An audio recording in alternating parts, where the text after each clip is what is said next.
Spock. What is happening? We are here. And we are here. Good morning. I hope you're having I hope you had a good night. I hope you had a good night. I hope you had a good night's sleep. I did. I think this 7 o'clock actually works better for me. I don't know. I think something about that extra half hour kind of changes the morning. I guess it's just now. I don't know. I go back and forth. I love 5:30 in the morning to get up, and I love 6 a.m. in the morning to get up. I'm a morning person. What can I say? I'm also a nighttime person. What can I say? Well, good morning. We have a little change in programming this morning because the Senate is going to debate the Venezuela attack, and then also we're monitoring the situation in Minneapolis. Good morning, Neil. Good morning, Grace Lisa. Good morning. I would like to start by saying thank you for hosting because I am really feeling some kind of way. I know this is a great place to be. Oh my God, Grace Lisa, that's the nicest thing anyone could ever say to me. And I know it's not just me. I mean, the chat makes this place a welcome place. You know, for people who are just looking for not nonsense. If you're not looking for nonsense, come on down. Oh God, the piano. Damn it.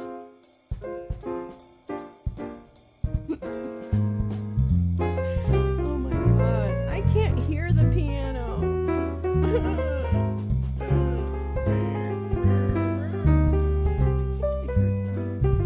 I want to know. I really want to know why I can't hear that music in my ear. It's so. Now, okay. I could remember just to turn it down. That's probably really what should be happening here, but somebody. Oh, is that my baby? Okay. That's my baby. Good morning, my baby. Well, good night, my baby. Stop. No, all right, here we go. I'm going to put up on the screen because we're going to be watching a few things this morning. Not what I had planned, but that's okay. We'll slip around. Gal, good morning, Gal. Good morning. Good morning, Neil, Jen, Griffey. And New York Times did a good video investigation. If you need a gift link, let me know. I have it, so that's fine. Thank you, Gal. I'll pull that up. What I'm going to start us with, just on the screen. Hold on, let me get it. Let me tell you. I'm going to try something a little different, and it may or may not work. So, welcome to the show, I guess. Welcome to the show. I think I can do this. Yeah, okay. It's not, I don't know. You guys can tell me if you hate this view, okay? Because I don't, it's really fine. If you do, I really understand. Hold on. Where is it? What's the matter, pup? What are you tip-tapping? What are you tip-tapping behind me? Do you want to get up on the bed? Go up, up, up, up. Up, up, up. Well, you might get to see the puppy today. He's out and about. All right, so what I had, this is probably a mess, but what I have on screen is the Senate is going to discuss, supposedly at now, the authority on Venezuela action. So kind of want to hear that.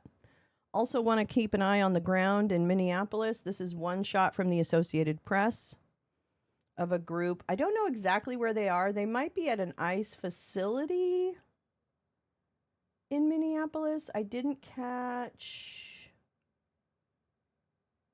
I didn't catch exactly where the protesters are, but it seems it's more of a facility than it is a neighborhood at this point. Okay, I've got to see what she's sending me. All these texts, one text after another. Oh my God. Oh my God. Let's see what Bobo says. Holy shit. Okay, so this is, if you know Bobo, this is funny. Status Coup was live at I think this is probably where Status Coup might be. Let me do this. And I find out what is going on. Yo. Oh, what a life. What a world. What a world. Okay, goodbye. I don't think the puppy likes me talking this early in the morning. I think it disturbs his sleep. And so I kind of understand it. I get it. I get it. I get it. Whipple Building. What's that? The Whipple Building where they are protesting is at Fort Snelling, so away from the neighborhoods. Yeah, okay. Thank you so much, Lawcat. I appreciate that. Want to see puppy, please? I would love to show you the puppy, but he is like, I don't know. He's under the bed now. I don't know what he did. I will definitely show you the puppy at one of these points. He's a ragtag little muffin. I'm dog sitting this week. The dog is much more well behaved when his owner is around. Oh, Max. Cracks. I don't know why that cracks me up, but it does. Okay, wait. What was I doing? Oh, Jesus Christ. What was I doing? I don't even know. Oh, I was looking for status coup. I don't know if they want people to restream them. I have no idea. Let's see. Is this them? Yeah. Okay. All right. Let's go ahead and put them actually over here. This is the status coup feed on the right. I found a little bit on the high school law cat. No school for MPS the rest of the week. Apparent ICE presence at Roosevelt High School causes chaotic scene. Oh boy. Unbelievable. Unfucking believable. Really. Okay.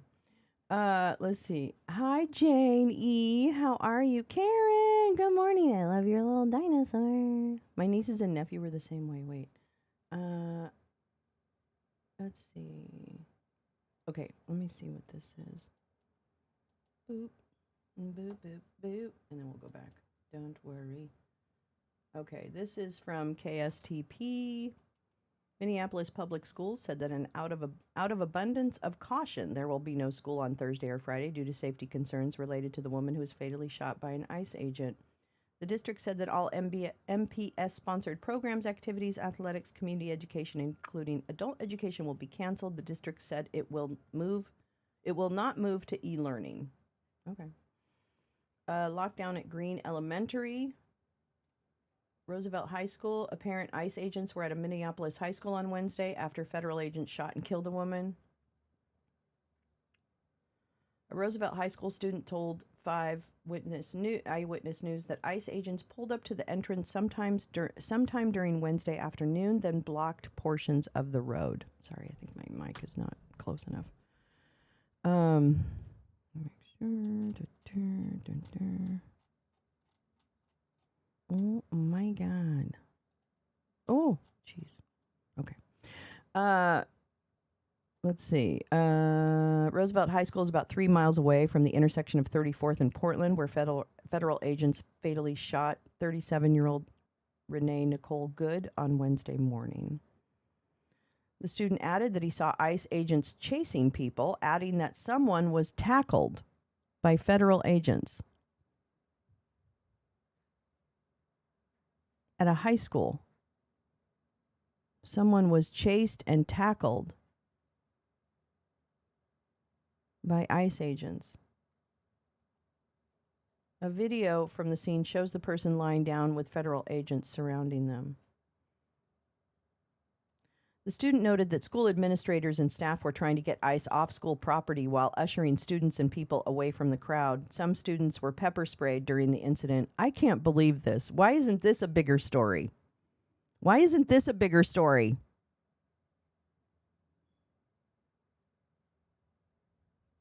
Exactly. You're right. Lockhart, I heard that yesterday, that the murder itself was only a block or so away from where George Floyd was killed.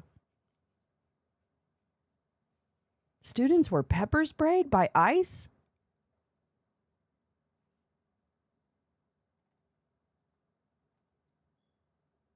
What are we doing? What is this? Thank you so much, Gal. Thanks, Lockhart and Gal. What is happening in this country? I mean, I know what's happening in this country. I mean, Is it not beyond lawlessness now? Is it not? Is it not the Wild West? What is happening? And how do we fix it? How do we get out before the midterms? Oh, babe, I'm so sorry. I know how frightening this must be. You mentioned that yesterday when we were covering, and I'm just like, I can't stop thinking about how scared children must be in that neighborhood.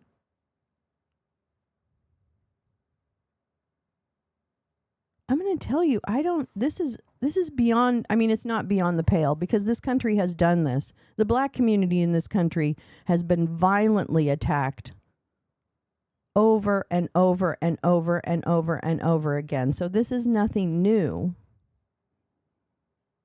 So I'm not trying to pretend like this is something new. But I'm saying at this point in our fucking evolution, didn't we decide that what happened in the 60s and et cetera and things to black school children, et cetera, didn't we decide that was, didn't we look back on that and decide it was supposed to be wrong? Like, didn't we do that? Didn't we do that? Didn't we do that? Didn't we condemn that?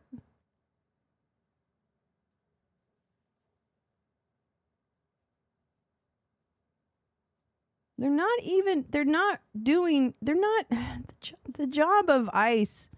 You know, the reason ICE they quote those statistics all the time, you know, the injuries are up 8,000%. Well, that's because you never did this before, you stupid asses. The reason you're being attacked is because you've never become a Gestapo in this way. You've been a Gestapo. Don't get me wrong. You've been a Gestapo, Customs and Border Patrol, but you have never been empowered in this way to attack citizens, not even citizens, people, just people because every person who is here is an American. Sorry, even if you're an immigrant, you are an American. So if you are in this country, this is a step beyond and a step backwards into the violence that the government perpetrated on people trying to stand up for themselves, for each other. You know, it's disgusting. Like, I don't know. I mean, I'm sure I still feel confident that on the other side of this, there's something even better. Right? That the people who have very big passion about change and how to progress the country into a more democratic, people-focused country. I don't know. Everyone within the country is protected under the Bill of Rights. Yeah, legal or undocumented. If you are a person on U.S. soil, you enjoy the Bill of Rights. You don't even have to tell us you're here. You still get that Bill of Rights. That's probably one of the most beautiful things about our country, or it was.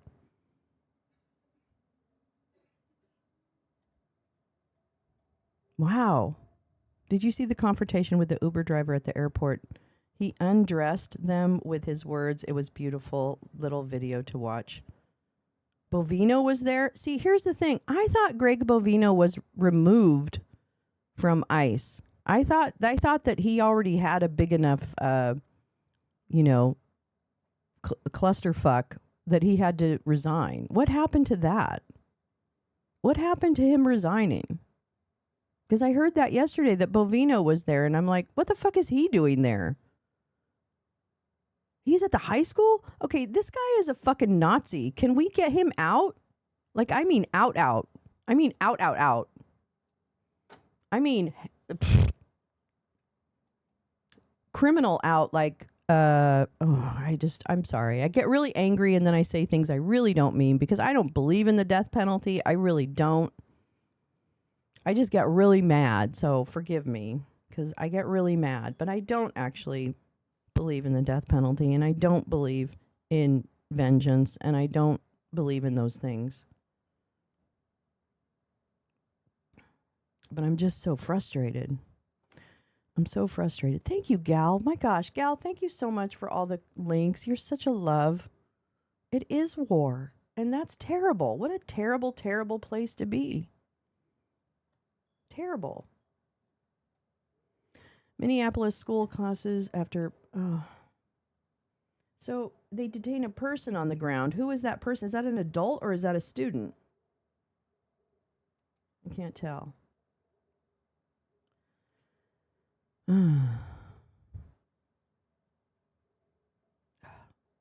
Minneapolis public schools on Wednesday canceled class. Okay, we saw that. And then let's see. The guy, I'm telling him, like, please step off the school grounds. And this dude comes up and bumps into me and then tells me I pushed him and he's trying to push me and he knocked me down. A school official. What the fuck? The fuck? What the fuck? Who are these Nazis? Who are the DHS Nazis? I need to know. How are they trained? I really do want to know their training. And somebody better fucking push on that, journalisms. You better fucking push on the fucking okay, I'm right. I'm so mad.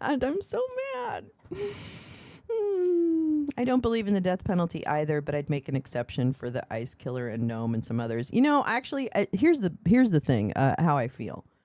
I don't care if they live or die. I want them out where they cannot harm anyone. And I don't want to hear them. How about that? I don't want to. So that to me means, that they need to leave the planet. But I'm not in charge of that, nor would I want to be. And so I just need to not hear them. I want them not to write books. I don't want them to give interviews. I don't want them to comment on anything. I don't want to hear anything that they say, think, or do. I don't care. If they get shanked, I don't care. If they shank someone else, I don't care. I just never want to hear about them again. I want them to be memory holed so badly that everything they worked for is gone. Gal, I almost never cry watching or reading the news, and my soul broke yesterday with this whole Minnesota situation. My heart breaks for Renee's children. I can't even imagine losing your dad and then your mom. Yeah, they were trained at the Capitol on January 6th. Yeah. I mean, I really want to know. I want to know how many are J6ers. I want to know. I know there's a lot of J6ers. There has to be because they can't get jobs. That's why I know it has to be fucking J6ers because they can't get any jobs anyway. Because there's not only are they whatever, I don't care about their felony, whatever. They're just stupid. Okay? I wouldn't hire any of them. So, so this is the only job they can probably get. Other than it's this or the Burger Barn, okay? It's this or the midnight shift at the Burger Barn. So make your choice. I'm sure I understand why they opted for that. Yikes. Zoinks. Let me look because I did have a video that we can play while I'm. Oh boy, waiting. Oh.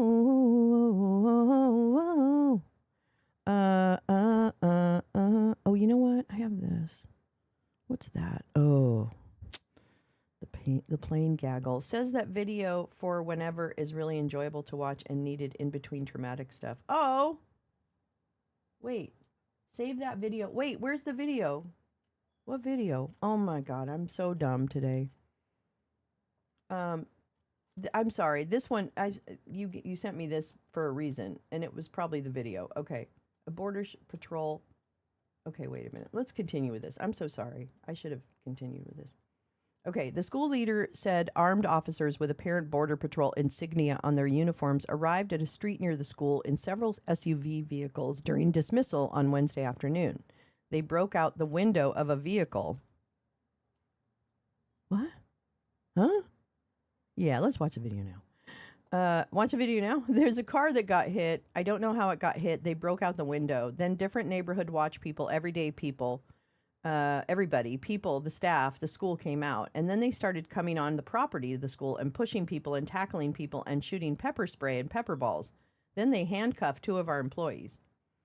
Video shared with NPR News showed armed masked officers with apparent Border Patrol insignia on their uniforms dragging a person on a sidewalk outside of the high school and tussling with another person as bystanders blow whistles. The school officials said some high school students were involved in altercations with officers, many sheltered at a nearby library. Kate Winkle, who lives in the neighborhood, said near Roosevelt, said she saw Border Patrol agents on her drive home from work and witnessed agents pull a person into one of their vehicles. In a video shared with NPR News, a Border Patrol official is shown. Supplies, just to name a few. However, the way Medicare reimburses for these. Wait, what are we talking about? Oh, this one. Sorry. Dr. Joyce. That was another thing I had for us. I'll just pause it for now. In a video shared with Winkle said she witnessed agents in other physical confrontations with school staff and parents on and near school property. I think school property should be off limits. I think our kids need to feel safe at school. Yeah, it's actually really important. We measure that. We actually measure if kids feel safe at school. How about that? I think school property should be off limits. Okay. In an email sent to school families on Wednesday, school principal Christian Ledesma said that the school instituted a lockout due to law enforcement present outside of our school involving a vehicle that stopped near our building after the school's regular dismissal time. Staff and students witnessed law enforcement engage with people at Roosevelt. Wow. Oh, wow. Okay, this one. Okay, thank you. Boop. Ba-da-da. Oh, Scootercaster. Now, why do you want my ID? Are you trying to steal my identity? Uber drivers at Minneapolis airport confront CBP agents who were checking drivers' citizenship. Why did you shoot that woman? He added. Oh, I love people. What kind of name is that? Alcohol 4? What's your... Can I see your ID? Why the hell would I show random people my ID? You want to steal my identity? Where's your ID? Let me check if you're a U.S. citizen. How about that? Man, you guys better move on, man. Look at this motherfucker. A4. That is so frightening. Oh, wait. Sorry. I'm so sorry. It wasn't playing. I didn't...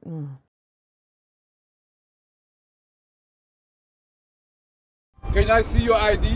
Why the hell would I show random people my ID? You want to steal my identity? Where's your ID? Let me check if you're a U.S. citizen. How about that? Man, you guys better move on, man. Look at this motherfucker. A4. What kind of name is that? Alcohol 4? What's your initial? Right here. It ain't over there. You motherfucker might be shooting. Why would I answer you? Why would I not be a citizen of this country, man? Are you a citizen? Why are you getting close? I can hear you. You can stand there. I'm not close. How come she got a GoPro and you got your a police issued body cam? What's going on with you guys? Why do I have it? What kind of shit is this? Dude, listen. I'm here working. You're working too, right? So go. It says U.S. Border Patrol. This is not the border. Go to the Canada border or the Mexico border. But if you were from this country, dude. If you were from this country, you know I'm an immigration officer. What do you mean if I'm from this country? I can hear you don't have the same accent as me. That's why I'm asking. Oh, so you're going by accents now? I want to know where you were born. Where were you born? Is that accents? Have you heard the Israeli accent? Have you heard the European accent? You just proved my point. You're a brilliant man. It's retarded, dude. You just proved my point. You're going by accents? You just proved other countries. You guys want to argue? I got time. I got time today. You're not arguing. You're proving my point. Today, man. Thank you, sir. You guys do whatever you want to do. Where's your ID, sir? I'm not going to show you. I don't have to show you anything. If a police officer comes here, I'll comply with it. But U.S. Border Patrol, I don't even know if you're a real police officer. Where's your ID? But you just said it. Where's your ID? You just said it. I'm not going to go by C20. That's a periodic chemical. That's a periodic element. C20? What are you, carbon 20? I'm wearing my ID. Mills C20. I said, are you walking away, Mills? Come back. Hey, Mills, come back. Mills, come back. Come back. No, hell no. Why would I come there? You come here. Then shut up. You came to my car. I'm chilling on my social media. This lady comes knocking. Sir, you're no Mexican. And it's a shame. You ain't even got a camera on. You got the police camera. Yeah, you got a nice camera. Yeah. You guys just shot somebody now. Who else you guys want to do? That ain't us. That ain't you. Who's this motherfucker? Who's this C-20 Border Patrol federal agent? C-20. Who is he? Who is he?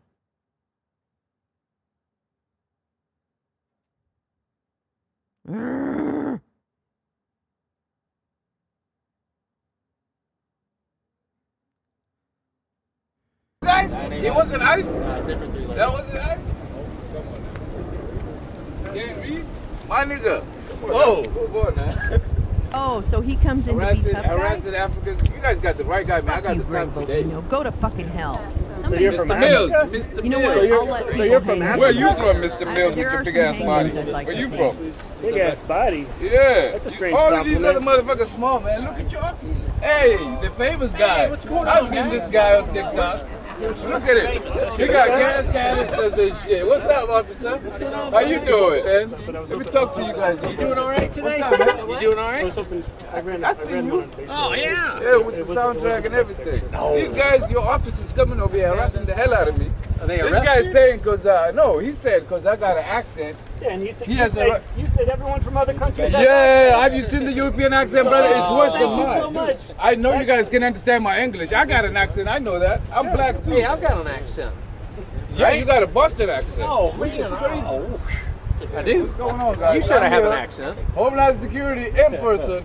The big boss over here. What's going on? He's harassing people. Are we in Germany or something? What do you guys want to do today? You guys want to take me in or something? It depends. Are you an illegal alien? Illegal alien, man. I feel like I'm from another planet. Yes. I might be from another planet. Oh, okay. Well, Yeah. if that's the case, if you're from another planet, that counts too. Well, if that counts, well, I'm an alien, guys. Let's do DNA tests and shit. You got a lab? We can run some blood tests to see what they're shit. Yeah. Hey, I shaved too. I mean, yours, you know. Yours is prettier than mine. You know what I'm saying? God. Go ahead, Mr. Mills. Mr. What's C20, it cup gonna on take? 20. What's it gonna take? And alcohol 5 over What's here. it fucking gonna take? I go by A3.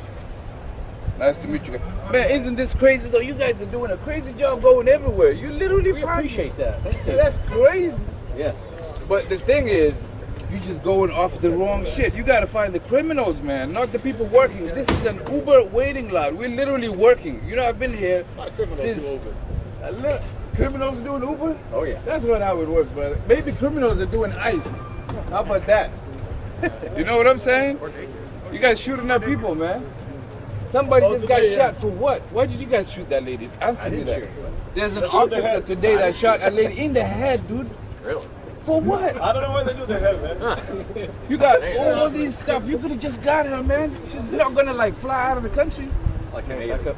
like an alien with a spaceship. With a spaceship. Yeah, it is what it is, guys. What you guys want to do? I'm literally the biggest, the head of all of these guys is literally here, man. What do we got to do with Uber rides? And because you know there's a bunch of hardworking Somalians here, you guys just coming to terrorize them, man. Why are you guys acting like terrorists?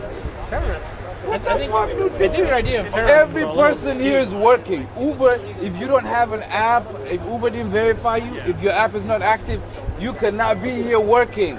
Do you know that? Does Uber verify citizenship or Dude, I don't work Legal for Uber status? in that capacity. They're But you literally see what I'm pimping saying? me out too. Fuck ask Uber. you see what I'm saying? Like Uber doesn't verify your legal status to be in or Dude, in the they United make sure that you're safe. They do a got background his check. dick They just don't. strapped in. Look at this. They You just can't don't give really you the see it app because of the access strap, but he's immediately. got- They I run know, the I background understand check. strap. And I think He's got his Yeah, jock strap yeah. on the outside of his You guys pants coming here pissing in our little porta potties, man. to Taking hold over his dick everything. close to his body. Shilkaaga haddaan raaco, So he feels maalin good. kastaba sa carruurtaada beri la qabanaa. Probably Alla ayaa rubs tahay. against it once in a while Come on, my just to get nigga. the feeling. Ilaahay ka cabso. Just fear God. Don't fear this uniform.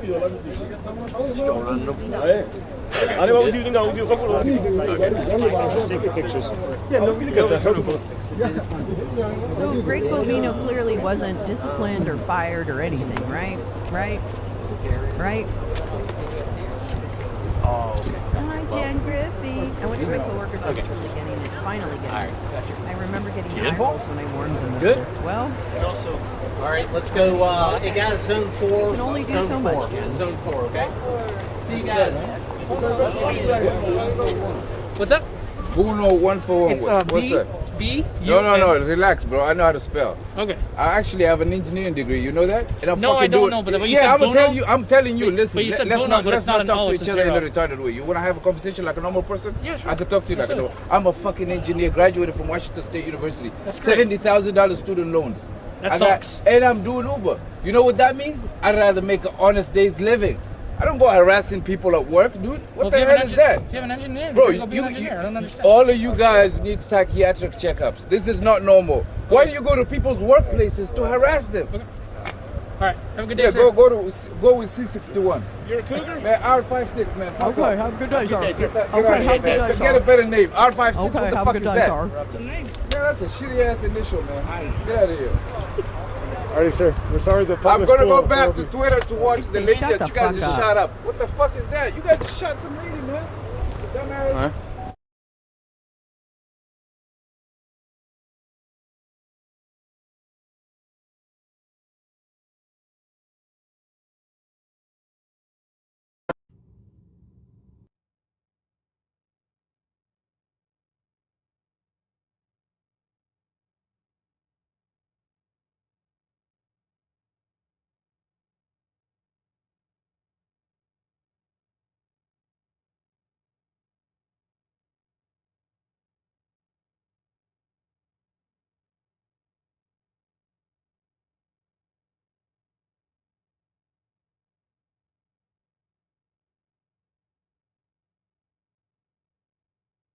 Damn it.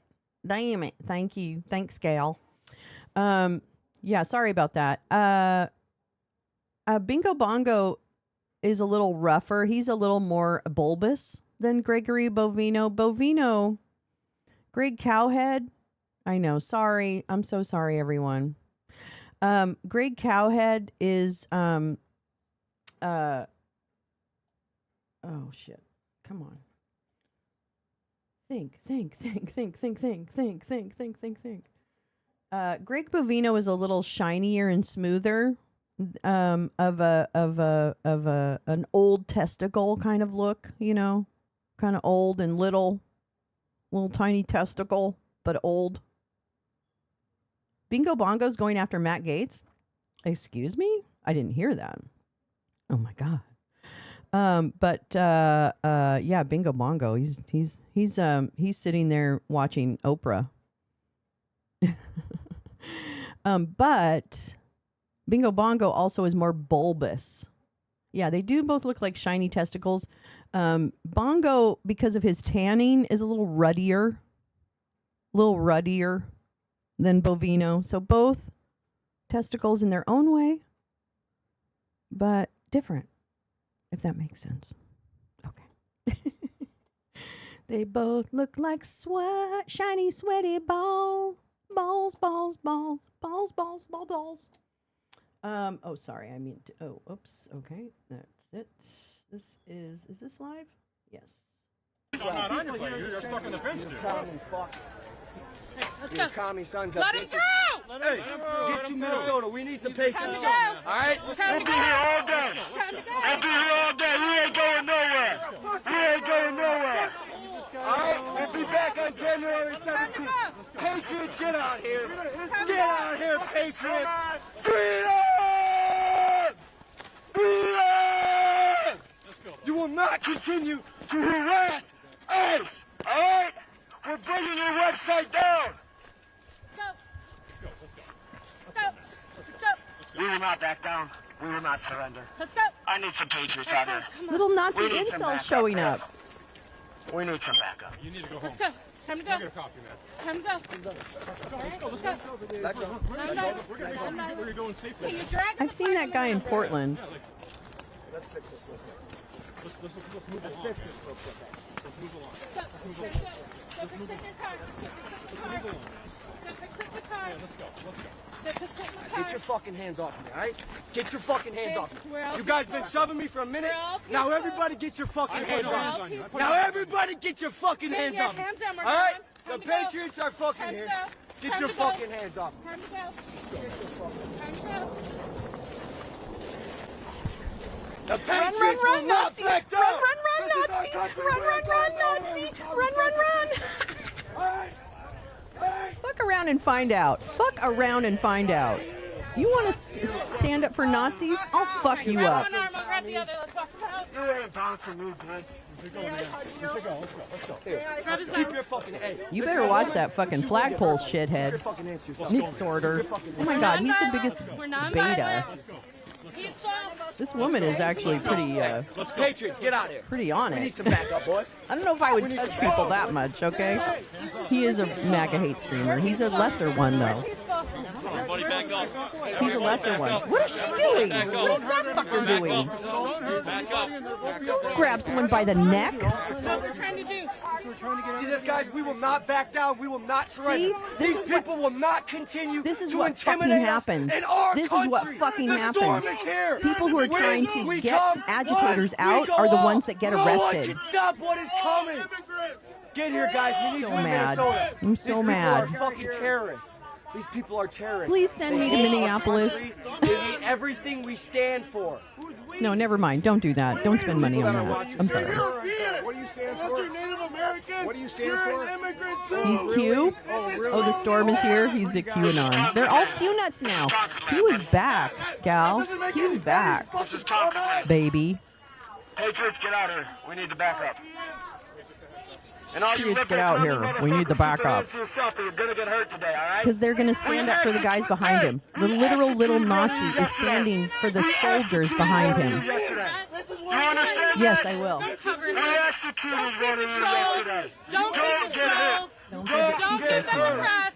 You're just talking to white supremacists. You guys keep Do playing not stupid give them games. your You're gonna attention. keep getting stupid God Do bless not her. give them attention. You Do guys not keep give playing them stupid attention. games. You're Do gonna not keep feed getting the stupid trolls. prizes. You guys will continue. Ah, to thank be you, trash. Jay Rance. You keep I trying knew to my hurt gal squad these would men. know. That's Jaden Scott. Feed the trolls. Don't you Don't understand feed the that? trolls. He's not making it any better for you. Don't We don't need to restore law and order. Don't feed the trolls. Don't feed the white supremacists. Go film something else. Don't feed the white supremacists. Patriots, get out to Minnesota. We need to back Don't up. feed the trolls. Don't feed the trolls. Guys, God bless you. Thank you for what you're doing for this country. The Patriots and the people have your back, all You right? got your ad in. I'll Let's talk to you go. guys soon. You got your ad in. Get out of here. God bless you You got guys. your ad in. Let's go. Patriots, get to Minnesota and get a hold of me. I am a Patriot. Get out of here. Shut your mouth, faggot. As you see right now. Well, I know what your personal problem is, pal.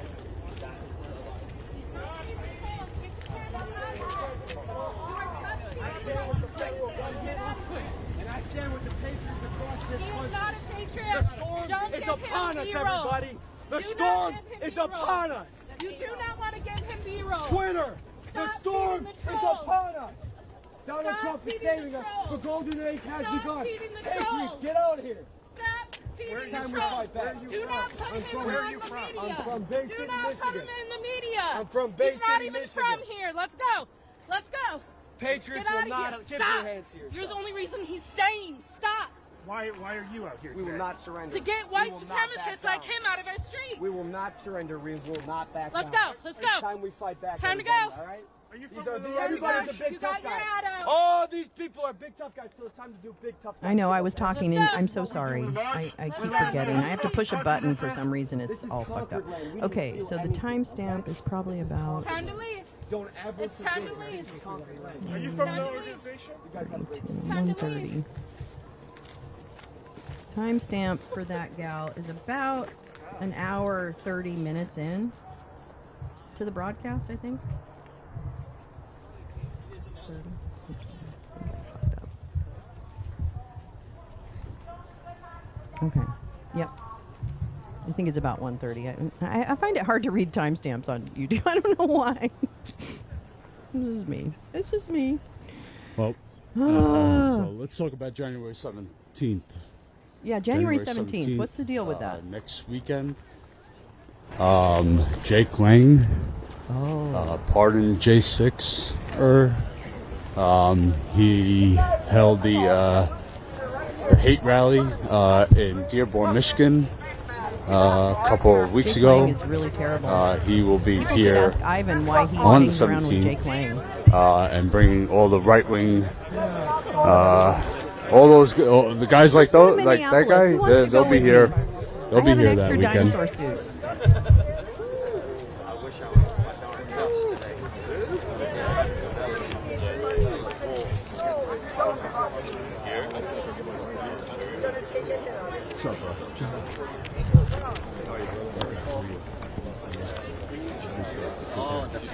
The golden age has begun, Max says. Yeah, something that should disappear in a dark alley for 800, Alex. Badger, that's so good. That's so good. Sorry about the sound. Oh my God. Swagger Jacks. Swagger Jacks. Swagger Jacks. And I guess the Senate, I thought the Senate was going to debate, but they're just sitting on their asses, soaking up a salary. Women are supposed to walk out of work on 1/20. Oh, I would imagine January 20th is a big. Wait, what's the fucking? Like, what's the day of the week for the 17th?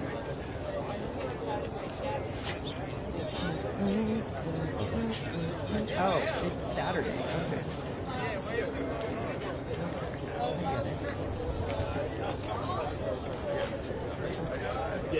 I get it. Bill Graham? Wait, who's Bill Graham? The lady reminding the Bill Graham concert security force. Is she actually Grace Lisa? I know what you're talking about, and I think you're absolutely right. Like, she must be like concert security, because she really does know how to do it. Oh, you have to work that day? Fuck on you. Everybody needs to not have to work. Because I just want you to play all day with me. I'm going to take the day off. I'm too old to get fired and look for a new job. There you go, Karen. Yes. I like those odds. I like those odds a lot.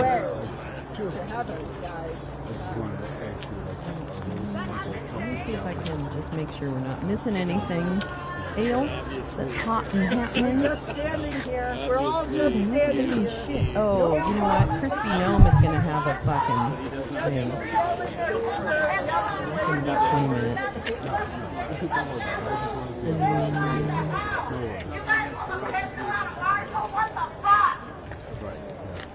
I have stuff, so I'm going to throw that out. Guys, lunch? You guys want to take a break? Ciao. Todd, you alright?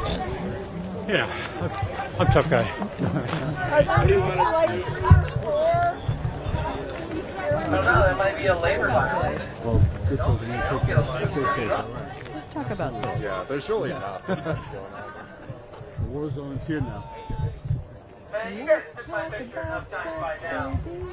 Let's talk about you and me. Let's talk about the bad times that will be. Let's talk about sex. Let's talk about sex. Let's talk about sex. Let's talk about sex. Okay.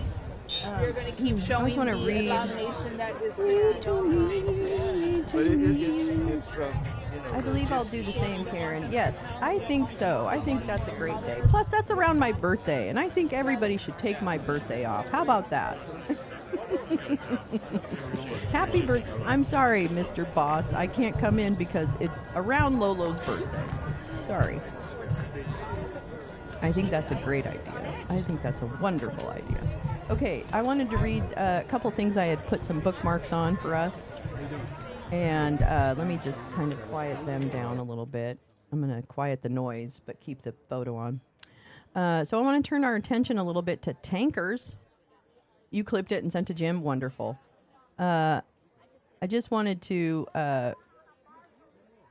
read a little bit about tankers this morning. Oh, wait a minute. Actually, I want to do this because I forgot about this one. Oh, here we go. Here we go. Jim. Jim. Okay. Jim Stewartson. I will gladly compensate well. Who exactly is paying this thunder twat to tweet all day and get into slap fights with grandmas and frogs? It's true. Nick Sorter, I've watched these guys. Nick Sorter is literally the most beta cuck incel. It's like the kid that runs up and hits you and then runs away. That's literally Nick Sorter. So when you see him, I want you to know, keep that image in your mind of that little annoying motherfucker who comes up and pulls your ponytail and runs away. Because that's Nick Sorter. Except for he's a fat Nazi. Nick Sorter. Uh-oh. Hi, everybody. I'm Nick Sorter. Hi, everybody. I'm very upset right now. I mean, because, you know why? You want to know why I'm really upset? Do you want to know why I'm really upset? Do you? Do you want to know why? I'll tell you why. I'll tell you why. That's right. You do remember those. I am those kids, Adriana. That's right. I am those kids. I pulled Susie's pigtail, and then I ran like a motherfucker. I ran like a motherfucker. So I want to tell you what's happening for me right now, Nick Sorter. I need security in Minneapolis as soon as humanly possible. I will gladly compensate well. It's too unsafe for me to report on the ground alone right now. Look at this woman! This woman over here! She could kill me with her glasses! Don't you see? This violent left? Yikes! My God! The humanity! It's too unsafe for me to report on the ground alone right now. But very soon, Legacy Media is going to bail. And we must have, let's call them independent journalists. Please, let me know if you have any suggestions. Here we go. Oh, here we go. For anyone offering their security services in Minneapolis, send a message to Political Tisms. I don't know what that means, but it's okay. He'll be coordinating for me. I'm a little overwhelmed over here right now. But I'm scared too, so I guess I'm overwhelmed and I'm scared. I don't know. Thank you so much for the outpouring of support. It truly means it. In Blue George.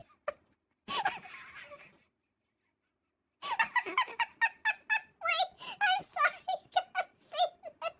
You gotta see this.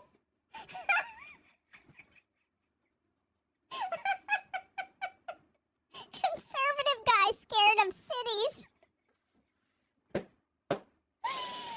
Oh my God, saw that thing on the news. Too many of those people there. Can't park Ford Super Duty.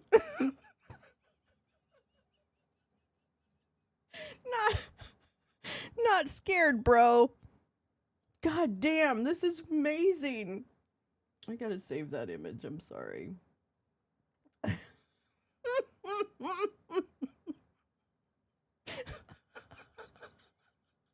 The line. I can't. I love people so much. Oh, you put it in Discord? Oh, great. Oh, that. Okay. Thank you so much. Oh, my God. Oh, my God. Oh, wait. What's this? There's another YouTube video. Hold on. Oh, my God. I'm dying. That's amazing. Thank you, humans, for being so fucking amazing.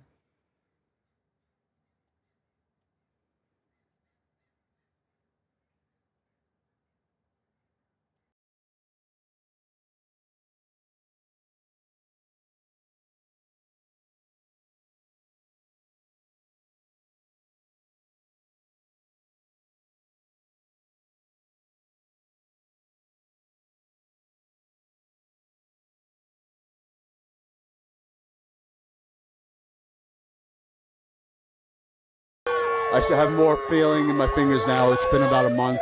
I have some feeling now. I'm still not able to use them completely, but yeah.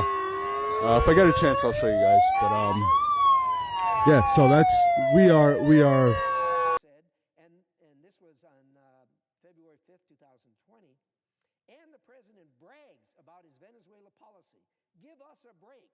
He hasn't brought an end to the Maduro regime. The Maduro regime is more powerful today and more entrenched today than it was when the president began. Well, the president changed that. He removed Maduro. You know what that same senator says today? This is reckless. And the American people are just this morning in fear of what's going to happen here. That was January 4th, 2026. This is the height of hypocrisy. This morning, feeling excellent, picked up the telephone, dialed the number of my equal opportunity employer to inform him I will not be in to work today. Are you feeling sick? The boss asked me. No, sir, I replied, I am feeling too good to report to work today. If I feel sick tomorrow, I will come in early.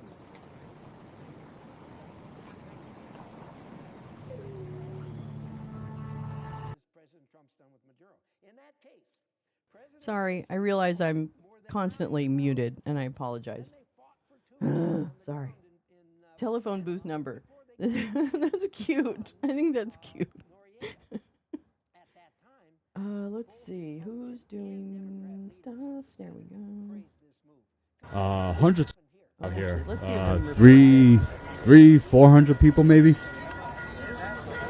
But now it is just, look at this guy. This guy.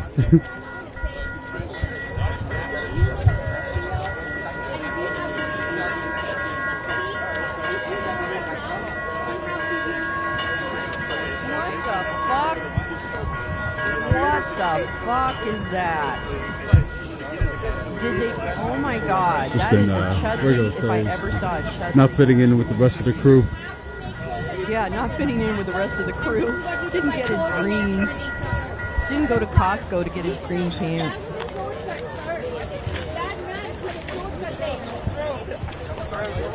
You are very intellectual with your thought process. I like your thought. I like your thought process, but.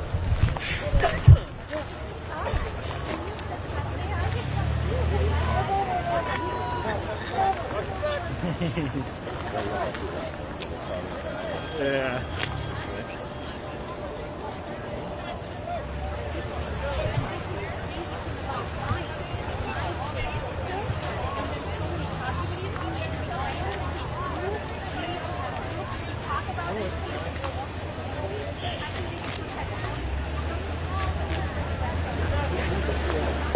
I hate this system.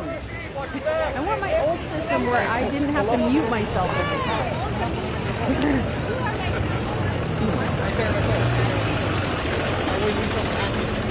We have to abolish ICE. We have to. We didn't need them. They came in after 9/11.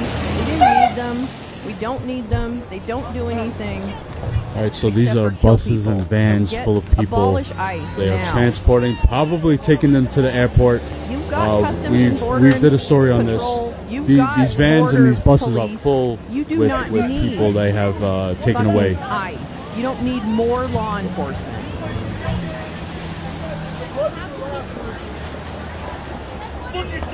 A whole drum kit? That's amazing, Grace Lisa. I love that.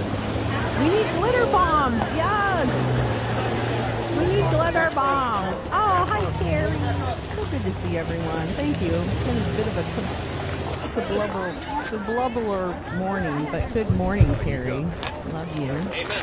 We need glitter bombs. Yeah, we need glitter bombs. They're gonna arrest us for glitter bombs, gal. They're gonna arrest us. So he as a just deadly weapon stole because somebody's glitter sign? got in their eye. I don't know. They're gonna make up an excuse. Glitter stink bombs. Vans and buses are full. Probably taking them to the airport. Glitter stink bombs. That sounds good. Yeah, they're taking them to the airport. Protecting strangers who kill people. Actually, there's a parking lot. You go to the roof of the parking lot. I'm telling you right now, that ICE agent that shot the woman, that shot Renee in the face, he's in trouble now. Probably. I haven't. Because he's got nowhere to hide. Because I think he's going to be convicted of murder.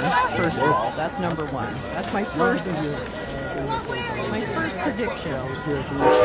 Is that he will end up as the as the criminal in this case, and probably will go away for if there's any justice, he'll go away for the rest of his life because he's probably in Russia. Yeah. Oh my God, Badger, that's a really good point. He might want to do that. He might want to head over to Russia. Of course, they'll put him on the front, so I don't know. It's 6 of one, half dozen of the other, I think. Where's your better chance of survival? But and the other thing is he's going to be identified. He's going to be doxxed. It's already happening. So it's not. He's not going to be able to hide from people, and that I think he really is. Yeah, going to become a target. And no one should be a target. I'm not saying that. But he did shoot someone in the face. So along with that comes a little bit of attention. So, yeah. Yeah. Those were,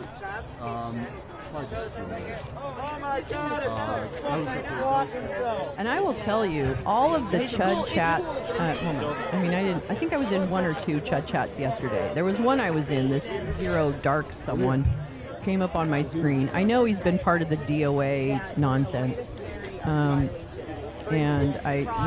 he lives in LA, so I pay attention to when things happen in LA. I pay attention because I don't want to be caught off guard by these people. So anyway, his audience, him, and his audience were showing the stuff yesterday on Minneapolis. And it was the most vile chat and the most vile host I've ever seen in my life. Almost without exception, the chatters in his chat were expressing glee at the woman being killed Greg Bobino. And making jokes that she should have stayed home and done laundry.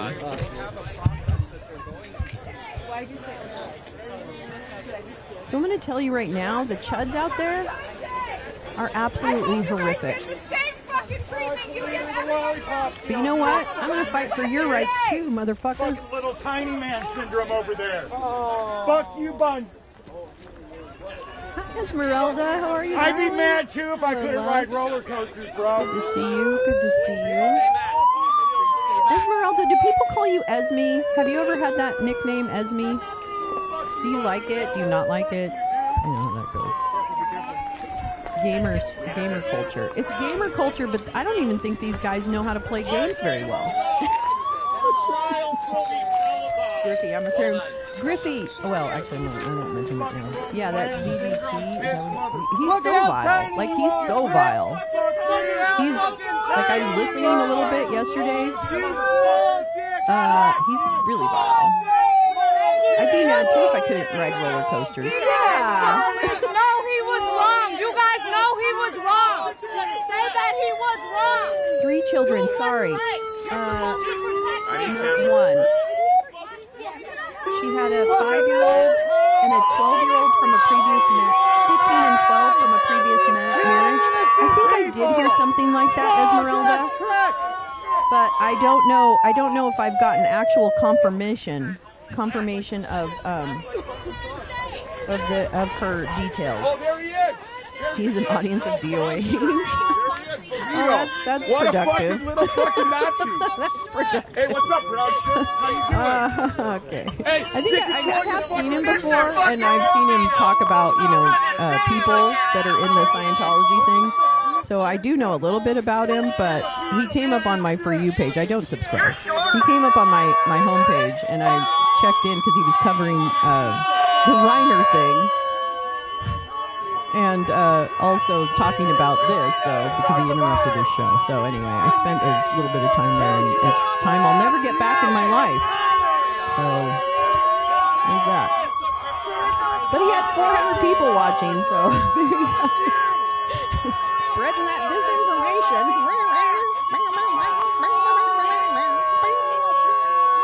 Oh my, okay, sorry, that's really loud. We're going to turn that. I'm so sorry about that.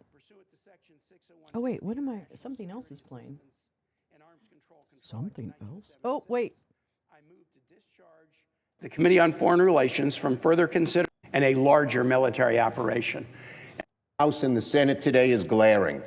people are facing and reduce them. Vote with us. Vote yes on this very important resolution. I yield the floor.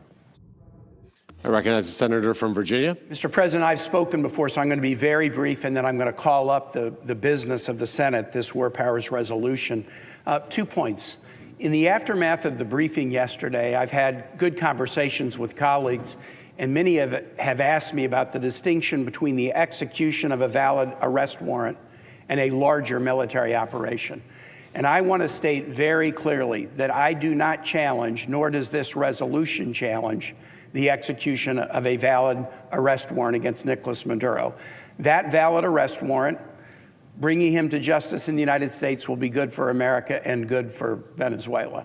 And we do not challenge that. And in fact, under the War Powers resolution, I'm not even sure that the execution of an arrest warrant, even if accompanied by a military escort, would rise to the level of hostilities that would allow such a challenge. And I certainly wouldn't be calling it up for a vote on the floor. But this is obviously bigger than the initiation of an arrest warrant. From the beginning on September 2nd, the striking of Venezuelan boats in open waters, the amassing of naval assets around Venezuela, the president's authorization of covert activities, the seizure of ships, the coordinated attack of the 150 aircraft that not only extracted President Maduro and his wife, but also bombed sites around the countries. This is bigger than an arrest warrant. More than 200 enemies have been killed. U.S. troops have been injured. 2 are still hospitalized. And now we understand, after the hearing yesterday and what's been made public, this will go on for a long period of time. The seizure of oil, the dictation of terms about elections and the politics of Venezuela will go on for years. This is not an attack on the arrest warrant, but it is merely a statement that going forward, last night as well, U.S. troops should not be used in hostilities in Venezuela without a vote of Congress, as the Constitution requires. The second point I'll make, Mr. President, is this. We're all humans in this place, and one of the things we try to do is minimize votes that we might regret. And it's impossible to eliminate those. We're humans, and we cast thousands of votes, even in a single term in the Senate, and there will be some we might look back on and feel like, oh, maybe we should have done this differently. The most likely vote where regret would be most painful is a vote on matters of war. And I just want to assure my colleagues, here is something I can guarantee you. No one has ever regretted a vote that just says, Mr. President, before you send our sons and daughters to war, come to Congress. That is a vote that no one has ever regretted and no one will ever regret. And with that, Mr. President, pursuant to Section 601B of the International Security Assistance and Arms Control Act of 1976, I move to discharge the Committee on Foreign Relations from further consideration of SJRS 98 to direct the removal of the United States Armed Forces from hostilities within or against Venezuela that have not been authorized by Congress. I judge streams by voice sometimes. The clerk will report. Motion Really to good discharge voice. SJ-Res 98, joint resolution to direct the removal of United States Armed Forces from hostilities within or against Venezuela that have not been authorized by Congress. Questions on the motion to discharge? Is there a sufficient second? Appears to be. Clerk will call the roll. Ms. Alsobrooks, Ms. Baldwin, Mr. Banks. No. Gotcha.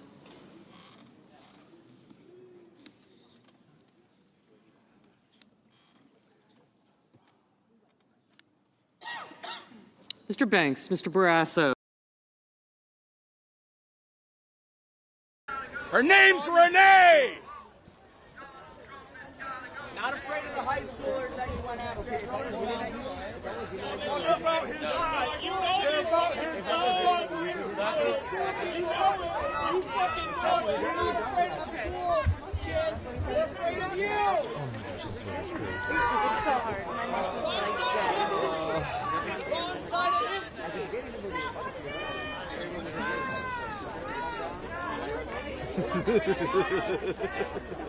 Hey, Bovino, come over here and talk to me. Let's have a chat. Jesus accepted immigrants. Jesus loves everyone you hate. Oh, Bovino is there too. Do you see him? He's in the center of the screen. Hey, Mark! There he is. Oops, sorry. This is him. There's Bovino right there. He's all over this shit. He's not fired. He's not put down like the dog that he is. Look at that Nazi. Look at that fucking Nazi. Why is he still there? I thought he was removed. Oh, you sat next to a guy on a plane who designed roller coasters. I asked him what his favorite one was. He said, I'd never ride one. Okay. Thanks, Jim. JD and RFK are arguing. What are they arguing about? Do we know? Could we exacerbate it anymore? Then we. I'm sorry we're not reading, but I think probably it's. All right, give me a second and one. I gotta tie my shoelace.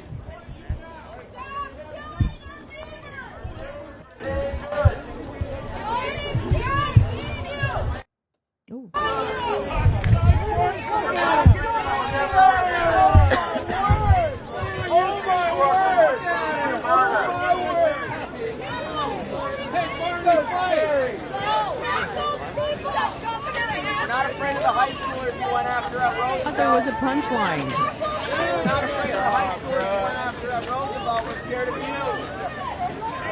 Wrong side of history. Wrong side of history. Do something with your life that's meaningful. We're not afraid of the high schoolers at Roosevelt. Why go there? Staff members. Barbina, you fucking suck, you fascist motherfucker! What we need! Get out and keep us safe by leaving! You're fucking neighbors right now! You're standing against enough of our people! in the same country. Leave us You're alone! citizens. Are you happy? Does this make you happy? Mothers and children and brothers! You've kidnapped them! You've moved them! You've dumped them far away from their families! And they're They're only on the M's Be at quiet! They're Senate. trying to have a conversation! Oh, I'm so sorry! Here's the conversation. Well, some people are trying to live and breathe in our state, which was fine before you got here! Trigger happy, fucker! We're not going anywhere! You go back into your cozy little federal building! You arrested Native Americans here before! This was a concentration camp! And you're doing it again! You talk to yourself, not me.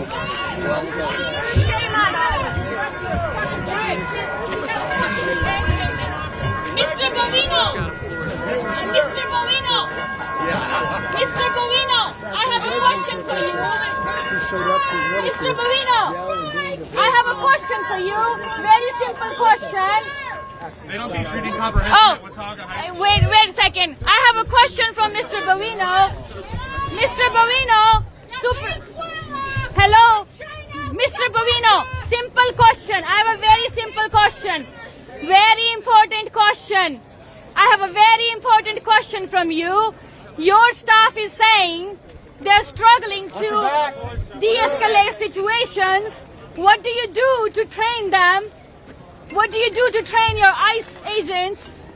Can you tell a little more about that? Are you going to shoot them? They're driving near you. Are you going to shoot them? They're driving near you. Oh Yes. my God, they're going to Yes. hit you. Boy, Oh my God, shoot them in the Simpson's doing the better journalism. Mr. Wow. Bovino, are you going to take my baby today? Is it my kid today? Is it my mom today? Who are you taking today?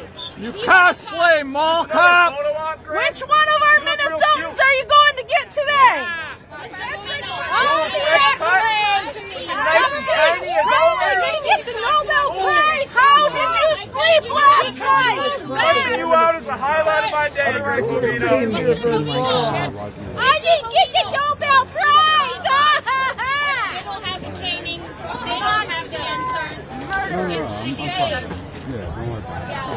I appreciate it.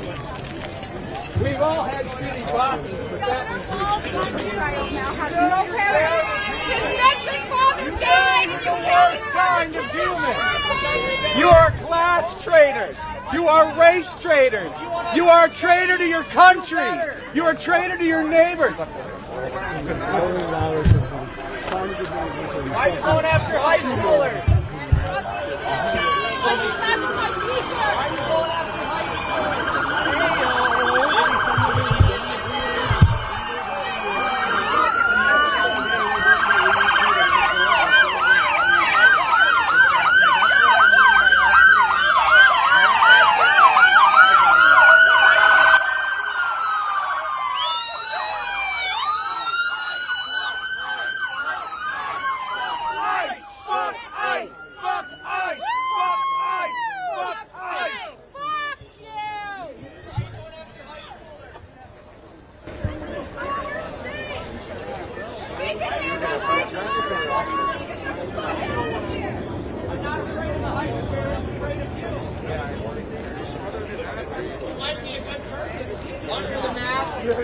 It's the badge, it's the fucking uniform that we don't trust.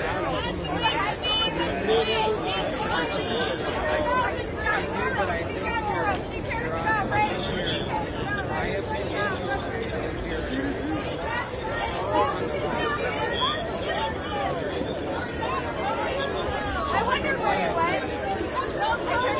Stop killing innocent mothers. Stop arresting children. Why the fuck are you in our school? What the fuck's wrong with you? You can't be arrested for your daycare centers, elementary schools. They love that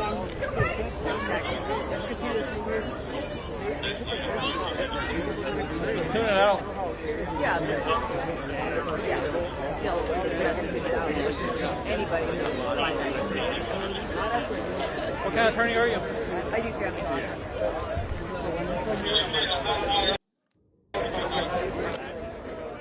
You're going to say immigration attorney. I'll say. Okay, let me see if I can read a little bit of this before the Senate concludes their vote. People who are adjusting status? Okay, here we go. I need to not hear them, but you can hear it. Okay. This is a New York Times article. We pressed, thank you, Gal. We pressed Trump on his conclusion about the ICE shooting. Here's what he said. The exchange was a glimpse into the president's reflexive defense of his federal crackdown on immigration. Shocker. Natalie Harp, a presidential aide and fuck buddy, showing a video of the fatal shooting in Minneapolis to President Dump and reporters from the New York Times on Wednesday. Oh, really? Really? There she is, little fuck buddy. Here, look at my MacBook. I'll show you when the lady gets shot in the face. President Dump wanted to run the tape just hours after an Immigration and Customs Enforcement agent shot a 37-year-old woman in Minneapolis on Wednesday. Mr. Dump told a group of New York Times reporters that the woman was at fault because she had tried to run over the officer. We were in the Oval Office for an interview with the president, and the unfolding situation in Minneapolis was high on our list of questions. As soon as we started asking him about the incident, he said, "I want to see nobody get shot. I want to see nobody screaming and trying to run over policemen either." I fucking wish he would drop dead right now. And I hope it's painful. I hope aneurysms for him are painful. I don't know. I just kind of hope so. I hope he cries and he knows he's going to leave the earth soon. You know what I mean? That's kind of what I'm hoping. Sorry. I mean, you bring it on. I don't wake up like this. When we pressed Mr. Dump on his conclusion that the victim, Renee Nicole Good, tried to run over the agent, he asked an aide to pull up the video on a laptop in an effort to prove his point. "That was a vicious situation that took place," Mr. Dump said, apparently referring to what federal officials have said was an effort by Ms. Good to run down an ICE agent. The exchange was a glimpse into Mr. Dump's reflexive defense of what has become a sometimes violent federal crackdown on immigration, which in this case claimed the life of an American citizen who was protesting ICE's presence in Minneapolis.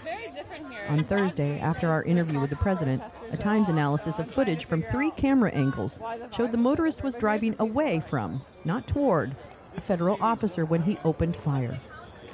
But on Wednesday night, Mr. Dump stuck to his position, even as we pointed out the inconsistencies in his account and the lack of clarity in videos circulating on social media.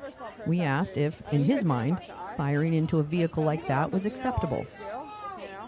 She behaved horribly, Mr. Trump said, and then she ran him over. She didn't try to run him over, she ran him over. We told the president that the early videos circulating online were unclear. I'll play the tape for you right now. Trump's fuck buddy, Natalie Harp, brought a laptop over to the Resolute desk to show us he said would be evidence of the woman's wrongdoing. Before the video began, Mr. Dump acknowledged the tragic nature of the shooting. With all of it being said, no, I don't like that happening, he said, although he's called for it multiple times, before pivoting to his common refrain of criticizing illegal immigration. As a slow motion surveillance video of the shooting played on the laptop, we told him that this angle did not appear to show that an ICE officer had been run over. Well, Mr. Trump said, the way I look at it,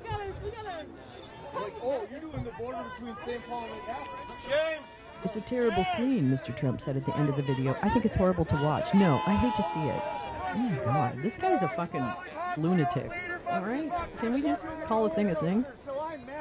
God damn.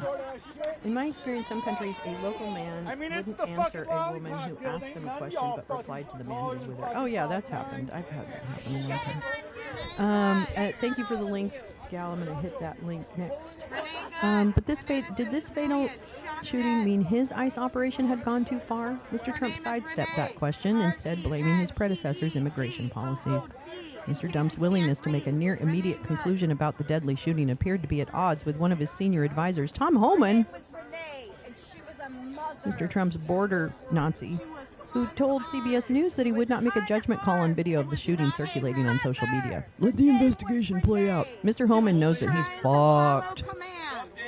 He is fucked. This is, I'm going to tell you right now, this is not going to go away. The GOP is not going to be able to memory hold this murder. They just won't. They're going to try. Don't get me wrong. But they are absolutely not going to fucking win. Here's a Washington Post article. I'm sorry, I know it's not showing on the screen. I can go ahead and put it in here. I can put it in here. Okay, I'll put it here. All right, I'm going to read this quickly. Heritage paper on families calls for marriage boot camp, more babies. That's today. This is today. The conservative think tank of destruction aims to boost U.S. marriage and birth rates through recommendations to discourage online dating, restrict pornography, create tax credits for bigger families. I'm going to tell you right now, I would go out on a limb and say that there are more pedophiles and sexual deviants, sexual abusers, I should say, not deviants, sexual abusers in the Republican Party, in conservative circles, than there are in liberal circles. I'm sorry, kids, you hold the title. Far more of your people end up being fucking pedophiles. I don't know why. I'm sure there's some science behind it, but I'm not entirely sure what the science is. This is unlawful. They're trying to turn this into The Handmaid's Tale. Don't let them. You're not keeping us safe. You're inciting anger. You're making our schools unsafe. A conservative think tank tied to the architects of Project 2025 are rolling out a sweeping set of policy proposals aimed at reshaping American families. Goddamn Washington Post. And promoting marriage and childbearing between heterosexual couples, according to a draft report obtained by the Post. A report from the Heritage Foundation titled Saving America by Saving the Family urges Dump and lawmakers to save and restore the American family through massive tax credits for families with more children while capping alimony payments. We never did that in Afghanistan. We never wore masks either. I wasn't afraid to die. Enacting strict work requirements on social benefit programs, discouraging online dating. But I didn't wear a mask when I went to talk to the population. When I went to work with the civilians, discouraging online dating, and why? Doesn't that mean more people are going to get it on? I don't understand. Maybe I don't. Actually, I only end up. I did online dating once. I never met up with anyone because everybody who contacted me was a fucking scam. It's just what I attract. It's what I attract. I don't know. It's my je ne sais quoi. Come scam me. The report suggests public-private partnerships to honor and provide monetary awards for every decade a couple remains married. What the fuck is this? It calls for a 16-year-old age limit on social media and certain AI chatbots and argues that climate change alarmism demoralizes young people and dissuades them from having children. This is crazy. This is all crazy cuckoo bananas. It asks policymakers to commit to protecting life from fertilization and states in the U.S. technologies such as fertilization and pre-implantation genetic testing routinely manipulate or destroy human embryos.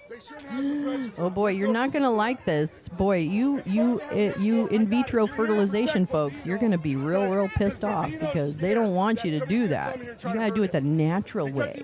I don't know what that means. U.S. technologies fertilization, blah, blah. Trump, during his 2024, pledged to require insurers to cover IVF treatment, declaring he would be the fertilization president. But his administration instead has announced plans to lower the cost of that care. Heritage's full plan, which builds on an executive summary obtained by the Post in September, represents a sharp pivot. Let me just check on the Senate. A sharp pivot. There's no reason for Border Patrol to be right for the organization away from its tradition of small government and free market conservatism toward an ideology that embraces government intervention in affairs as private as procreation. That's a feature, not a bug. What the fuck is... I mean, I know Washington Post is stupid. Okay, I get it. We surveyed domestic experts, digested the literature, and traveled to multiple countries to learn everything we could about what is holding the industrialized world back. Back from what? Roger Severino, Heritage's Vice President of Economic and Domestic Policy, and one of the report's lead authors, wrote in response to written questions from the Post, and it always comes back to having healthy families, which depends on stable, fruitful, you know what I mean. Fruitful marriages. They're so creepy. The National Demographic Outlook does present a troubling future for the country's economy. There's no reason for it. So then I was like, you know what? I got to go down there and at least talk to these guys. Because I know Border Patrol should be on the border fighting cartels, not in Minnesota. I'm not sure what happened. You shouldn't be here. There's no fucking reason for you to be here. You want to say, hey, also somebody... You guys, I don't know who's in charge of who. The size of the U.S. population is set to stagnate by 2056, then begin a gradual decline, according to projections Wednesday from the Congressional Budget Office, lawmakers' nonpartisan bookkeeper. Without immigration, the population would begin to shrink in 2030, with deaths outnumbering births. What the fuck are you guys doing?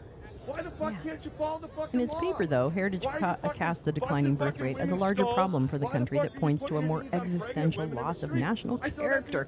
Oh, we had a national character? I think that character was probably pretty shitty. Who the fuck is training you, motherfucker? Nobody! Where is the fucking training? And again, I don't blame... Hey, the line guys might not have the training. What the group calls a profound cultural malaise in which a growing share of adults feel that they should not or cannot and therefore do not form families. Fucking civilians. If you're gonna come out here, this is not a harbinger of budget crunches for government entitlements, the report states. No, we're gonna lie straight up about that, babes. It is a mark of a culture that has lost hope for the future. Because you guys are Nazis. Okay?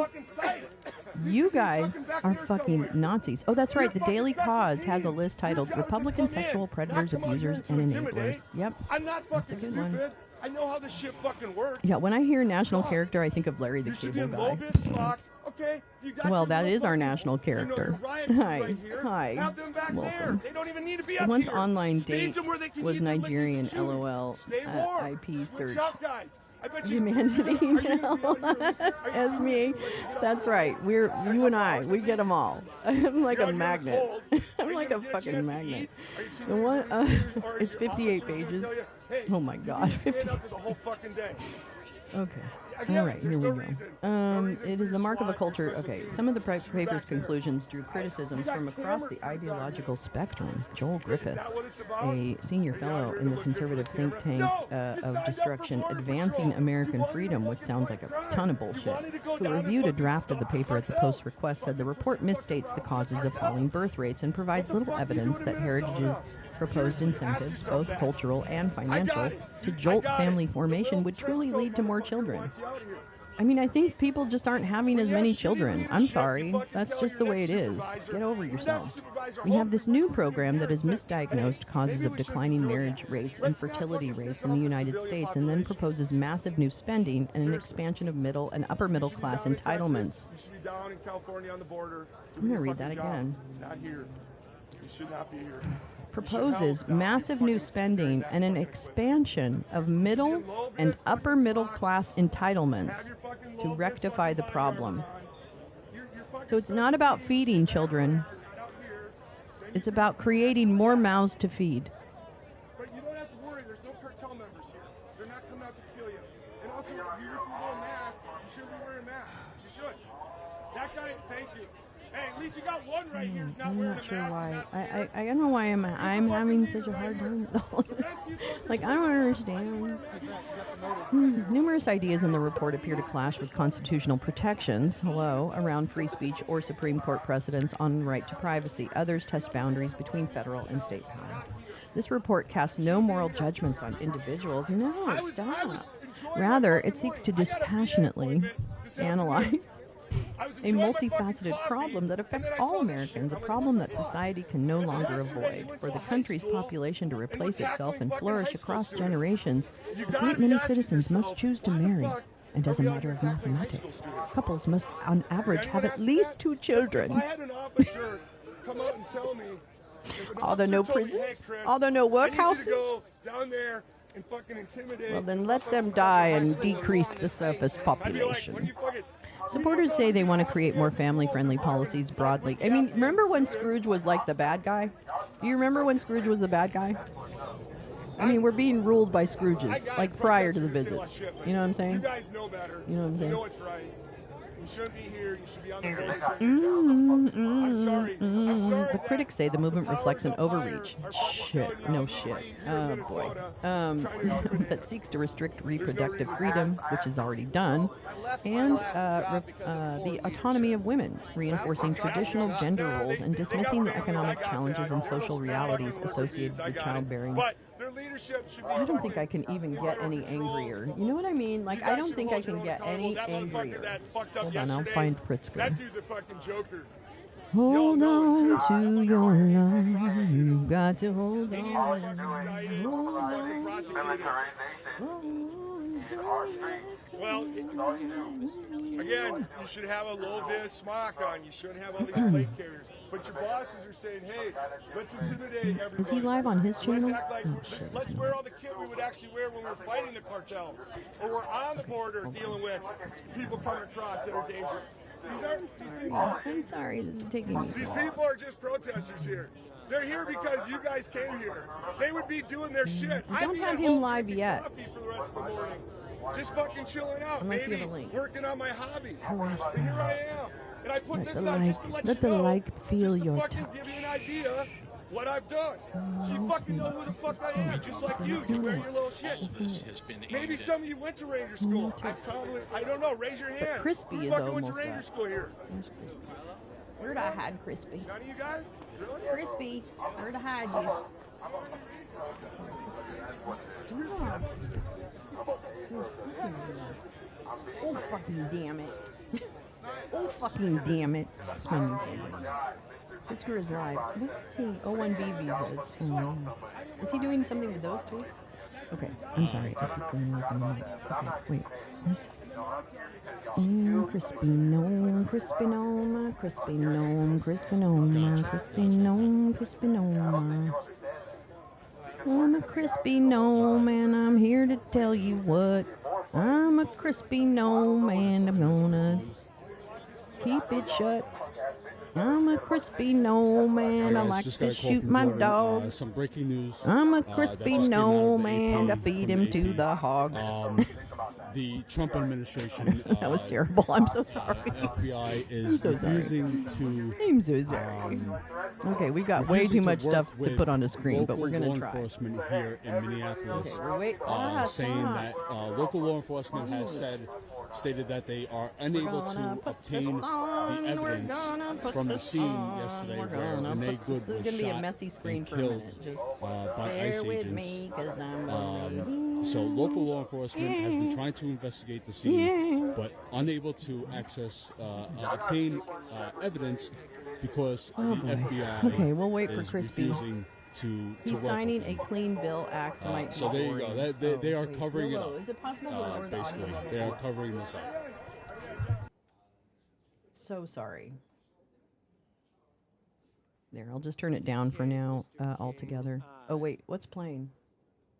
I think the Senate's playing.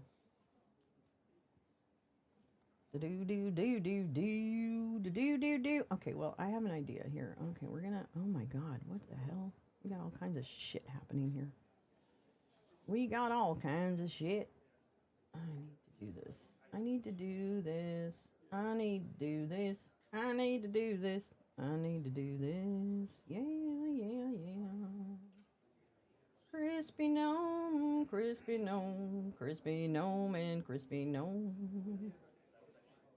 Crispy gnome and crispy gnome. I know it's a little messy, I apologize, but at least we'll be able to see. Not being able to gather evidence from the scene. What? You were hearing something like that, Pep? So much audio. I know. I'm sorry. Who else is audioing? Wait a minute. Oh, that's this. Okay, there.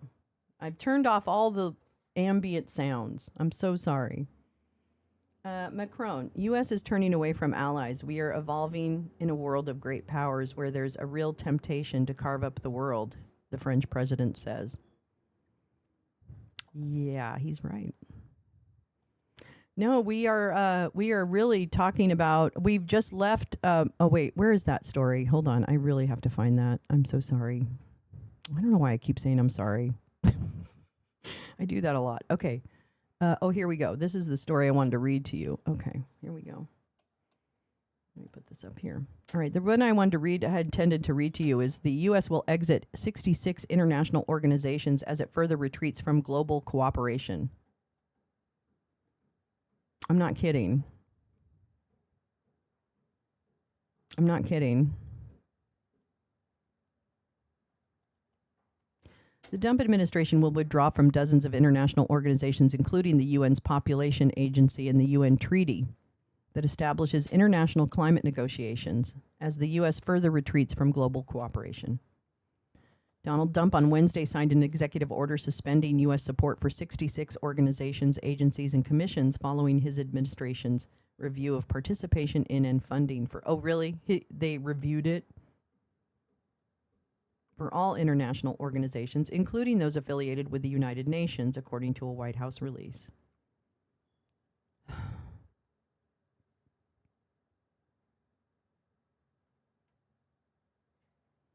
Many of the targets are UN-related agencies, commissions, and advisory panels that, let's see, where am I? Advisory panels and that focus on climate, labor, migration, and other issues the Trump administration has categorized as catering to diversity and woke initiatives. Other non-UN organizations on the list include the Partnership for Atlantic Cooperation, the International Institute for Democracy and Electoral Assistance, and the Global Counterterrorism Forum. The Trump administration has found these institutions to be redundant. See, this is their word. They use redundant all the time, which is bullshit. It just means they don't want to do it. Yeah, Kyle Cheney does have the full list. That's right. The Trump administration has found these institutions to be redundant in their scope. Fuck you. Mismanaged, unnecessary, wasteful, poorly run, captured by interest of actors advancing their own agendas contrary to our own, or a threat to our nation's sovereignty, freedoms, and general prosperity. Secretary of State and future Nuremberg defendant Marco Rubio said in a statement. Oh boy, you're going to swing from those big ears, Marco. They're going to swing you high. You're going to go down for crimes against humanity, you motherfucker. You're going to go down. They're going to execute you, bitch. Marco, it's not just you're not going to be president. They're going to fucking execute you, bitch. And I'm going to be there smiling. Because you're a piece of shit and you've killed millions of people already with your stupid fucking USAID bullshit. You didn't even have to cause that pain, but you did. So guess what, bitch? We're going to shove Nuremberg right up your motherfucking butthole. And it's not going to feel good. And I'm going to smile and I will dance on your grave. I will dance on the graves of every one of these motherfuckers in my dinosaur suit.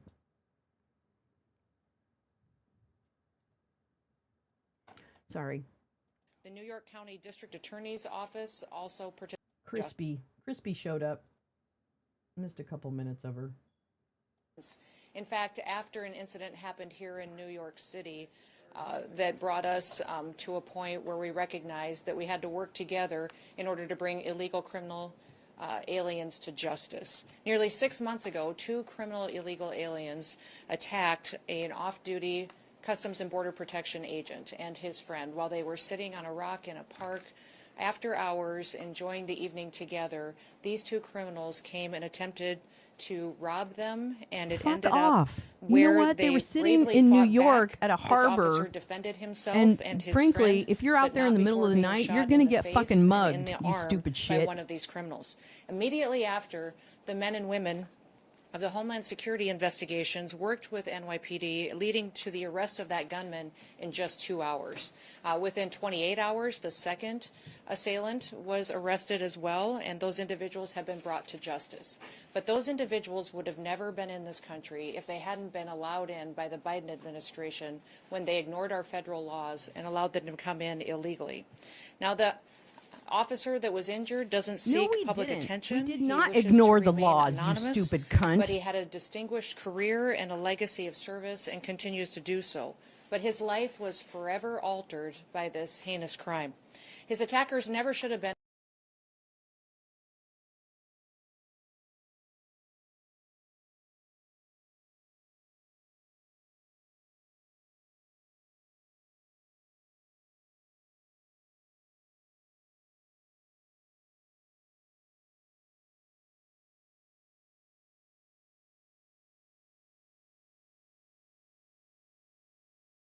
God damn it, that was really funny.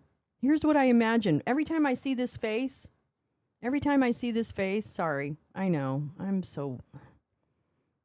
need the routing on this. I need a sound engineer. I just need someone who knows sound.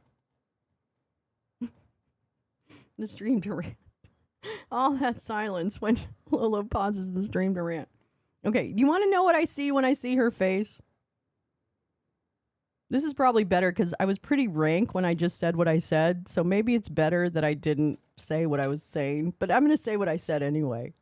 What I see when I see her face is I imagine her on her knees in front of, well, Palpatine, but here's a better unfortunate image for you. She's on her knees in front of Corey Lewandowski. I only see Corey Lewandowski letting his load loose on her face. I'm sorry. That is literally what I see when I look at this woman. Is that I remember that she had sex with Corey Lewandowski. And I can imagine him, the role playing that must have happened in that exchange probably was Oscar worthy. And I'm going to tell you right now, that face is covered in semen in my mind all the time because she is getting Corey's load dumped on her fucking stupid ass face. And she gets mad about it because it ruins her eyelashes. So she's not happy about it. And then he has to apologize. I have this whole scenario worked out in my head. So anyway, there you go. There's your mental image. in this country. And they've been protected and were protected up until that point by sanctuary city policies. In fact, they had long criminal rap sheets and were released by the Biden administration and continued to be released by leaders in this city to perpetuate crimes against the citizens that live here. During our investigation, we learned that these scumbags were affiliated with the transnational criminal organization, the notorious Trinitaris gang in New York. We began to target every single last person that is affiliated with them and recognized that they needed to be brought to justice. The American people deserve dignity, they deserve justice, and we deliver both. So we launched Operation Salvo here in New York City. Operation Salvo was a cooperation of the resources of CBP, HSI, ERO, and also the federal prosecutors from the Southern District of New York. The New York County District Attorney's Office also participated in this operation. We've arrested 54 individuals as a part of Operation Salvo since its inception just a few months ago. Those arrested are violent transnational gang members and affiliates associated with Trinitarios who are responsible for weapons trafficking, for human smuggling, for narcotics distribution, and for armed robberies. They had perpetuated previous violent attacks across the city of New York City.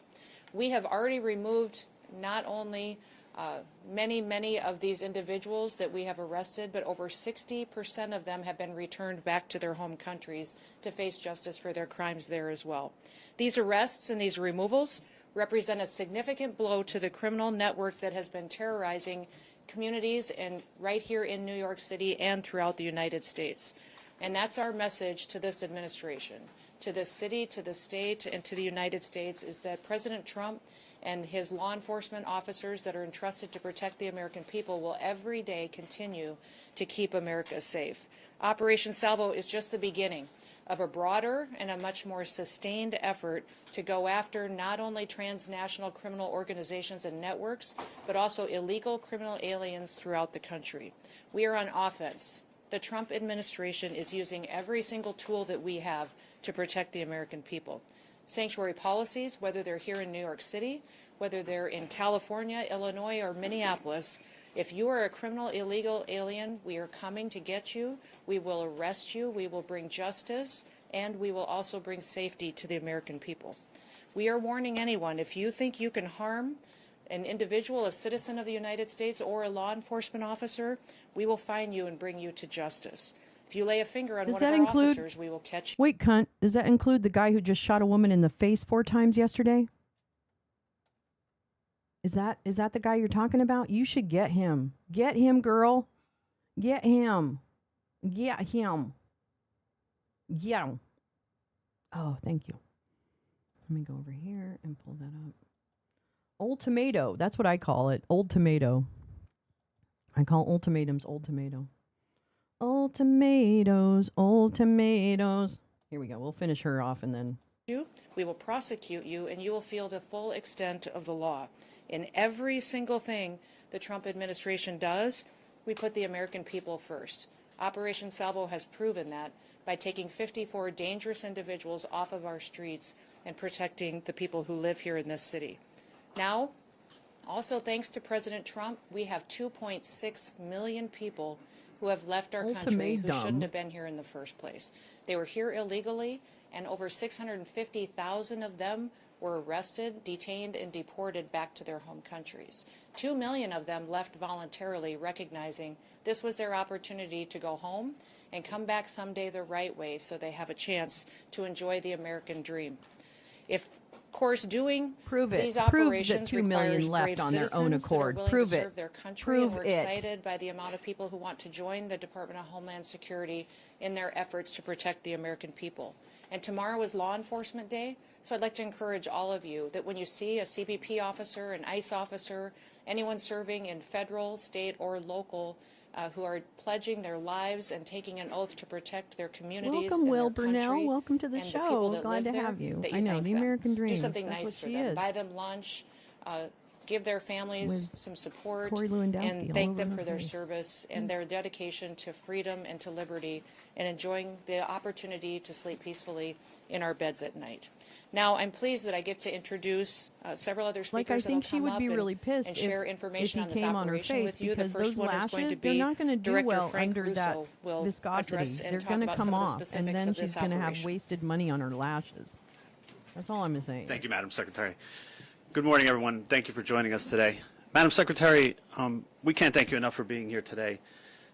Your humanity, your compassion was evident to us the minute our officer got shot. What? You visiting him in the is this? hospital, checking up on him every so often was God, really it's a USCBP. clear indication of your Fuck care you. for our officer. Abolish this dude. And really Why are these inspired all us such to come up Nazis? with this operation. I'm sure that the success of this operation is a direct result of your care, so thank you for that. Humanity?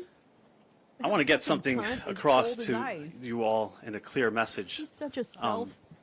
New York City is a safer city because we did not allow this attack, this vicious attack Oh, stop it. on our officer Fuck you. to go unanswered They and shouldn't have been unpunished. there. That's Because fucking late at Operation night. Salvo Fuck that. delivered clear, real, and measured results. Maybe they should have smiled Now, more.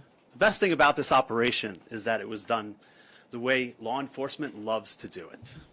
Quietly, discreetly, behind the scenes, often under the Why is this fucking guy cover of smiling? darkness. Why is he smiling so And fucking what that broadly? did was it allowed our officers and agents He has a to erectile go out there, to conduct He might. surveillance, I don't know. to do intel gathering operations, He's certainly gleeful and to arrest in these his support individuals of Madam without Secretary. any interruptions and without any impact to civilians.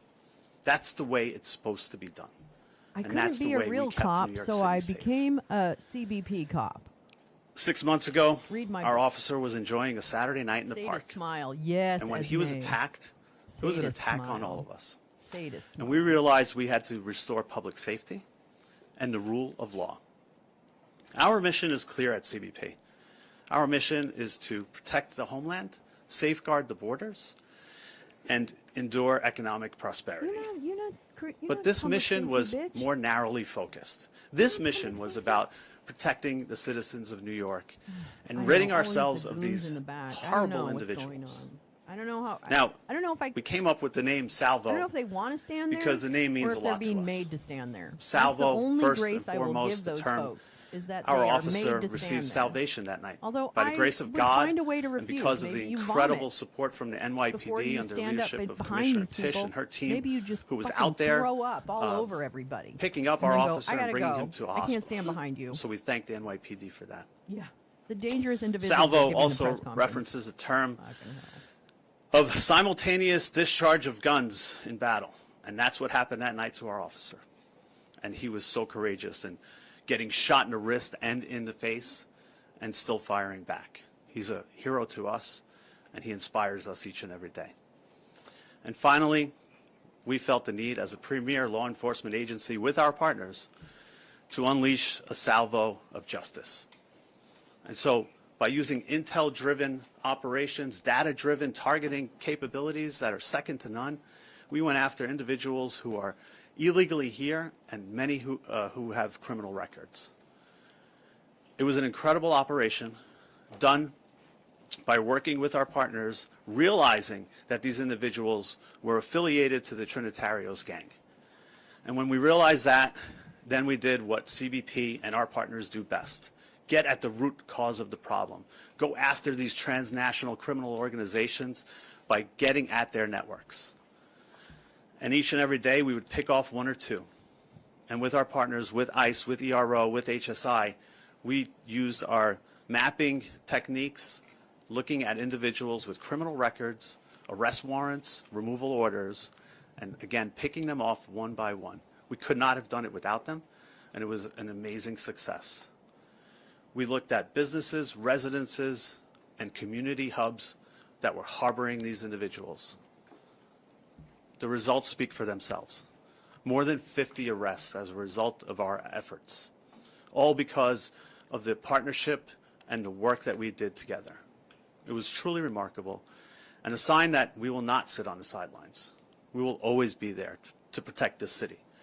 I want to thank, first and foremost, the Secretary again, our Commissioner, our Assistant Commissioner, the Office of Field Operations, our special response team operators, our task force officers, our border security team, our field analysis and intelligence units, under the leadership of George Pasiakos, Mike Firing, Dave Campos, and Carmine Borges, who did an incredible job of protecting the city and making sure that a Saturday night in the park is safe.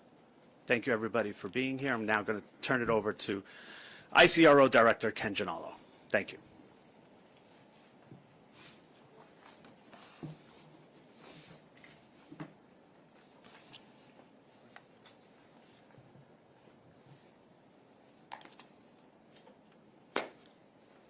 Good morning, everyone. How you doing? My name's Ken Gianello. I am the Field Office Director for ICE Enforcement Removal Operations, New York City.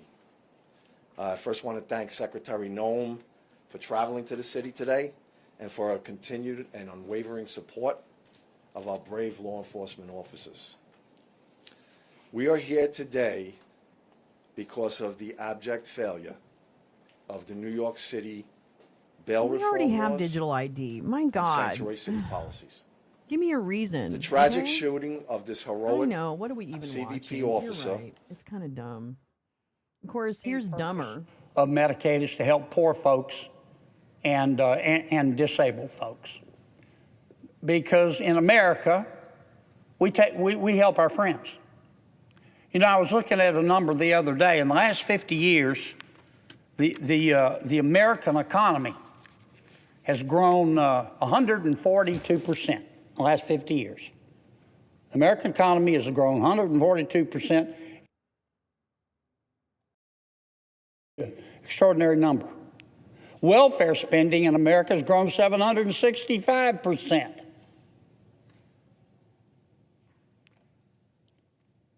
So I get a little upset when some people say, well, you know, the American people are selfish. We spend over $1 trillion a year helping our neighbors who are less fortunate than us, mostly the poor. In our country, I've said this before, if you're hungry, we'll feed you. If you're homeless, we'll house you. If you're too poor to be sick, we'll pay for your doctor. That's not fucking Other true. countries let their... That's not fucking true. Foghorn Leghorn. That's not fucking true. Stop it. This man also needs to rapture right now. An aneurysm on the floor of the Senate? What time? I'll be there to record it. fellow citizens die in a ditch. We don't do that in America. Yeah, we do. The American people have stepped up to the plate. Yeah, we fucking do. So when people steal this money, this $1 trillion plus a year that we spend helping our neighbors, when people steal that money, it offends me. When they steal from the poor and they steal from the American taxpayer. Brett Favre did it, or it offends me equally. Scott? And the folks in Minnesota and elsewhere who stole this money. Wait, hold on. Who took a giant whiz, giant Great Dane whiz down the leg of every taxpayer and poor person in America. Is he going to arrest Rick Scott for Medicare fraud? Or Brett Favre for charity fraud? Really? Oh, that's breaking news, kids. Rick Scott, there's a warrant for your arrest, it appears. I will buy. Are you leaving, Will? See you later. You're packing a bong? Fuck yeah. That's the way to do it. That's the name of the show. That's what you're supposed to do. All right, here we go. Yeah, which Medicare criminals are you going to go after? Okay. Not the Every not one the of them ought to go. $250 billion or more is stolen, and it's got to stop. And I'm going to talk about a solution in a moment. But let me tell you what was happening in Minnesota. One of the things Medicaid does, along with the food stamp program, is to feed people, particularly children. Nope. So what these thieves in Minnesota were doing, they were setting up these fictitious corporations and applying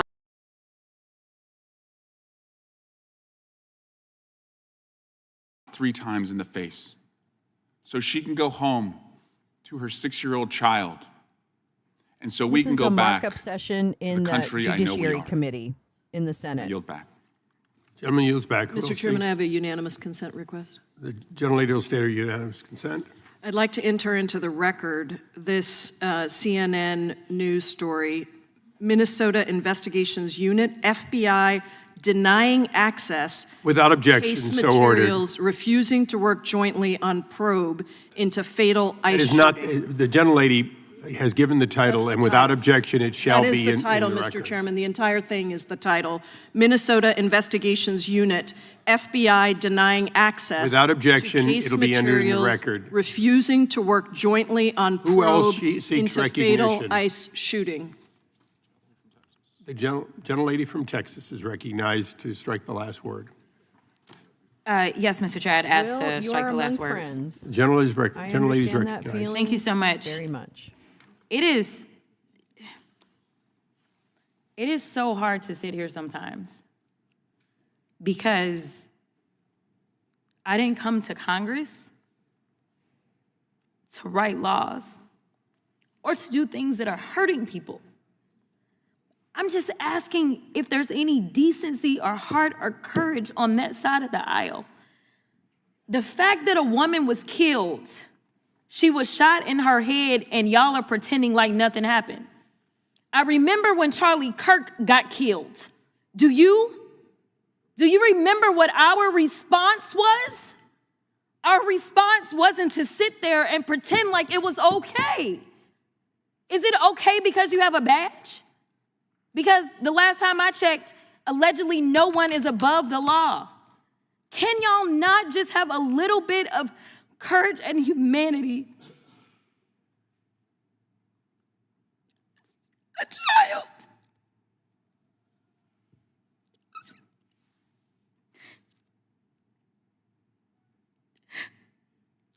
A child has lost her mom.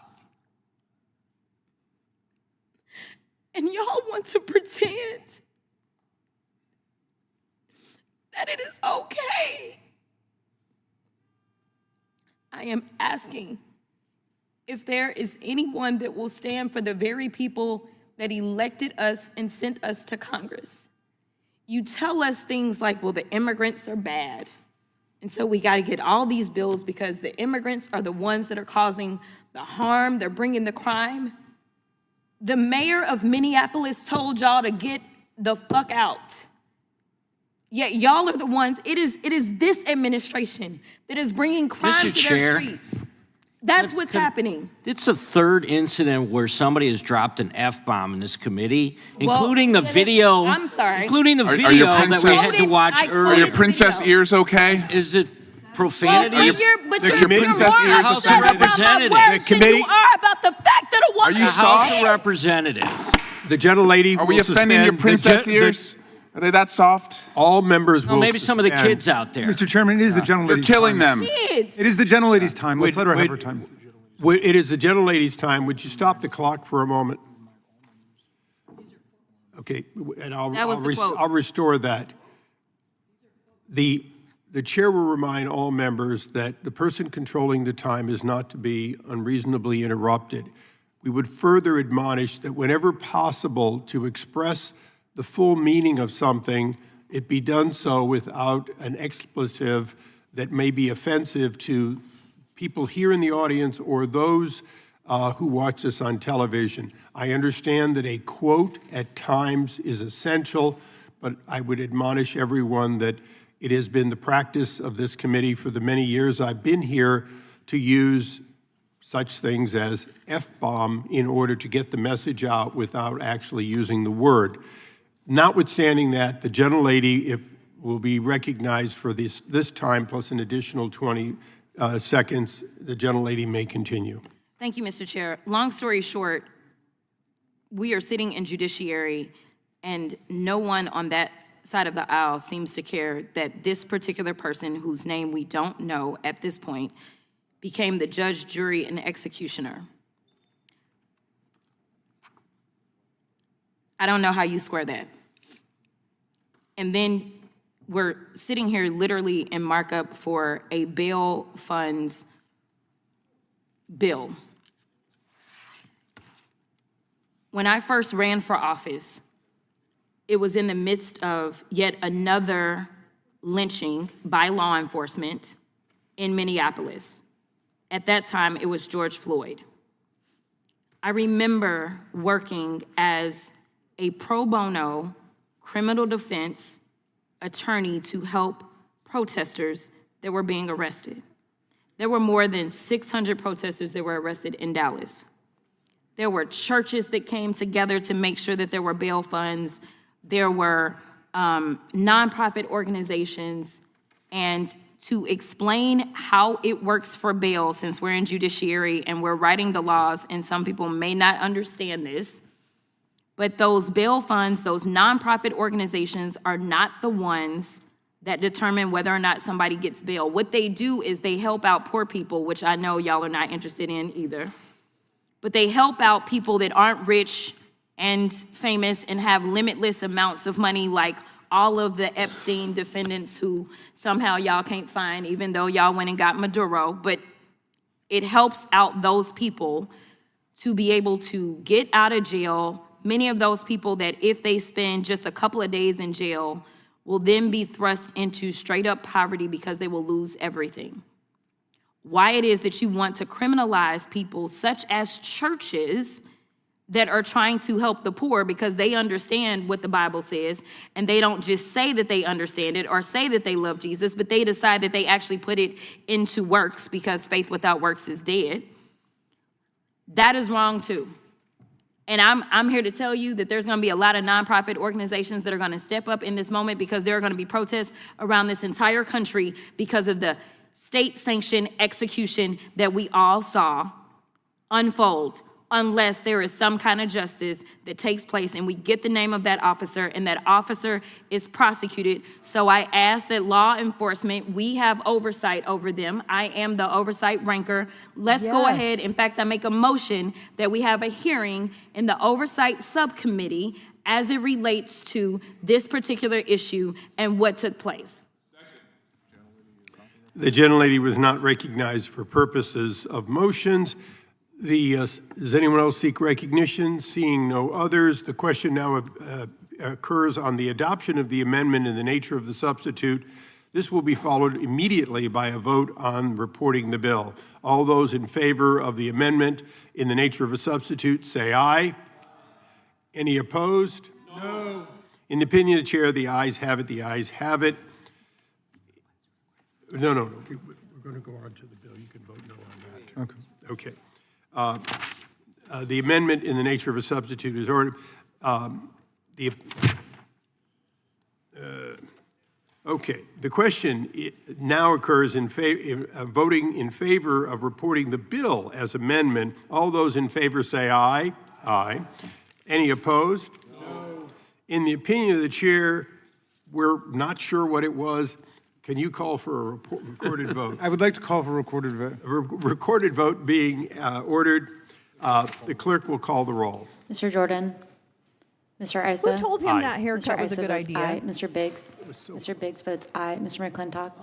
I want you to see this guy's haircut. Mr. Tiffany. I'm sorry, I was blank. Mr. Massey. Hi, Sharon. Oh, we've been Mr. all Roy. over the place this morning, Mr. Roy Sharon. votes aye. Oh, my Mr. Lord. Fitzgerald. Mr. Fitzgerald votes aye. Right now, Mr. we're watching Klein. the Senate or Mr. the Klein House votes aye. Judiciary Mr. Gooden. Committee. Mr. Gooden They're votes arguing. aye. Mr. Van Drew. They're working Mr. on Van a Drew bill votes around yes. bail Mr. funds. Nels. And I'll just turn her off for a minute. Oh, while she does the roll call. So this is the subcommittee, or this is the Judiciary Committee who each committee like reviews certain bills that have to do with their area of oversight, and then they make recommendations on those bills to the larger floor, right? The larger House vote.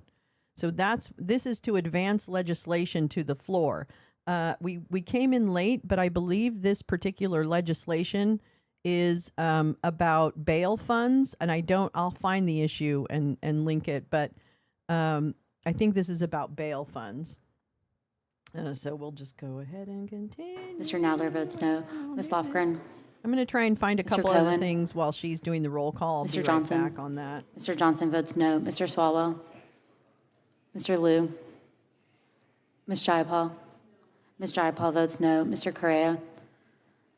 Ms. Scanlon, Mr. Neguse, Ms. McBath, Ms. Ross. Ms. Ross votes no. Ms. Ballant votes no. Mr. Garcia, Ms. Kamlager-Dove. Ms. Kamlager-Dove votes no. Mr. Moskowitz, Mr. Goldman, Ms. Crockett. Ms. Crockett votes no. Ms. Scanlon, you are not recorded. Ms. Scanlon votes no. Mr. Jordan votes yes. Mr. Knott, you're not recorded. Mr. Knott votes yes.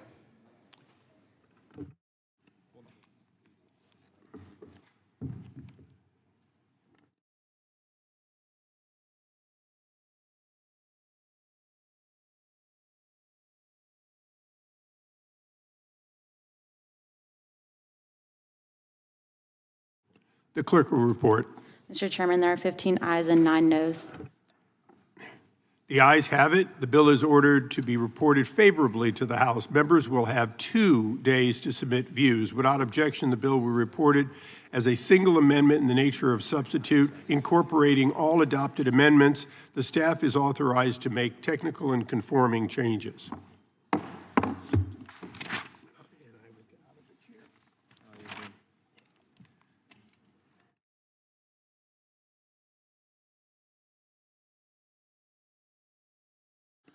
Pursuant to notice, I call up H.R. 5213, the Keep Violent Criminals Off Our Streets Act. For purposes of markup, I move the committee report it favorably to the House. The clerk will report the bill. H.R. 5213. Without objection, the bill will be considered as read and open for amendment at any point. And we'll do opening statements. Chair is recognized. H.R. 5213 prohibits the Attorney General from awarding burn jag grants to state and local governments that have cashless bail policies for violent criminal offenses and offenses that promote public disorder. States and local jurisdictions use burn jag grant dollars to fund many pretrial services that are used to assess and evaluate these offenders when they're released. Federal taxpayer dollars should not be awarded to states that have pro-criminal, anti-victim policies. Rates of violent crime have increased dramatically in Democrat-run cities over the past 5 years. Soft-on-crime prosecutors and legislators have implemented various bail policies that have resulted in more violent offenders being released back into their communities after their arrest. These laws and policies ignore public safety and create a revolving door for criminals. For example, in 2021, Illinois became the first state to eliminate the use of cash bail. Other states, such as California and New York, have modified their bail practice to significantly decrease the use of cash bail. These states continue to receive millions of taxpayer dollars in the form of burn jag grant funding, some of which is used for pretrial services. For example, in fiscal year 2024, Congress appropriated $924 million to state and local jurisdictions in this burn jag grant dollar program. Congress cannot continue to reward states and local jurisdictions that place their residents in harm's way for ideological purposes. I urge my colleagues to support the bill, and I yield back and now recognize the gentleman from Maryland, the ranking member. Thanks, Mr. Chairman. I strongly oppose the bill. H.R. 5213, which I understand will be renamed the No Federal Funds for Cashless Bail Act, should really be titled the Defund the Police in Dozens of American Jurisdictions Act. That's because it would prohibit states or localities that have reformed their cash bail systems from getting any funds from the burn jag program, the cornerstone of our federal public safety grant program, which supplies millions of dollars to police departments, prosecutors, and victim advocates across America to keep our communities safe. So instead of targeting criminals, this bill actually targets law enforcement, gutting federal funds that officers and district attorneys need to combat, prosecute, and punish crime.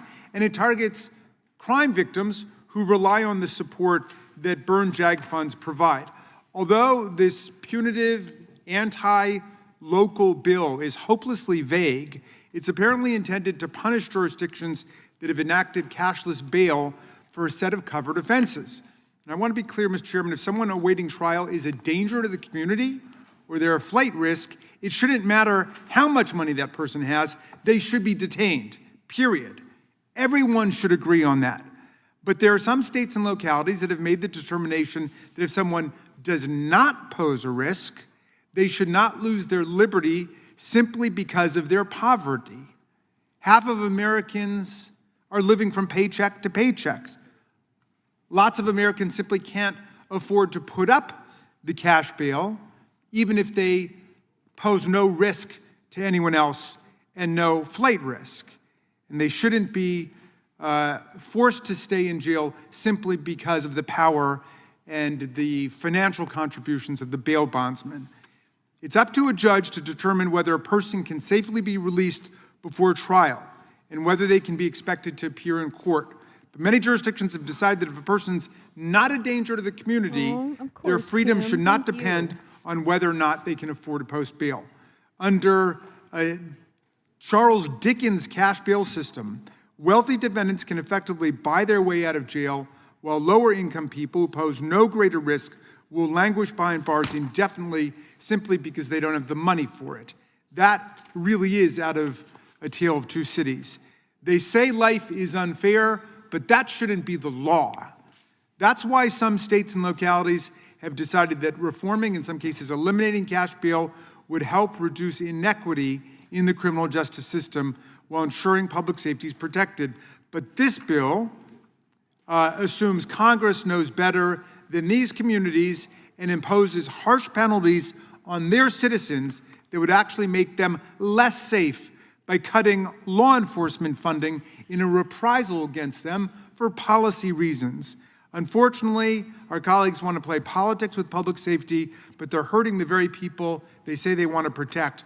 I urge my colleagues to join me in voting no on this gross federal overreach, and I yield back, Mr. Chairman. Gentleman yields back without objection. All of the opening statements will be included in the record. The chair now introduces an amendment in the nature of a substitute. The clerk will report the amendment. Amendment in the nature of a substitute. Objection, the amendment in the nature of a substitute will be considered as read and shall be considered base text for the purpose of amendment. This amendment changes the short title of the bill to the No Federal Funds for Cashless Bail Act. As the ranking member indicated, this change is not intended in any way to alter the important purpose of the legislation. I urge support of the amendment and yield back. Who seeks recognition? Gentleman from New York is thanks for recognized. that. That's the maximum. Mr. Speaker, I'm sorry, Mr. Chairman. 500% tariffs. Okay. Been called worse. Saw that the bill for Mr. Russian Chairman, sanctions is moving forward, possibly increasing tariffs I to rise in 500% opposition to on this India bill and for essentially China. the same reasons that That the is ranking member maximum, did. so I'm taking it It as is a an threat anti-law to get enforcement India bill and China because it to cuts the comply. burn We'll see how JAG it grants. plays out. Thank you, It does so in the Lee, our name trade representative, of the opposing lounge trade cash bail. representative. But the fact is, cashless bail. But the fact is, cashless bail or almost cashless bail policies, like in New York, have worked. No one should go to jail pre-trial because he can't put up cash. No one. A judge, in every case, should decide on the flight risk or risk of bad conduct by a defendant based on all kinds of factors, except one, that is, whether the defendant can put up cash. That factor is irrelevant.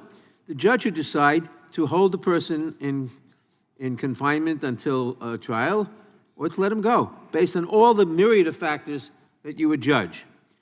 States have gone in this direction. And states that have gone in this direction, like New York, which has almost the cashless bail policy, I wish we'd go further, have the lowest crime rates in decades. We have not seen lots of defendants released on cash, released before trial, commit crimes.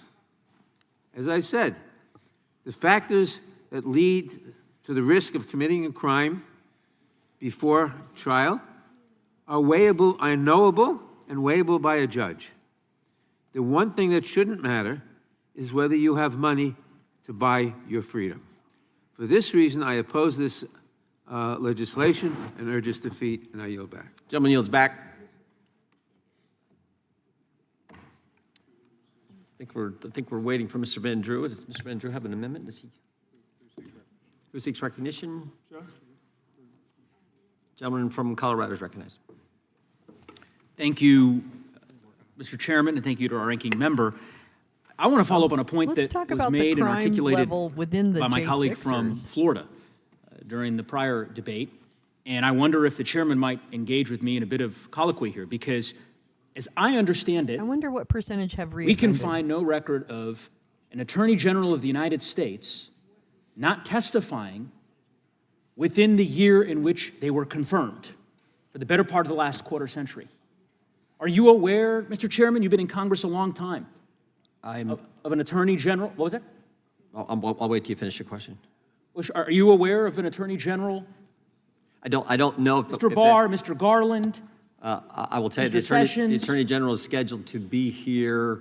She was scheduled to be here during the whatever 43-day shutdown that you guys orchestrated, but she's now scheduled to be back in next month. Well, it's interesting. I'll just say, the shutdown did not stop any of the other Republican chairmen within the House of Representatives from securing an appearance from the individuals who serve in the president's cabinet.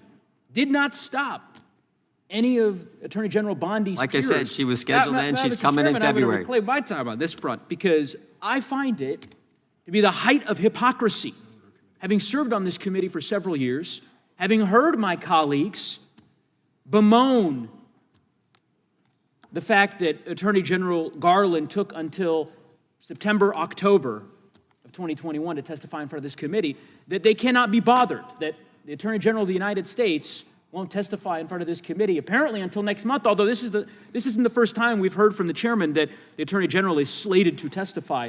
And then, of course, as fate would have it, the hearing is canceled or no longer scheduled and all the rest. So I look forward to that hearing. I hope the chairman is a man of his word and that he can commit to us that that hearing will take place and that the Attorney General of the United States will testify in front of the committee that has jurisdiction and oversight over her department. If the chairman's willing to make that commitment, is that? Like I said, she's scheduled to be here next month. We've had the director of the FBI. I don't believe any committee had any hearings during this 43-day shutdown that you guys put together. Most of them scheduled their oversight hearings before that. So in any event, I look forward to that hearing. I yield back the balance of my time. Or I yield to the ranking member, I'm sorry. Thank you kindly. I wanted to say a word in response to the gentleman from California, Mr. Issa, who said, as to the terrible killing of the 37-year-old mom, Renee Good, in Minnesota, that he would reserve judgment, something obviously the president did not do, something that the director of Homeland Security did not do. He would want to see. And I appreciate the fact that he did not reject my suggestion to think about Ashley Babbitt, because there's some people who seem to think that the legitimacy of a police killing of a citizen should be based on the politics of the person who's killed, which is just outrageous and dangerous, okay? And so when Ashley Babbitt was killed, I said from the very beginning of that, there's got to be an investigation to see whether this was a lawful use of force or not. And there was an internal investigation in the Capitol Police Department that found it was a lawful use of force to defend both the officer and the members of Congress from the entering mob. And then the Department of Justice came to the exact same conclusion. Nonetheless, our colleagues and the Department of Justice took the position that there should be a $5 million payout to Ashley Babbitt's family, despite the fact that there were investigations exonerating the police officer in that case. Now what we've got is the president and the Homeland Security Department asserting peremptorily, summarily, that this was self-defense in this case, and in a way totally contrary to the evidence of our own eyes. If we're going to come to a snap judgment, then I'm with the people who are saying that was murder.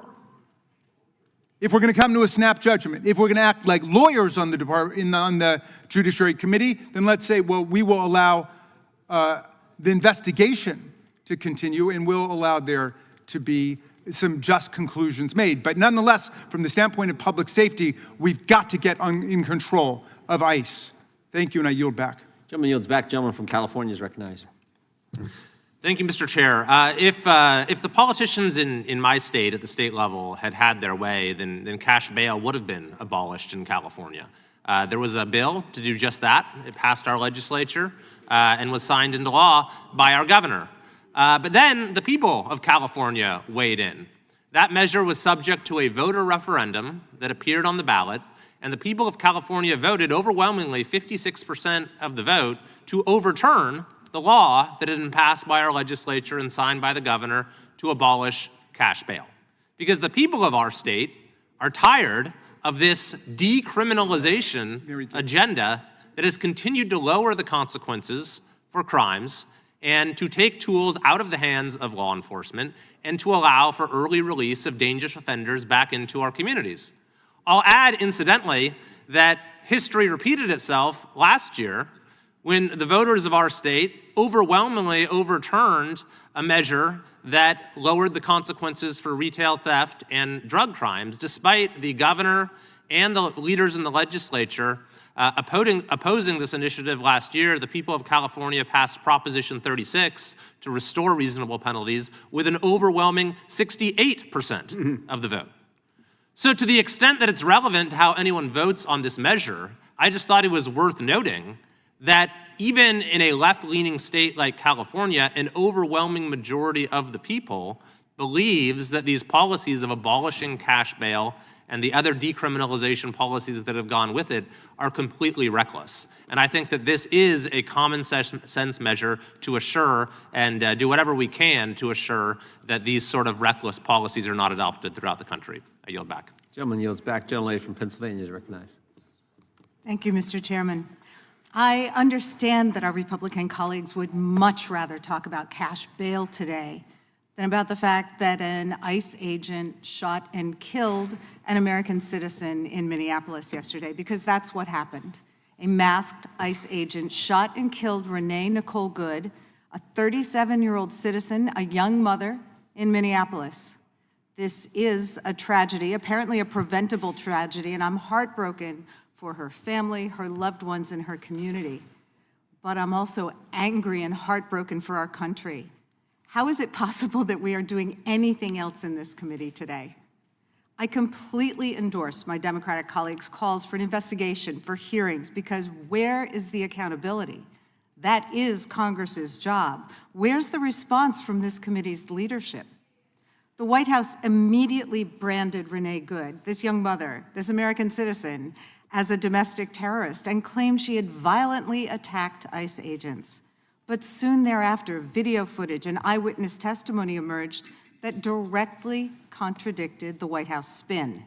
There's eyewitness testimony that the agents gave Renee Good conflicting directives and video evidence that she tried to wave the ICE agents around her car and steer around them. That's why it's all the more egregious and demanding of both condemnation and congressional investigation that the White House's first instinct was to manipulate the facts and smear the dead woman. And why it's all the more important that Congress meet its duty to examine ICE's abuses, its lack of training, its massive overspending. The implications of this incident go far beyond the tragedy in Minneapolis.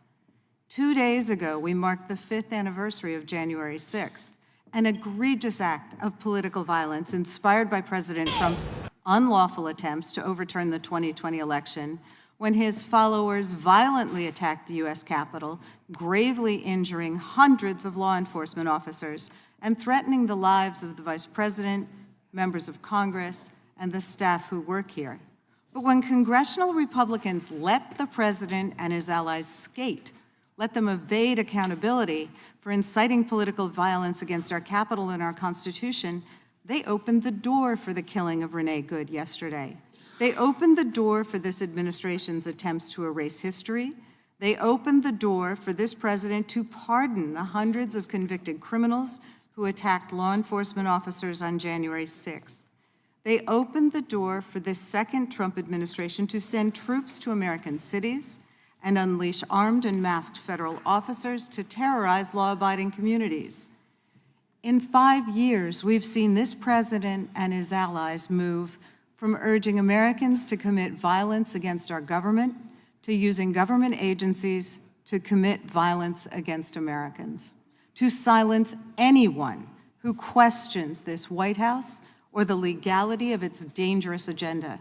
It is long past time for Congress to assert itself on behalf of the American people and on behalf of our Constitution.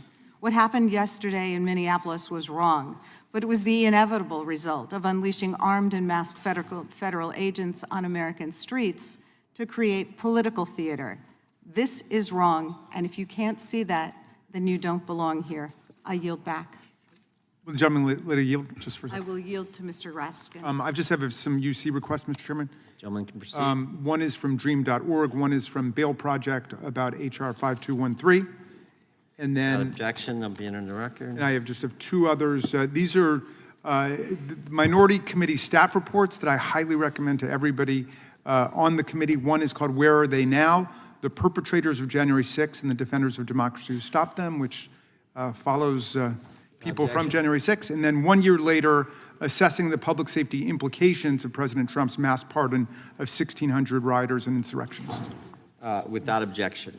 I believe it's the gentlelady from Washington and then the gentlelady from California. Gentlelady from Washington is recognized. Thank you, Mr. Chairman. I oppose this bill, but I want to go back to what happened in Minnesota because I just think that this is so critical on so many different levels. There's new information coming out every minute. I'm tracking this very closely. I want to enter into the record an article from the Washington Post entitled, "ICE Agent Was Not in Vehicle's Path When He Fired at Driver." I also want to enter into the record an article from the New York Times that is titled, "Minnesota Officials Say They're Being Blocked from Investigating Fatal ICE Shooting." Without objection. And the reason I think this is very important is because we have video footage that is being shown across this country about what happened in Minnesota when Ms. Good was shot 3 times by an ICE agent as her car was being turned to move away. And we also have immediately, not days later, immediately, the Secretary of Homeland Security, who has billions of dollars at her disposal, taxpayer dollars, who has been using ICE agents to kidnap and disappear people across our cities, including US citizens, by the way, mass detention policies that have been ruled illegal by numerous judges across the country with no due process, which is what this committee is supposed to ensure that we have. And that Secretary of Homeland Security, combined with the President of the United States, within hours, put out statements that were absolutely lies. And that's coming out now with all this video footage. And what happens, Mr. President, Mr. Chairman, what happens is we live in 2 realities. We here in Congress are living in 2 realities, where we have one reality of what's happening to the American people. Healthcare is being stolen. We're invading Venezuela without authorization from Congress. Congratulations to the Republicans in the Senate who voted for the War Powers Resolution where it passed in the Senate on Venezuela. We are seeing a reality on television of an American citizen who was sitting in her car be violently approached by an ICE agent and then turning her car away and being shot 3 times. Not once, not twice, 3 times. When you have the President and the Secretary of Homeland Security now give an alternate reality to what happened, what you do is you undermine any trust that may have existed in the United States government, because that's who's saying these lies. And when you undermine the trust, and maybe this is the proposition that my colleagues across the aisle are okay with, I don't know. But when you undermine that kind of trust in our government, in our democracy, that is when you have lawlessness. And look, this isn't the first time. January 6th happened. I was in that gallery when January 6th happened. I couldn't walk, I had a cane, I just had a knee surgery, and I was one of the last people to be let out of the gallery. And to tell me that that didn't happen, that that was not a violent insurrection incited by the President of the United States, confirmed by a special counsel that he was absolutely trying to steal that election, is not just a disservice. That's too mild of a word. It is fundamentally undermining people's faith in government. Because when I see these articles that say ICE agent was not in the vehicle's path when he fired at the driver, and that is directly contradictory to what the President of the United States has said, how can we accept anything from this government, from this administration? He wants to set up an offshore account for Venezuelan oil that we sell. And I don't know, is he going to control that account? I have no idea. But I am deeply disturbed about this killing, about the lack of accountability from this committee, about the fact that members on the other side are defending this killing. And I think we have to think about the consequences to our democracy and to our judiciary system and to the trust in government. I yield back. I think I have the gentleman from California, and then I'll come to the gentleman from Georgia. Thank you, Mr. Chair. I oppose this bill, and I am going to get to it in a minute. But I ask when the fever will break over there. Please let us know. And if we can help accelerate it, let us know how. You know, a woman, a mother, a daughter was killed, you know, on the streets of Minneapolis. And, you know, the callous disregard for the life is pretty potent, coming from this administration, from Kristi Noem, and from some folks on the other side of the aisle. And maybe that's because you don't know her. You know, but I would just implore us all to consider if Miss Renee Good belonged to us, if she lived in our community, if she was a constituent in our district, if we knew her, if we worshiped with her. Think about it in those terms so that you can emote a little compassion, even if it's rented, for the fact that this woman was killed on the streets of Minneapolis. And I'm deeply alarmed that the FBI has taken over this case and has denied local law enforcement the opportunity to investigate it. But you know, Kash Patel likes to party, so while we're discussing finding a time for the Attorney General Pam Bondi, priceless, to come and be a witness before this committee, maybe we can bring back Kash Patel. Please, I want to go back to this bill, keeping violent criminals off our streets. And, you know, Tuesday was January 6th. We put, Trump put 1,500 violent criminals back on the streets, those folks that he pardoned. And some of them, before the pardon that they got, were violent criminals. Okay, here's their charges: malicious bodily injury, strangling assault on a family member, destruction of property, assault, soliciting a minor, possession of child pornography and sexual exploitation of a minor, sexual assault of a child, receipt of child pornography, aggravated sexual battery of a child under 13, DUIs, stalking, invasion of property, drug possession, rape. Will the gentlelady yield for a quick question? Yes. So thank you for referencing that. It's, you know, our report is devastating and everybody on the committee should read it. You're referring to some crimes that were committed before January 6th. That's true. But there were also crimes committed after January 6th. Amen, ranking member. I was getting to that. Please do. And after the pardon, there were also those who've gone out. I mean, you know, if the roles were reversed, we bet we'd have a Willie Horton ad every night on TV. Yes, we would. And to your point, after the pardon, these violent criminals came back on the street and committed more crimes. Let's get into it. Assault of multiple people, including a police officer, law enforcement, violating a peace order in 22 and in 25.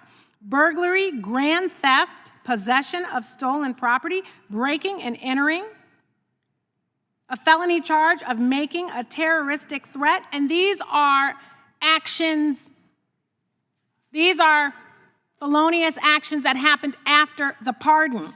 So if you're talking about keeping violent criminals off the streets, I would think that you would be talking about these folks, but no. You're actually talking about poor people, and in some instances, legally innocent people who are held in jail pre-trial for no other reason than their inability to pay bail. And I want to agree with my colleague on the other side of the aisle from California that states should be in control of their criminal justice system. My colleague wanted to reference the state of California. Well, the state of California actually was investing in reforms that, you know what they did? They cut down the cost of jail time, 1.4 million jail days because of the reforms. You know what that translates into? Saving taxpayer dollars. And they saved taxpayers $100 million because of their reforms. And I just want to add, even though I know my time is up, Mr. Chair, but you know, this program you're trying to defund actually supports law enforcement. I looked up this, BurnJag. It says it helps law enforcement, prosecution in courts, prevention and education, corrections, community corrections, drug treatment, mental health and related law enforcement, and correction programs. So you're essentially saying you want to defund law enforcement and the community-based organizations that partner with law enforcement. And you know, we had a hearing about defunding federal courts. So we cannot speak out of both sides of our mouths, Mr. Chair, which is why I oppose this bill. Thank you, Mr. Chair. The gentlelady has expired. Thank The gentleman, thank you. Gentleman from Georgia, then the. Okay, I'm going to go to the Tim presser. I'm going to let the rest of this just continue playing so that you see the captions. It's the Republican speaking. Oh, no, actually, it's Mr. Johnson from Georgia. Oh, I love him very much. Wait, we got to hear him. I'm sorry. Flies in the face of human decency and democracy. I served as a criminal defense attorney for 27 years before I came to Congress, and during 12 of those years, I served as a magistrate court judge, and one of the things I did as a judge was to set bond for people. And so my state, the state of Georgia, allows judges to exercise judicial discretion in setting bond in many and most cases. Sometimes that's limited by Georgia law. But in cases where I could set cash bonds, I use my discretion, and other judges use their discretion based on factors like nature of the offense, a misdemeanor. Why can't a judge set a signature bond, a cashless bond? Why can't a judge set a signature bond for a misdemeanor? In fact, I would challenge any of my Republican colleagues who support this bill, 5213 HR, to cite a situation where a state court judge set bail for a dangerous offense. You can't do that. The only thing that you can do is to pass this legislation for the purpose of incarcerating more people. And you know that most of the people who fill the jails now unable to make bond are black and brown people. And you know that the people who are most unable to make a bond that has been set that is not cashless or signature bond, the ones who are most likely to not be able to make bond are black and brown people. And that is why, as you know, The jails are filled with black and brown people awaiting trial, haven't even been convicted yet, but just simply awaiting trial on minor charges because they cannot make bond. This bill would punish state and local governments for allowing their judges the discretion to set signature bonds. It would cause them to lose Burn JAG grant funding. By the way, $270 million of Burn JAG awards in 2024 to 1,489 local governments that were eligible helps these states and local governments reduce and subdue crime. But you all want to take discretion away. Why is that? Got to tie it back to what happened to Renee Good yesterday. Peaceful protests, peaceful protesters. You want them to be locked up. You don't want them to be able to get out on bond if they're charged with disturbing the peace or some minor misdemeanor. It's an erosion of our First Amendment rights, our rights to peacefully assemble and seek redress from our government. You're trying to stifle dissent. You're in favor of shooting people, executing people on the street for minor traffic offenses. This is outrageous where our country is headed. As Donald Trump's net worth goes up $3 billion in a year, our First Amendment rights are going down and our streets are being flooded with ICE goons who are untrained and who shoot into moving vehicles. Did you see why it is against police procedure to fire into a moving vehicle? It's because that vehicle becomes a projectile itself, and it goes down the street, hits other vehicles, causes property damage, could have injured or killed human beings on the street. That's why you don't shoot into a moving vehicle. These were untrained agents, federal agents, and they have immunity from civil prosecution. And if they should be prosecuted in the state courts, it's likely that their attorneys will move to have the cases removed to federal court. And so we're setting up injustice here. Time of the gentleman has expired. H.R. 5213 is in keeping with that, and that's why I oppose it, and I ask my colleagues to do the same, and with that I yield back. Thank you, Mr. Chairman. Good to be with you from the break. I want to follow up. Shut up. Oh, wait. Oh, well, you know what? I'm gonna pass on Moskowitz for right now because I want to hear Tim Walz. I'm so sorry. Let's see what Tim Walz has to say. Hold on. We're gonna make that big. Oops. Don't say anything yet, Tim. Morning, extending sympathies to Renee Good's wife and child, to the rest of the family. Deepest sympathies on an unimaginable tragedy and the horror of the last 24 hours. Also a deep thank you to Minnesotans and those across the country. I understand a fund has been set up to support Renee's 6-year-old child and wife, other things being done. I would encourage Minnesotans and folks across the country in this moment. You're seeing neighborliness and kindness rise to the occasion, is go and find out what they're doing there and give some help if you can.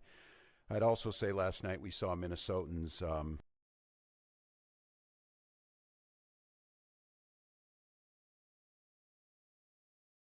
Hold on. I'm so sorry. I don't know what the fucking problem is with streams these days from like the AP, from PBS, from others. They don't fucking check their audio. The audio levels are always too fucking low. I can't believe it. And it's always the big fucking services that fuck it up the biggest. All right. I have another copy of this that I think has better sound. I'm so sorry. God, man. Mary and Joseph. Where am I now? Is this it? No, that's not it. And that's not it either. Oh boy, now I lost it. Wait, that's the PBS News one. All right, hold on. I'll just do this. Oh my God, I'm so fucking. Hate to even say this, but this is the kind of victim that captures popular sympathy. Yeah, I didn't want to really. I don't want to talk about that. I really don't. I don't want to talk about it. Let me see if this one has better sound. Answers. To Minnesotans. Okay, there we go. That one's better. All right, hold on. Let me go here and let me go here. Thank you for your attention to this matter. Good afternoon. Today I'm joined by Department of Public Safety Commissioner Bob Jacobson, Colonel Schaefer of the Minnesota National Guard, and Colonel Bogojevic of the Minnesota State Patrol. This morning we learned that an ICE officer shot and killed someone in Minneapolis. My deepest condolences to the family, to the loved ones who had to learn about this tragic event on national television. That's the wrong one. I'm so sorry. I'm so sorry. God damn it. There's too many screens open. Hold on. I've got too many screens open. And I'm really upset about it. Oh my God, where is everything? It just disappeared. It disappeared. Where are you, Tim Waltz? Where are you, Tim Waltz? God fucking damn it. NPR News. That's where I'm going to go. God fuck me. Just help a girl out. The goal here is to make America safe, is what he said. There is no verifiable evidence that any of this is making America safer. Was judge, jury, and basically participate in the and wife, other things being done. I would encourage Minnesotans and folks across the country in this moment, you're seeing neighborliness and kindness rise to the occasion, is go and find out what they're doing there and give some help if you can. I'd also say last night we saw Minnesotans meet the moment once again. Thousands of Minnesotans demonstrated last night peacefully. They shared a message about the reckless ICE mobilization is not keeping us safe and led to the tragedy that the world witnessed once again. To Minnesota, I say thank you. There's strength in numbers, there's power in peace, and what we saw was a beautiful vigil to a life that we're starting to learn more about. And I will let those that want to push out false narratives, to slander or defame Renee Good, Minnesotans will tell her life story. Minnesotans will be there to defend her honor and see this as a human being, not a moment in time or the callous casualness that I've watched some people on TV gloss over what they saw. We've also spent a lot of time talking last 24 hours about accountability. That means no function of government operates with impunity. It means when someone's in a position of authority and they commit any act that impacts our people, there has to be another place to turn to get justice. Checks and balances. Basic idea, the center of the formation of our country. It's the only measure that protects us from the abuse of government or federal overreach or tyrannical government.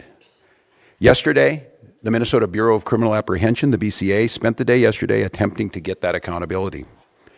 We have learned that the Trump administration has now denied the state that ability to participate in the investigation. And I just want to make this as clear as possible to everyone. Minnesota must be part of this investigation. These are nonpartisan career professionals that have spent years building the trust of the community.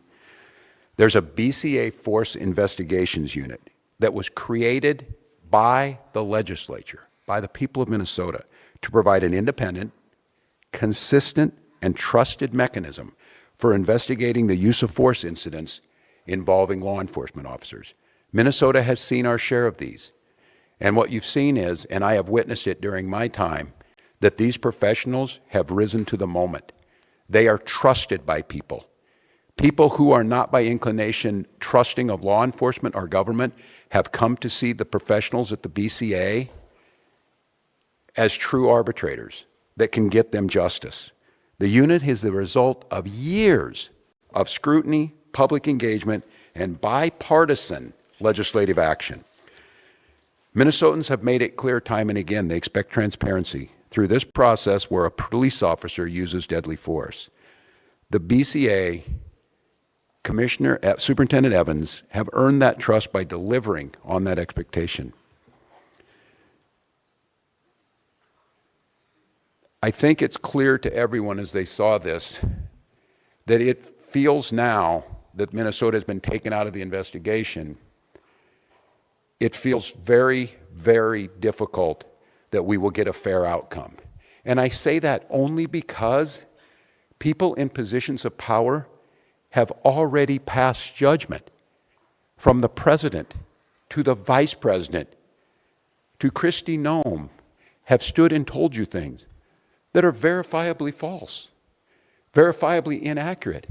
They have determined the character of a 37-year-old mom that they didn't even don't know. They've determined that the actions are done. I don't know. I've not used inflammatory terms of what happened. I've asked us to find the answers. The only way we find the answers is a thorough investigation by nonpartisan professionals. We've delivered that. We've been able to do it. We've earned the trust.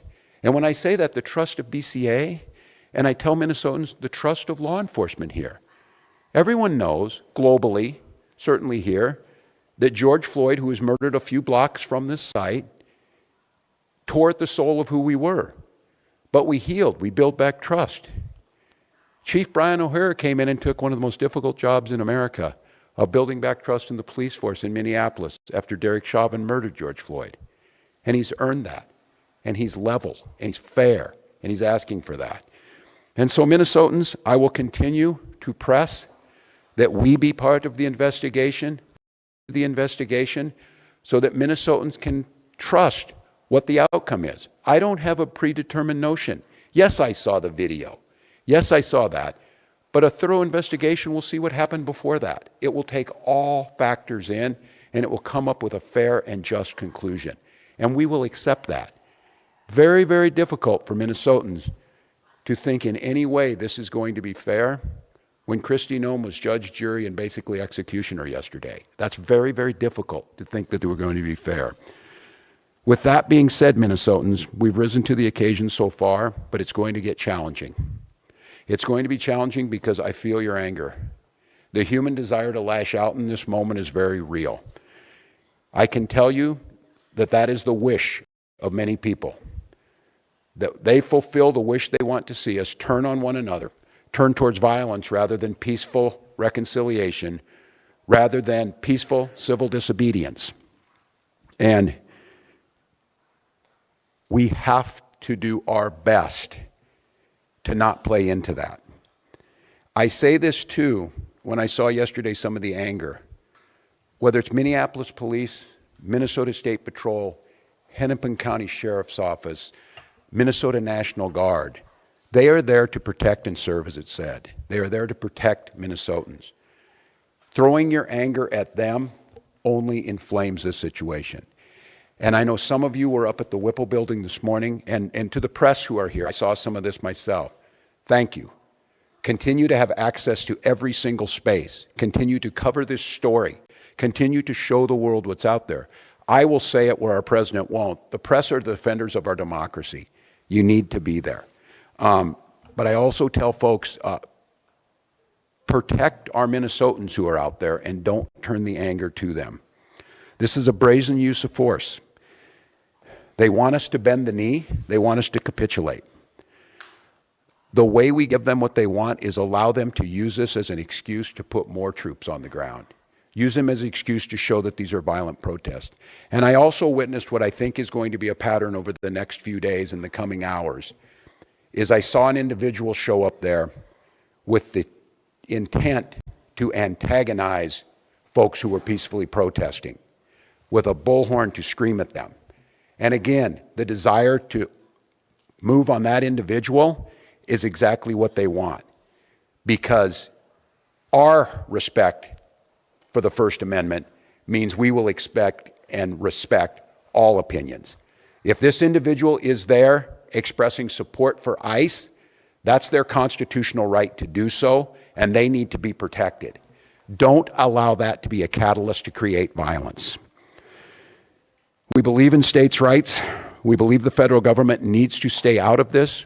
We believe that the situation has gotten worse and less safe because. And I will just say there were 2 incidents yesterday I saw after this that just tore at my soul. I saw an individual at the scene identify themselves as medical personnel, a physician, and asked to provide aid, and an ICE agent said, "I do not care."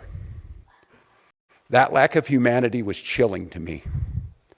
And after this incident happened, and after the tensions rose, ICE agents entered a Minnesota school, causing disruptions at that school.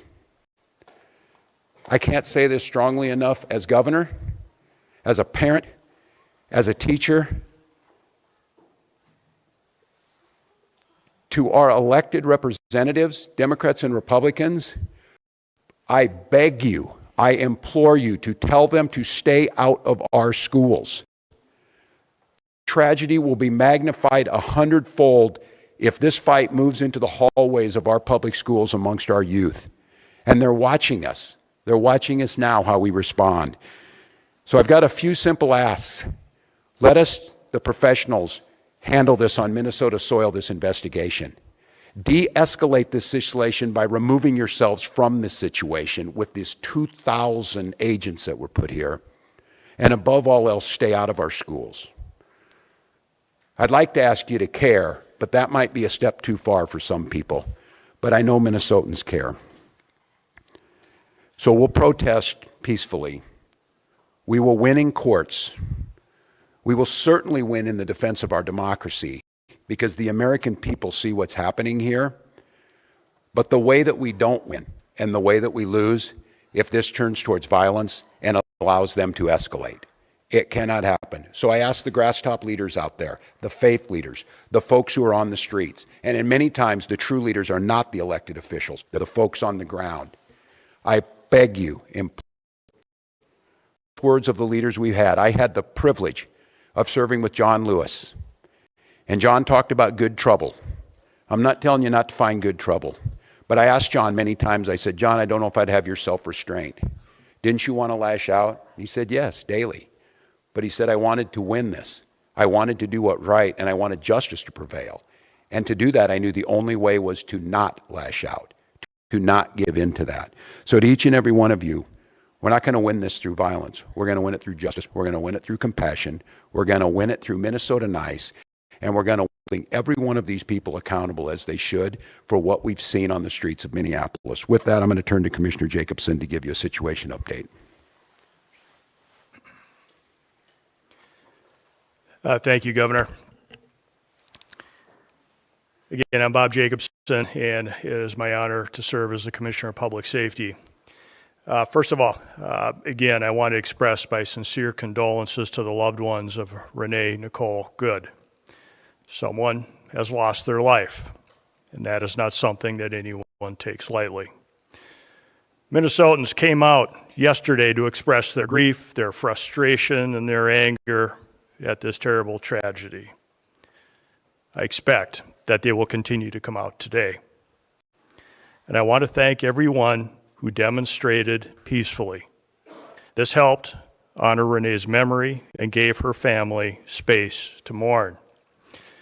Minnesota's residents and visitors have the right to demonstrate and to exercise their First Amendment rights. I want to remind everyone that there are safe ways to do so. Our goal is to reduce tensions, to avoid conflict, and to maintain a calm environment.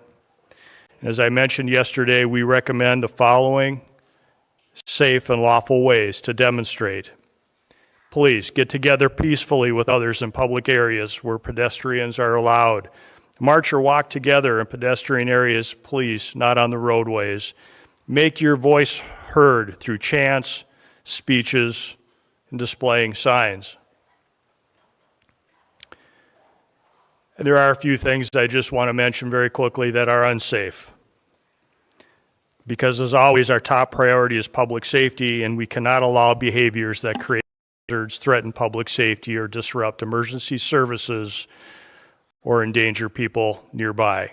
That would include certainly demonstrating on the freeway, walking on highways, throwing objects, setting things on fire, property damage, graffiti, fireworks, illegal weapons, reckless and dangerous driving, or assaultive or aggressive behavior. I know that we all want more definitive answers about that fatal shooting that occurred yesterday. And as we are able to get those answers and dispel rumors and false information, then we can rightfully honor Renee's memory and help her family, loved ones, and our community heal. With that, I'll turn it back to Governor Walz and maybe a few questions. Please. Esme?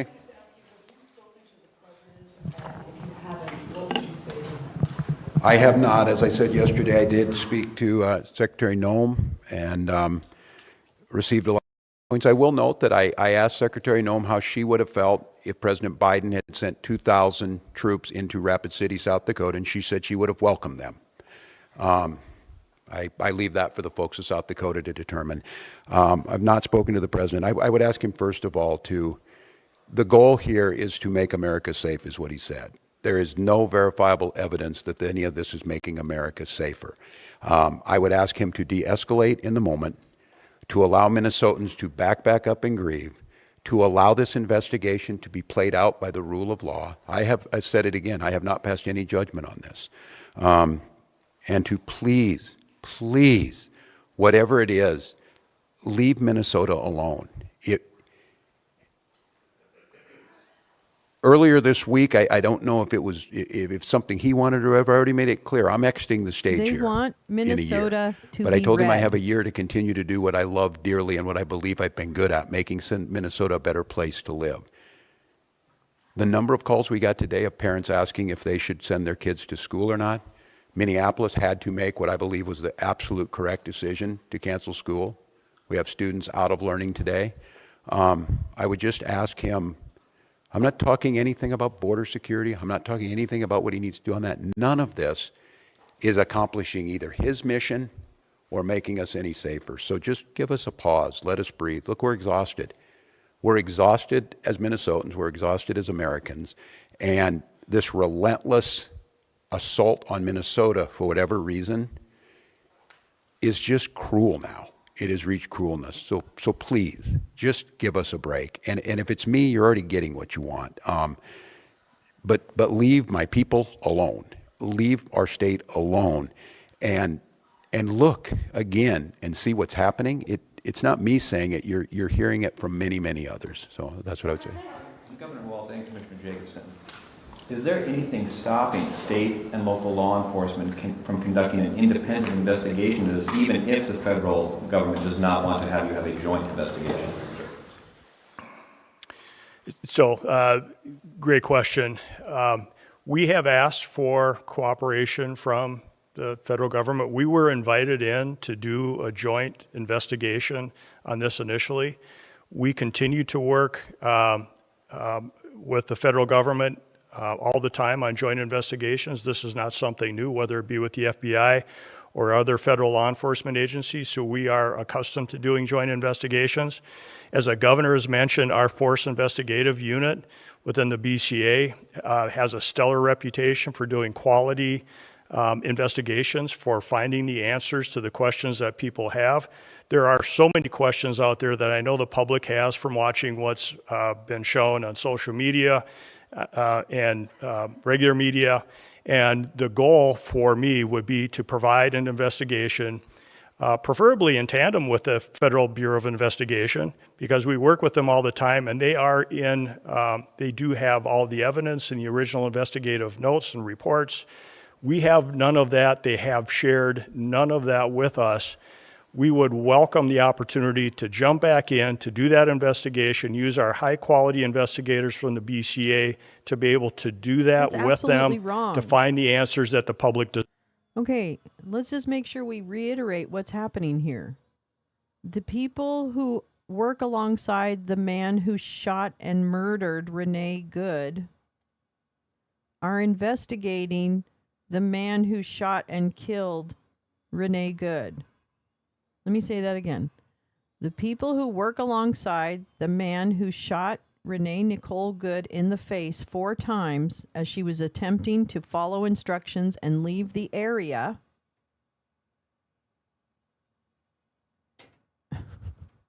okay?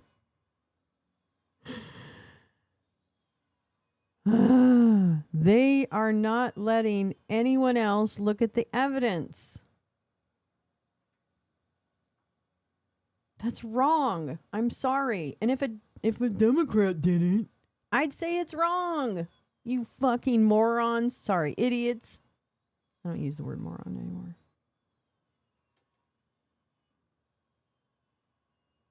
Wow. That's unbelievable to me. All right. I'll BRB, but I'm going to let this play. Yeah, he wants Minnesota red. Please hold that in our brains. This is all about fucking turning Minnesota red. There is multiple pronged approach to doing so. All of this and the surge which resulted in this murder are all part of the dump administration trying to ensure that Minnesota somehow becomes Republican. And revenge, yeah, revenge on blue states. But it's also because Minnesota is blue. I'm sorry, we had a Minnesota resident on the space the other night. She did a great job telling us about what's happening politically within the state of Minnesota. And that's all of this is a multi-pronged approach. And it's not, the murder is an outcome of the actions taken by the administration to ruin, to make Minnesota red. And ruin it.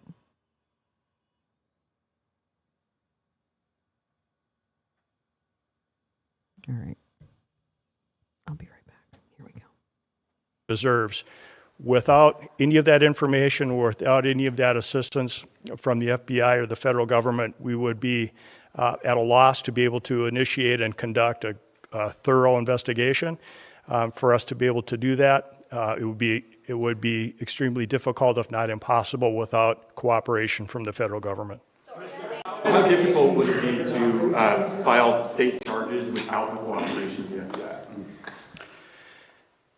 To be able to file state charges, we would need, again, a full investigation, which would include the opportunity to have been at the crime scene, to have had the opportunity to take a look at all the video and evidence that the FBI would have in their possession.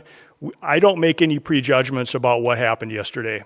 We can all see what we want to see on the videos and what we have seen in the media.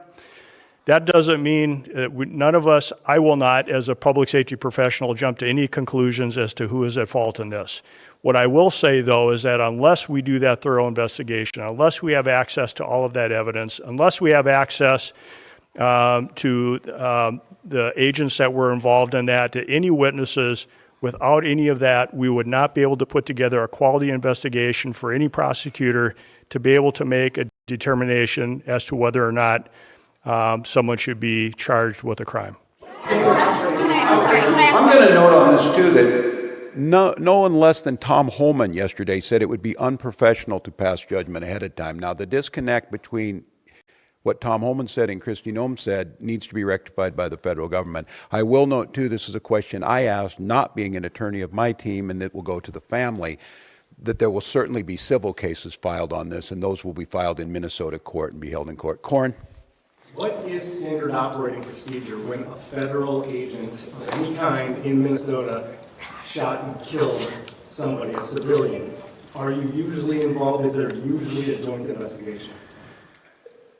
Generally, if there is any investigation involving use by a federal officer, generally the federal government, federal officials will lead that investigation. We have participated in numerous investigations in the past. It is very infrequent where there's a use of force by a law enforcement officer, federal law enforcement officer, but we have worked jointly and shared information in previous investigations. I'd like to say, I'm going to add on this. I'm going to say, if you truly wanted to de-escalate this situation, the logical conclusion would be to follow that procedure and allow Minnesota to participate. And that's where we started yesterday, and it's one of the reasons I came out here, and I'm not going to criticize that because that was the proper process, and I'm going to have to talk to Minnesotans to try, and it's a very difficult task. I think we all know what can happen here, to calmly wait until all the facts come out. I think you in this room are seeing the gravity of this situation by not allowing Minnesota to participate, and the prejudgment that's already been made by leadership creates a very, very dangerous situation. And that's why, once again, I'm going to reiterate to our federal partners, simply let us be part of this. Use our professional folks. They will gain you the credibility and the trust of Minnesotans to believe the work that you're doing is honest, and it's not just a whitewash to backfill a predeceived notion. All right, so I got 10. Is there anything that the state can do to put in additional protection around schools or to allow for additional e-learning days for these situations? Yeah, it's interesting, Dana, that you would ask that. We were just, as we were coming in here discussing, someone asked about that, and they mentioned Ruby Bridges and the Little Rock folks about escorting people in. We have not determined that yet, but it is a situation that we're going to have to explore. As I said, again, the thing that cut me deeply was watching what happened in our schools and the chaos, and I was on with Commissioner Jett this morning as he's talking to folks from St. Cloud to Duluth about what they think about today. Should we be in classes today and tomorrow in those schools, or does it pose a potential risk? And so we're trying to figure that out. I think many of the things and the lessons we learned during COVID is local communities and local schools being able to make some of these decisions in the long run probably gets us better outcomes, but we are deeply concerned with that. I'm going to come back as soon as we get any more information from all of you. We'll be in front of you again. I will reiterate, and many of you know my wife, Gwen, the First Lady, is an English and literature teacher, and we were talking about some of this, and she got asked the question, and it was when will all of this end? And what Gwen said, it will end when enough people say it will end. And I think that is sage advice. And then I couldn't help but thinking, and it scares me a little bit, I heard those words. We remembered, many of us in here in sophomore, when we read it, that the party told you to reject the evidence of your eyes and ears. It was their final, most important directive. It certainly feels like that in this moment. And so I want Minnesotans to not believe that I'm telling you not to be angry, not to be scared, not to be feeling a little bit hopeless in this moment. But I would also say this, and I saw it last night, I saw it during George Floyd, I've seen it throughout our history. When things looked really bleak, it was Minnesota's first that held that line for the nation on that July 3rd, 1863. And I think now we may be in that moment that the nation's looking to us to hold the line on democracy, to hold the line on decency, to hold the line on accountability, and more than that, to rise up as neighbors and simply say, we can look out for one another. We can have differences, but we've proved to the world going on 250 years that our democracy could hold.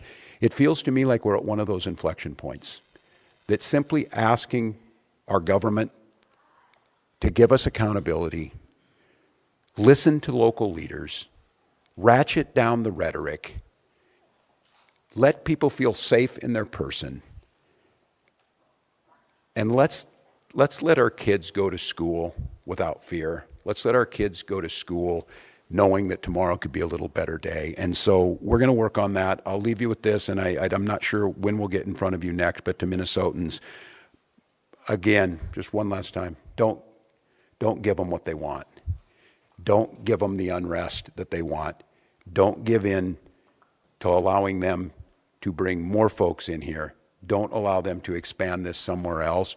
Rise up, wrap your arms around your neighbors, peacefully express your First Amendment and your constitutional rights, and let's start healing, get some answers, and move Minnesota forward. Thank you. I'm Nina Moyni. You're listening to live special coverage on NPR News. Governor Tim Walz there reacting to the latest from the FBI and the federal government, saying that the Okay, hi, I'm back. Got a lot of noise in the background. thank you so much, Meowing Star, for that link to NPR News. I now have them on speed here.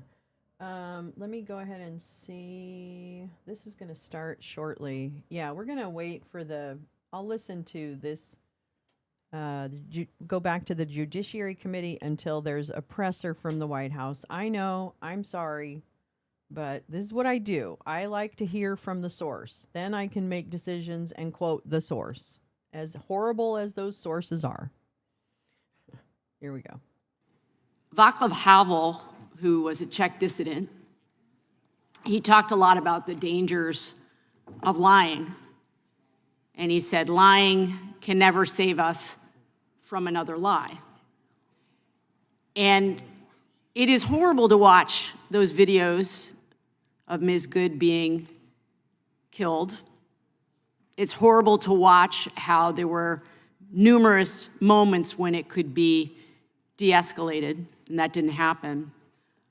But to me, one of the most horrifying aspects of this is that within a very short amount of time after this, you had members of this administration at the highest levels lying about what happened. And even as we've been in here, Secretary Noem has been giving a press conference. And there are things that were said that are very disturbing. She doubled down on the lie that this officer was seriously injured. She said, quote, "The officer went to the hospital. He was hit by the vehicle. He received treatment. We can see with our own eyes he was not hit by the vehicle. We can see with our own eyes that he was on scene for a very long time after the shooting."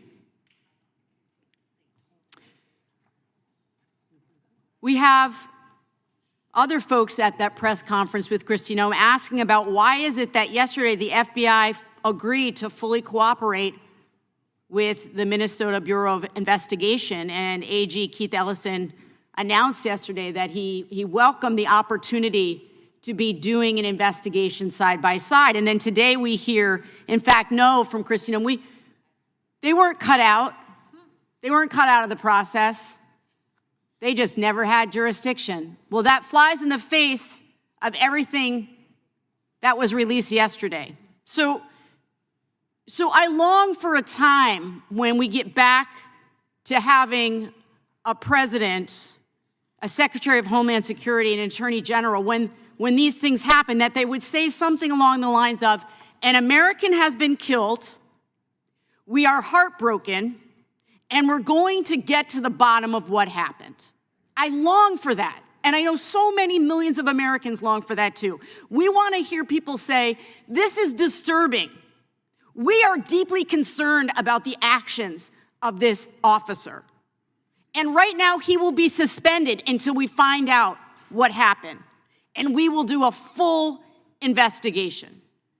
And that is not what we're hearing. In fact, she said, we expect, and this is a quote, we expect that all the policies and procedures of review will be exactly that he acted appropriately. Again, we can disagree about many, many things. And we do in this committee, and we should. But I would hope that as Americans, not even about members of this committee, as Americans, we would understand how dangerous it is for any president, for any cabinet member to rush in front of cameras before there has ever been any gathering of evidence. And not just give a slapdash rust assessment, but in this case, absolute falsehoods and lies about what happened, and they are continuing today. And this is why we've been talking about that today. It isn't just the fact that an American has been gunned down by an ICE agent. It is also the moral rot of the lies and the lies and the lies. And with that, I yield back. Gentleman goes back. The gentleman from Illinois is recognized. Vote against. Thank you, Mr. Chairman. I move to strike the last word. Gentleman is recognized. Thank you. I strongly oppose H.R. 6260, which targets bail reform policies. Republicans are here to defend cash bail, for the most part, an absurd and unjust policy that has no connection to public safety. Under cash bail, criminal defendants are required to pay money for pretrial release. They've not been convicted of any crime, and a judge has deemed them eligible for release, but they can't pay up, so they sit in jail until their trial. Cash bail doesn't keep dangerous people in jail. It keeps poor people in jail. It's flooded our jails with pretrial defendants who do not pose a security risk but cannot afford bail. So bail reform is a necessary and common sense solution. Pretrial release should be determined based on safety. Judges should have a big word in it and not access to cash. We need substantive hearings, data-informed decisions, and pretrial supervision and services which keep communities safe and ensure defendants attend court hearings. That's why I worked on this issue as a Cook County Commissioner and helped advance reforms to money bail. And it's why I'm so proud that Illinois became the first state to end the use of cash bail as a condition of pretrial release. No amount of propaganda and fear-mongering by Republicans can change the facts. There's no evidence that bail reform increases violent crime. None. There is substantial evidence that cash bail fails to ensure court hearings and improve public safety. In 2 years since Illinois passed the Pretrial Fairness Act, violent and property crime have significantly decreased. There has been no significant change in the rates of people failing to appear in court or being charged with new offenses while awaiting trial. And it's especially hypocritical for Republicans to champion cash bail since it contradicts values they claim to hold. How does conditioning release on wealth protect liberty and limit government coercion? Why is it fiscally responsible to force taxpayers to fund pretrial incarceration of people who do not pose a threat to the community? How are you protecting states' rights by conditioning burn JAG funding on policy changes you want? That's why the Cato Institute and other conservative groups oppose cash bail. But Republicans pay lip service to those values and then betray them for selfish political gain. Even though it harms hundreds of thousands of working families, including many of their constituents. But it's also not surprising.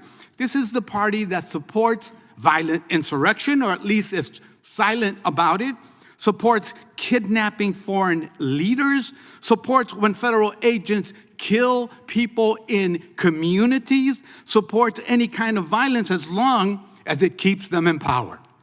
There are many examples and evidence-based policies like bail reform that would make this country safer and fairer. Congress should support those policies, but that's not going to happen as long as Republicans are in charge. Thank you, and I yield back. The gentleman yields back. The question is on adoption of the amendment in the nature of a substitute. This will be followed immediately by a vote on reporting the bill. All those in favor say aye. Those opposed say no. No. In the opinion of the chair, the ayes have it, and the amendment in the nature of a substitute is adopted. The question is on favorably reporting the bill as amended. All those in favor say aye. Those opposed say no. The ayes have it, and the bill is ordered to be reported favorably to the House. Members will have... Ordered vote, please, Mr. Chairman. A recorded vote is requested. The clerk will call the roll. Mr. Jordan. Mr. Issa. Mr. Biggs. Mr. Biggs votes aye. Mr. McClintock. Mr. McClintock votes aye. Mr. Tiffany. Mr. Tiffany votes aye. Mr. Massey. Mr. Massey votes aye. Mr. Roy. Mr. Roy votes aye. Mr. Fitzgerald. Mr. Klein. Mr. Klein votes aye. Mr. Gooden. Mr. Gooden votes aye. Mr. Van Drew. Mr. Van Drew votes no. Mr. Nels. Mr. Moore? Mr. Moore votes aye. Mr. Kiley? Aye. Mr. Kiley votes aye. Ms. Hageman? Ms. Hageman votes aye. Ms. Lee? Just got a note that she was coming. Ms. Lee votes aye. Mr. Hunt? Ranking member. Mr. Fry? Mr. Fry votes aye. Mr. Grothman? Mr. Knott? Aye. Mr. Knott votes aye. Mr. Harris? Mr. Harris votes aye. Mr. Onder? Mr. Onder votes aye. Mr. Schmidt? Mr. Schmidt votes aye. Mr. Gill? Mr. Gill votes aye. Mr. Baumgartner? Mr. Raskin? No. Mr. Raskin votes no. Mr. Nadler? Ms. Lofgren? Ms. Lofgren votes no. Mr. Cohen? Mr. Johnson? Mr. Swalwell? Mr. Liu? Ms. Jayapal? Mr. Correa? Ms. Scanlon? Ms. Scanlon votes no. Mr. Neguse? Ms. McBath? Ms. Ross? Ms. Ross votes no. Ms. Ballant? Ms. Ballant votes no. Mr. Garcia? Mr. Garcia votes no. Ms. Kamlager-Dove? Ms. Kamlager-Dove votes no. Mr. Moskowitz? Mr. Goldman? Ms. Crockett? Ms. Crockett votes no. Mr. Issa, you're not recorded. Mr. Issa votes yes.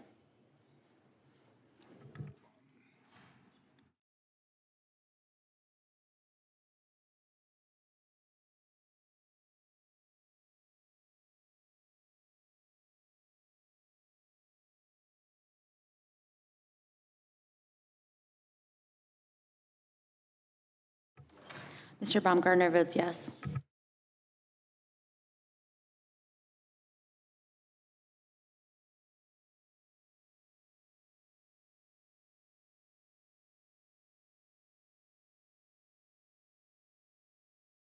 Sorry, it got really warm in here, so I had to change my. I had to take my sweater off. I had to take my little bear suit off and put on Abolish Ice, which happened to be clean. So thank God for clean laundry. Let's hear it for clean laundry. Okay, let's see. We're waiting both for a presser by little Gavin Newsom, who's got a lot of explaining to do in my mind. Wake up, Gavin. That's what my campaign is for 2026. Or whatever he does. Wake up, Gavin.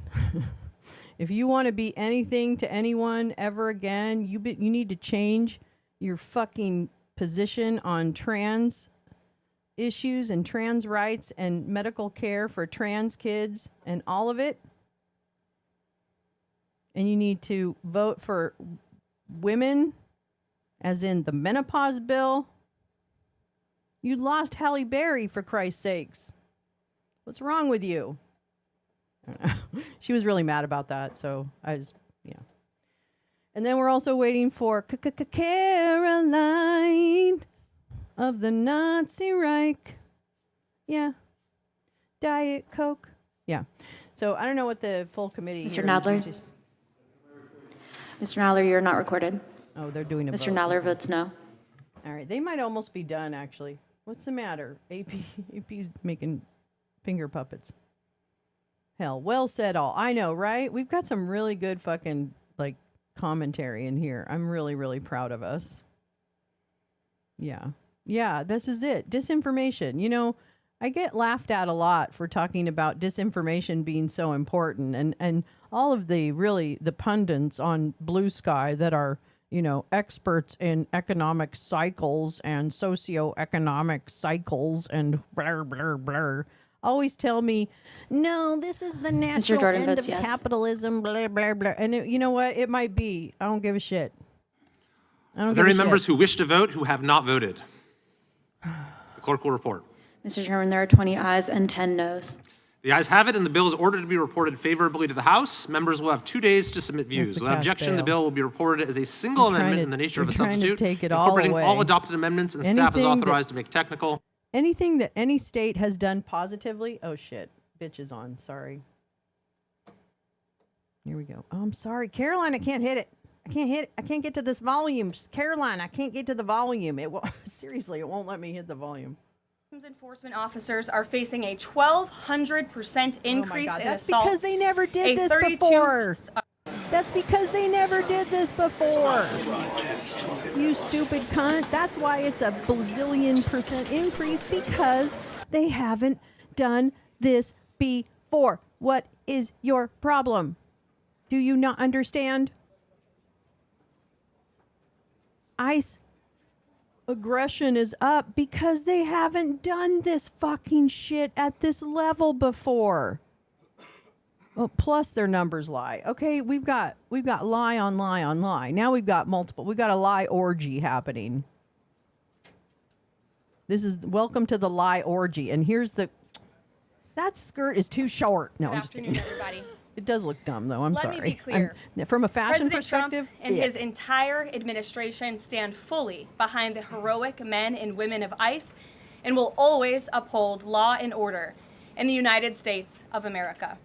The deadly incident that took place in Minnesota yesterday occurred as a result of a larger, sinister, left-wing movement that has spread across our country, where our brave men and women of federal law enforcement human rights are under organized attack. Right now, immigration and customs enforcement officers are facing a 1,200% increase in assaults, a 3,200% increase in vehicle rammings, and an 8,000% increase in death threats. ICE agents are faithfully enforcing federal law to protect the safety of the American people by removing criminal illegal aliens from our country, which is exactly what nearly 80 million Americans elected President Trump and Vice President J.D. Vance to do. Radicals in the Democrat Party are furious over this. They don't want our border secured or criminal illegal aliens being removed. As a result, Democrats are impeding immigration enforcement operations daily, for Kate Bush, creating Val. extremely heightened and dangerous circumstances that make it nearly impossible for the men and women of law enforcement to simply do their jobs. Democrats are calling to defund federal law enforcement agencies who are protecting public safety. And Democrats are calling to abolish ICE and defund the police. No, we're that not. will never be allowed to happen Unfortunately, nobody's under this saying defund the president police, and vice bitch. president. The Trump administration will redouble our efforts to get the worst of the North worst Korea, pink criminal, lady, illegal yes. alien killers, rapists, and pedophiles off of American streets. Oh, does that mean the you're Department gonna of take the Homeland president Security off the will streets? continue to operate on the ground in Minnesota, not only to remove criminal illegal aliens, but also to continue conducting door-to-door investigations of the rampant fraud that has taken place in the state under the failed and corrupt leadership of Democrat Governor Tim Walz. Taxpayers have been ripped off to the tune of billions of dollars in this one state alone. And that is going to end, and people are going to be held accountable. You don't have any contacts. The Trump that you're giving. administration You're has just trying to fire activated up people and thousands make of them federal hate agents, Somali doubled the citizens, number which of is U.S. fucking attorneys in the ridiculous. DOJ office in Minneapolis, and surged resources to hold fraudsters accountable and demand justice Val. for law-abiding American taxpayers and citizens across our country. And that's what brings the Vice President out here with me today to discuss all the Trump administration is doing and to make an additional important announcement on this Hide your front. love So seats. please, Mr. Vice President, Hide your love will be seats. joining He's in us for now. a quickie. He's gonna dip and blip.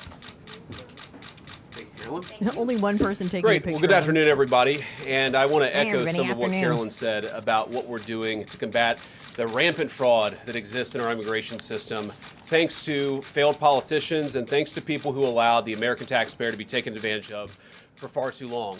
I think it's important to understand why this matters to the American people. Whoever's I am camera a is father stuck on of 3 taking a young kids, picture. a Can lot you of kids, fucking fix that a lot of shit? people in my generation. What is that going on there? Is that normal? Okay. CNN installed this broken camera just to throw me off my game, but it's not going to work. So here's the simple fact here. If you're a young parent struggling to afford childcare in the United States of America, there are programs that we have to make it easier for your kids to get in daycare, for your kids to get in preschool. Those programs should go to American citizens, not be defrauded by Somali immigrants and others. Make it hard for you to get the access to the resources you need. But number two, making it easier for people who shouldn't even be in this country to fleece the United States and our taxpayers to begin with. we have actually activated a major interagency task force to make it possible to get to the heart of this fraud. We have Department of Agriculture resources that are focused on SNAP fraud so that people who need food benefits can get them, but illegal aliens and other fraudsters don't. We have over 1,500 subpoenas that the Department of Justice has issued to get to the heart of the fraud ring. We've done almost 100 indictments, mostly Somali immigrants, but also a few others. And of course, we're looking in with broad investigatory authority to a number of the instances of wrongdoing that we've seen in Minneapolis. But we also want to expand this. We know that the fraud isn't just happening in Minneapolis, it's also happening in states like Ohio. It's happening in states like California. And so what we're doing in order to help coordinate this remarkable interagency effort from the Trump administration, but also to make sure that we prosecute the bad guys and do it as swiftly and efficiently as possible, is we are creating a new Assistant Attorney General position who will have nationwide jurisdiction over the issue of fraud. Now, of course, that person's efforts will start and focus primarily in Minnesota, but it is going to be a nationwide effort because, unfortunately, the American people have been defrauded in a very nationwide way. I want to thank a couple of people for their cooperation, in particular Pam Bondi, our Attorney General, first of all, for getting a lot of resources to Minneapolis to start to investigate and prosecute this fraud, really at an industrial scale. We've never seen fraud like this in the history of our country. Pam has been doing a great job to get the resources there to uncover it, but importantly, creating a job like this often takes months, sometimes even longer. When we realized that we needed this Associate Attorney General position, Pam got this person up and running in about a week. We're going to make the nomination hopefully in the next few days. We'll obviously let you guys know who that is when we do it. I've talked to Senate Majority Leader John Thune, who has promised me swift confirmation for this official, but this is the person who is going to make sure that we stop defrauding the American people. And here's one final thing I'll say about this. I've heard a lot of people say that we need a special counsel to investigate fraud in the United States of America. I actually agree, and that's what this position does. It has all the benefits, all the resources, all the authority of a special counsel, but with two crucial... Wait, so we're creating another government thing when they were supposed to not have a government thing happening? Is that it? What? God, eyeliner is thick with them today. Okay, I gotta find this other thing because I have something else to put over his face. Hold on. Differences. Number one, it will be run out of the White House under the supervision of me and the President of the United States. And number two, it's actually constitutionally... Oh my God, y'all. Special counsel reporting to the President and the Vice President to investigate fraud.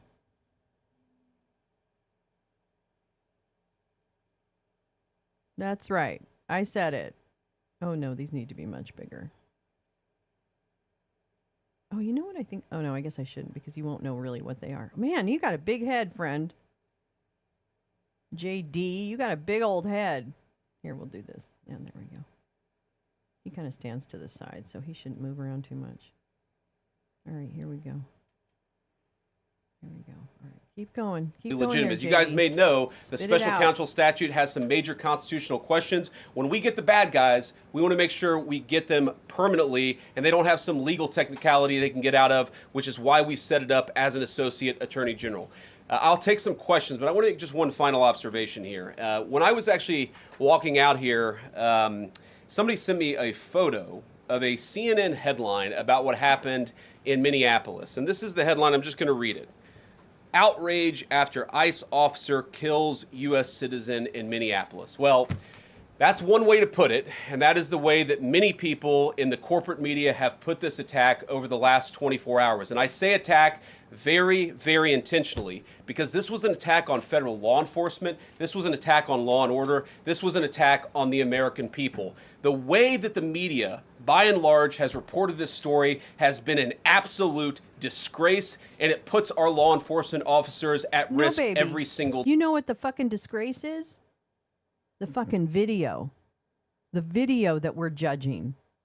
The eyewitnesses that we're trusting. You can't argue against the video, shithead. You are going down, bitch. You are going down like a fucking clown that you are.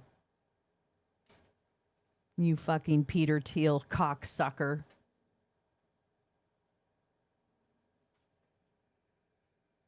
You're going down. You're going down. You look like a clown. You're going down. You're going down. You're going down. You're such a clown. You're going down. Do, do, do, do. And I can't wait to dance on your grave, JD. I can't wait to see you scared and crying as the judge reads your sentence. Oh, oh, oh, I can't wait. You thought you got away with so much. But honey, you aren't getting away with shit. Karma's coming for you, bitch. Day. What that headline leaves out is the fact that that very ICE officer nearly had his life ended, dragged by a car 6 months ago, 33 stitches in his leg. So you think maybe he's a little bit sensitive about somebody ramming him with an automobile? Well, then he should what that fucking stay headline out of the leaves way out of cars, is that 'cause he woman was jumped in there front to of a interfere car, with a sir. legitimate law Sir. enforcement operation in the United States of America. What that headline leaves out Seems to is me that he has a woman problem with is part of cars. a broader left-wing network to attack, to dox, to assault, and to make it impossible for our ICE officers to do their job. If the media wants to tell the truth, they ought to tell the truth that a group of left-wing radicals have been working tirelessly, sometimes using domestic terror techniques to try to make it shut your impossible for the fucking President pie of the United hole, you States to do motherfucker. what the American people elected him to do, Shut which is up. enforce our immigration Shut laws. up. The President stands with ICE. I Shut stand with up. ICE. I know, We your dick stand is with hard all right of our now. law I enforcement get it. officers. I get it. And part of that I is get it. recognizing that I you get people it. in the media, not You want everybody in Erica- this room, he's thinking about but many Erica people Kirk in this right room now. have been lying about this attack. She was trying to ram this She guy wasn't. with his We with all her car. saw it, you He dipshit. shot back. He defended My himself. God. He's already been seriously wounded in law enforcement operations before, and everybody who's been repeating the lie that this is some innocent woman who was out for a drive in Minneapolis when a law enforcement officer shot at her, you should be ashamed of yourselves. Oh, you should be Every ashamed single of one yourself, you Questions? fucking Nazi. Vice President, I wanted to read a quote from Tim Walz earlier today. He said, "When things looked bleak, it was Minnesota's first that held the line for the nation on July 3rd, 1863, and I think we may be in that moment now."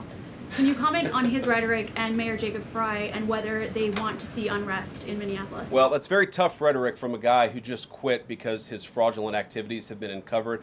Look, Tim Walz is a joke. His entire administration has been a lying joke. The about idea Tim that he's some Walz. sort of You freedom are fighter, he's not. lying, He's a you guy who has motherfucking enabled shithead. fraud and maybe, in fact, has participated in fraud. That's what this new Assistant Attorney General position is going to find out. I don't care what Tim Walz says. I care about getting to the bottom of this fraud for the American people, and I care about enforcing the nation's immigration laws. Then That's what we're start going to with stay focused on. yourselves.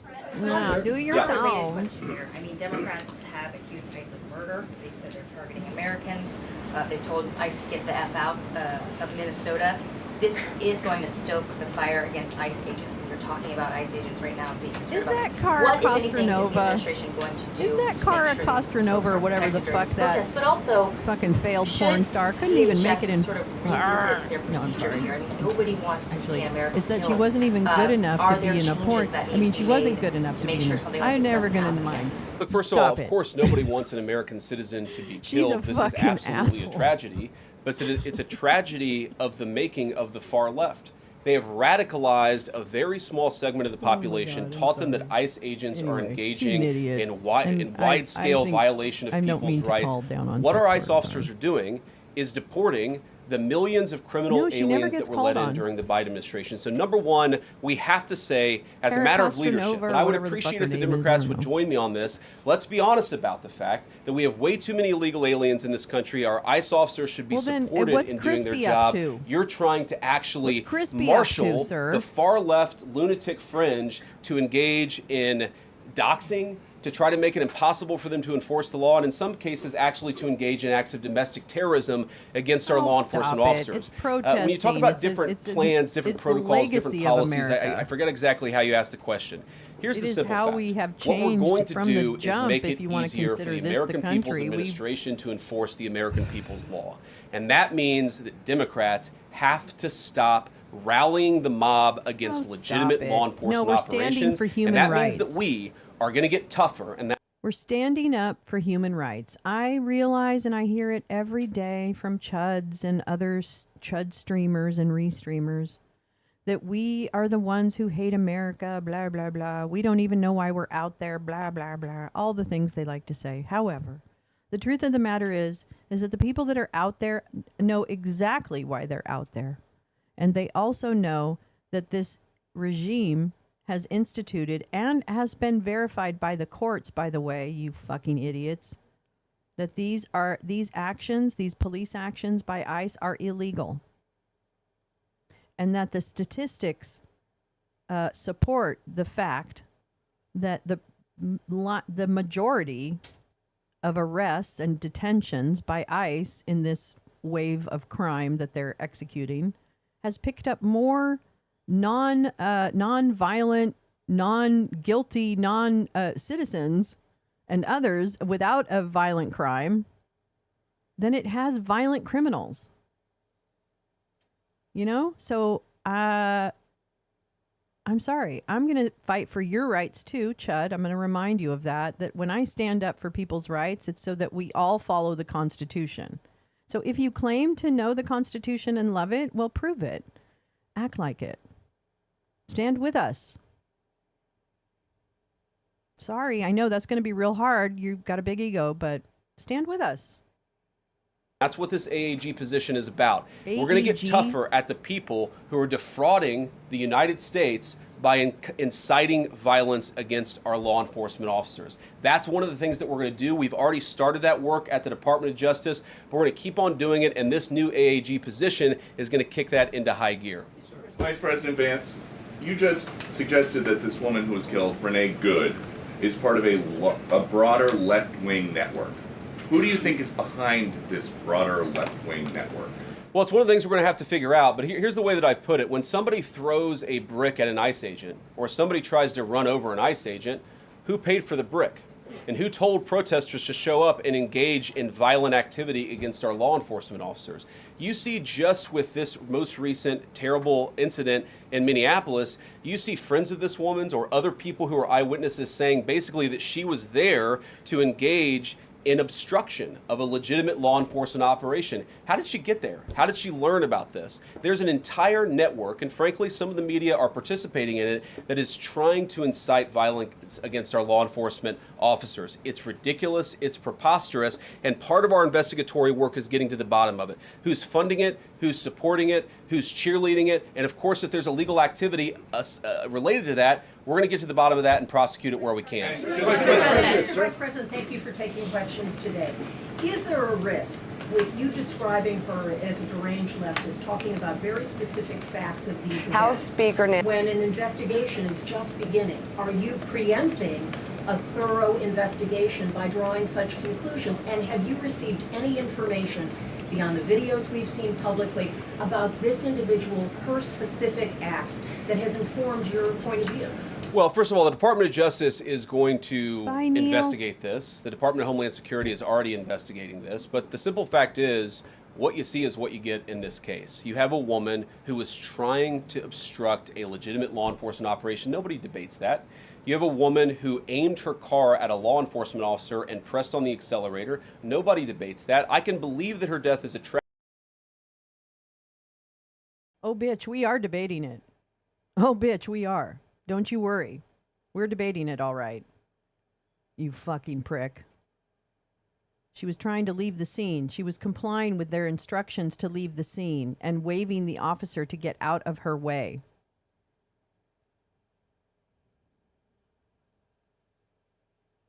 You fucking asshole. You're going to burn in whatever hell you imagine, JD.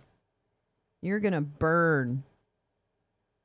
You're going to, whatever is the worst treatment for you, that's what you get, right? Didn't Dante say that? Yeah, bricks. Fuck off. I mean, bricks. Give me a break. Give me a break. Anyway. Tragedy, while also recognizing that it's a tragedy of our own making and a tragedy of the far left who has marshaled an entire movement, a lunatic fringe against our law enforcement officers. I think what is clearly happening here, and it's going to keep on happening unless the Democrats wake up and say, you know what, you don't have to agree with our immigration policies. You don't have to agree with what the president or the vice president believe about immigration enforcement, but why don't you take this to the ballot box? Why don't you vote? Why don't you organize? Instead, what some of them are doing is encouraging people to get violent with our law enforcement officials. It's disgraceful, and it's got to stop. People are telling me Just to follow up on that question, and again, thank you for taking questions, Mr. Vice President. There's clearly a lot of emotion in Minnesota, across the country, over this incident. You're calling Renee Good a deranged leftist. There's been heated rhetoric that we've also heard from officials. What responsibility do you and the president have to diffuse some of the tension that we are seeing play out in Minnesota, bring down the temperature as this investigation is unfolding? What we have a responsibility to do is to protect the people who are enforcing the law and protect the country writ large. Whether you're Democrat or Republican, you deserve to have the people's laws enforced in the United States of America. Now, again, I'm not happy that this woman lost her life. I'm not happy that this woman was there at a protest violating the law by interfering with a law enforcement action.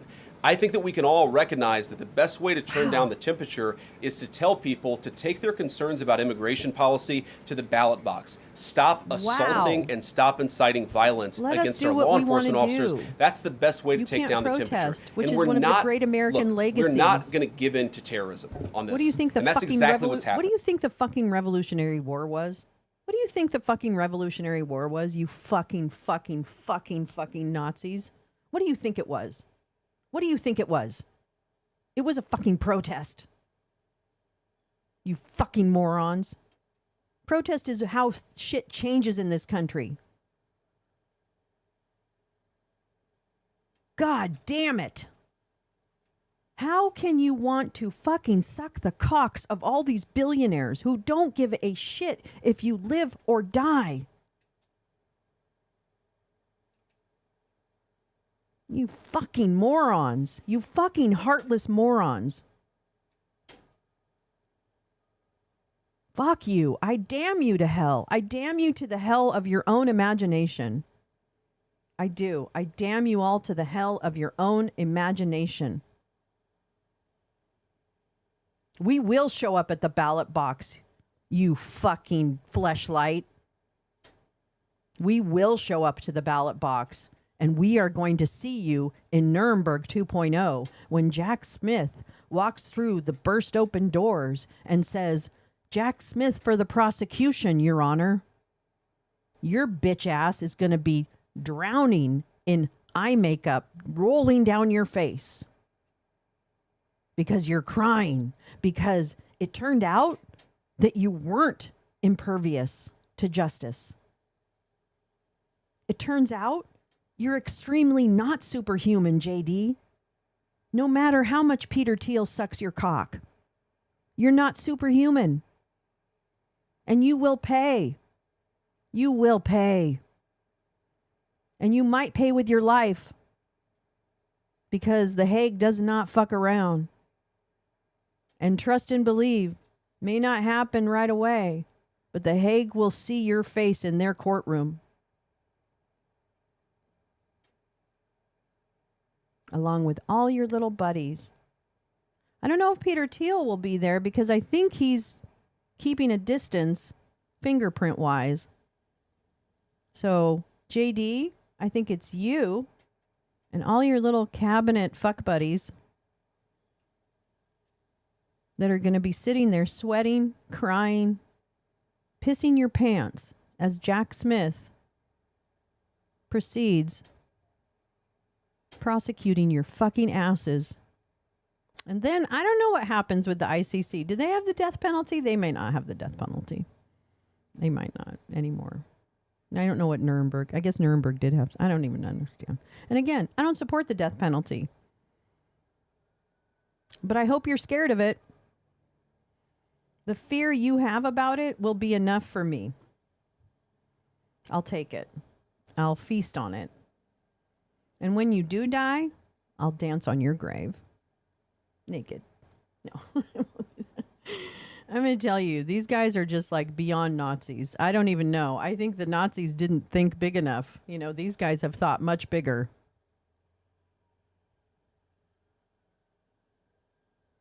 Good luck to us. Goodbye to you. Goodbye to you. Goodbye to you, JD. Goodbye to you. Sorry. Okay. People trying to antagonize, to commit acts of violence. They throw bricks at them. Sometimes they shoot at them. Sometimes they dox them. Sometimes they go to their place of residence and harass their families. This is classic terrorism.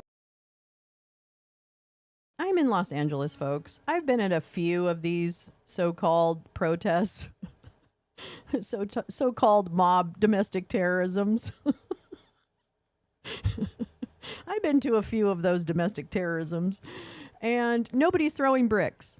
Okay? Sorry, I'm in Los Angeles. Nobody threw bricks. Nobody. First of all, there are no bricks. Second of all, yeah, they might have chipped off little things. There's always some fuckers in a crowd that want to throw shit, okay? I don't care who you are. Have you seen the J6 footage?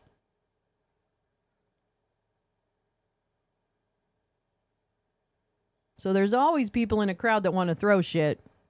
Nobody can control them. Did you control the J6ers who threw shit on January 6th? Chuds? Anybody? Anybody? Anybody? No? You didn't stop them from throwing bricks and weapons and flagpoles sharpened into spears?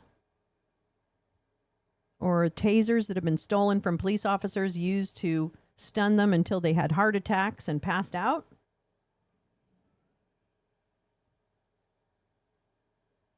Sorry. And we cannot say that when a far left fringe is inciting violence against our brave law enforcement officials, that we're no longer going to enforce the law. That's rewarding the very people who are engaged in this garbage. You broke the law. The actual reward that they just got is a new assistant attorney general who is going to prosecute and investigate this stuff even more aggressively than before. General. I thought we were getting down to small and states' rights. Thanks for taking my question.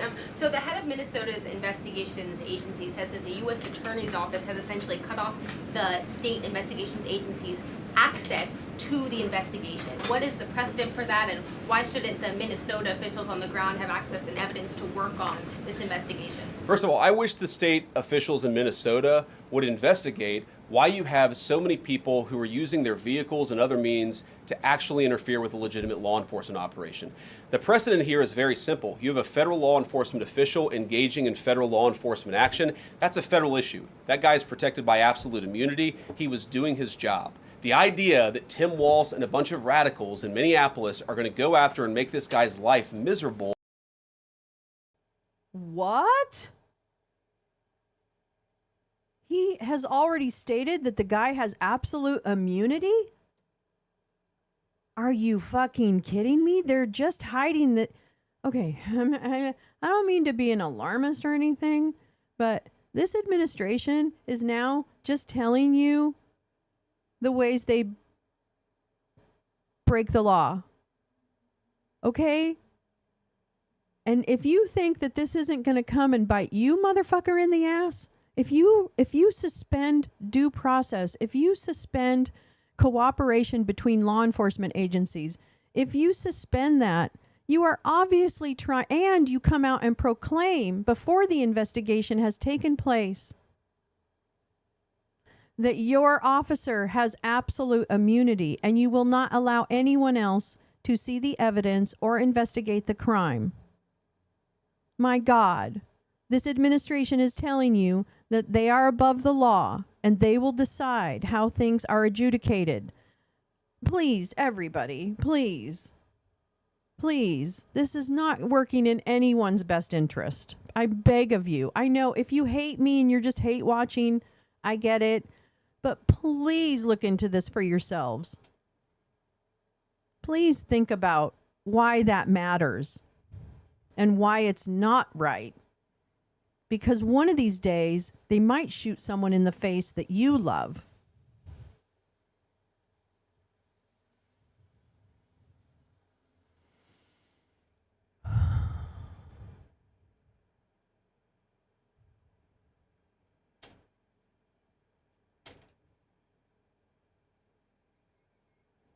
because he was doing the job that he was asked to do is preposterous. The unprecedented thing is the idea that a local official can actually prosecute a federal official with absolute immunity. I've never seen anything like that. It would get tossed out by a judge. So what I'd like Minnesota to focus on is the real issue, that they're encouraging people. Minneapolis officials are encouraging people to commit violence against ICE officials. It's ridiculous. It's got to stop. Go ahead. Mr. President, thank you. You said earlier that there's a left-wing network to attack, to dox, to assault, and make it impossible for ICE officers to do their job. You told my colleague just now that there's an investigation going on into that network. Yep. So if everything that you say is true, how does being part of that network justify being shot? Well, being part of the network doesn't justify being shot, but ramming an ICE officer with your car, that's what justifies being shot. It's not a good thing, by the way, but when you force somebody to engage in self-defense, She did not it's ram almost the a officer. preposterous It's all question. on video. I'm not Stop saying that funding lying, JD. some of this stuff justifies capital punishment. It's really windy Nobody here. My would curtain suggest keeps that. blowing open. The reason That's this why the woman light is dead changes. is because she tried to ram somebody with her car, and that guy acted She in did not self-defense. try to ram anyone That with is her why car. she lost She her was life, trying and to that is the tragedy. Now, leave the scene there may as be instructed. other violations of the law and other penalties that are associated with those violations come on, of the law. spit For it out, example, spit out the lie. if you are funding violence Spit it against our out. law enforcement officers, I'm not a prosecutor. My guess is that's not the sort of thing he's that earns having capital trouble with this punishment, one. but it should sure as hell earn you a few years in prison. Oh boy, if you're funding he the effort to is try to feeling assault the heat, our law enforcement people. officers. What is? I'm sorry, guys. Yeah, he what's watched going the on video. here? You guys are meant to report is the panicking. truth. How This have is you let full-blown yourself become motherfucking JD agents panic. of propaganda of a radical fringe that's making it harder for us to enforce our laws? You just asked me a question that presumed that the reason why this woman died is because she was engaged in legitimate protest. She tried to run somebody over with her car, and the guy defended himself when that happened. Next question. The investigation is still ongoing. I said next question. Mr. Vice President, I mean, you He is rattled as video fuck. yourself. There's not the slightest doubt in your mind, having viewed it, that the victim, you still believe that she deliberately tried to ram him despite seeing this video. Look, I don't know what is in a person's heart or in a person's head, and obviously we're not. Do you recall the earlier admonition that Lolo gave you about this administration's use of the word look? Because that's a telltale sign, for those who aren't familiar. When anyone in this regime says, look, they're about to lie to you, and they're panicking. So listen carefully, because you're about to be fucked without being kissed right now. Sorry, I know I guess I need to eat something. We're going to get the chance to ask this woman what was going on. What I am certain of is that she violated the law. What I'm certain of is that officer had every reason to think that he was I'm under sorry, you're very right. What serious was I threat saying? for injury or I don't know how in to fact, his distinguish. life. What I'm certain of is that she accelerated in a way where she ran into the guy. I don't know what was in her heart and what was in her head, but I know that she violated the law, and I know that officer was Then acting you in didn't watch self-defense. the video. It raises an interesting point, though. Look, if I people am want to certain say I am lying. that we should have a legitimate debate about, what was she really doing, right? Was she panicking when she drove into this officer, or was she actually didn't trying to drive ram into him? him. That's a You are reasonable conversation. What's not reasonable is for so many of you to plaster all over the media that this was an innocent woman and that the ICE agent committed murder, which is what many of you have said explicitly and some of you have said implicitly. That's what I have an objection to. The idea that this was not justified is absurd, and I think everybody knows it in their heart. Yeah. Mr. Vice President, following up In the green on jacket. taking down the temperature, it seems like political violence is ratcheting up and riots could be around the corner. What steps does the administration have planned to try to unite America? Average people on both political sides are so tired of fighting with each other, and I think all the journalists in this room could This agree is with Kara me Castronova, that we don't want to be part of the problem. Do you I have any? appreciate that. Do you have any words to Unite America? You know, I know you don't want to be a part of the problem, and I think that's true of a lot of you. I'm not sure it's true for everybody. He because the just reporting over signaled this has to been a one of the biggest fucking scandals I've right-wing ever seen in the journalist that media. she's not a I've part never of the seen problem. a case so misrepresented and misreported when you have a guy who was defending himself and is now being treated as some sort of federal assassin by so many of the people in this room. He is. First of all, let me say about He should be crime. You mentioned convicted. violence. One of the things we're proudest about is that you saw violent crime over the last year drop by 20%. Why is that drop by 20%? She had is it stuffed because animals in we're her attacking car, our law Karen. enforcement That officers? we know. Or is it because we in the administration She may are not have had empowering bombs, our law but enforcement she officers definitely had to stuffed enforce the animals. law? I think that's one of the ways you take down the temperature is you make people feel more secure and safe in their person and property. That's why we care so much about protecting our law enforcement, because it accrues to the benefit of the entire national community. I think that we can absolutely talk about the ways in which Not for Renee Good, sir. Try It to didn't we protect can lower her in the her temperature community. by discussing differences in a reasonable and rational way. Again, I'm happy to talk with any congressional Democrat Are you? or any of you about our immigration policy, about why I think it's necessary, about why I think it's in the best interest of the country, about why the President of the United States was elected to actually enforce the border for the first time in at least 4 years. So here's the problem. That's not the debate so many people are having.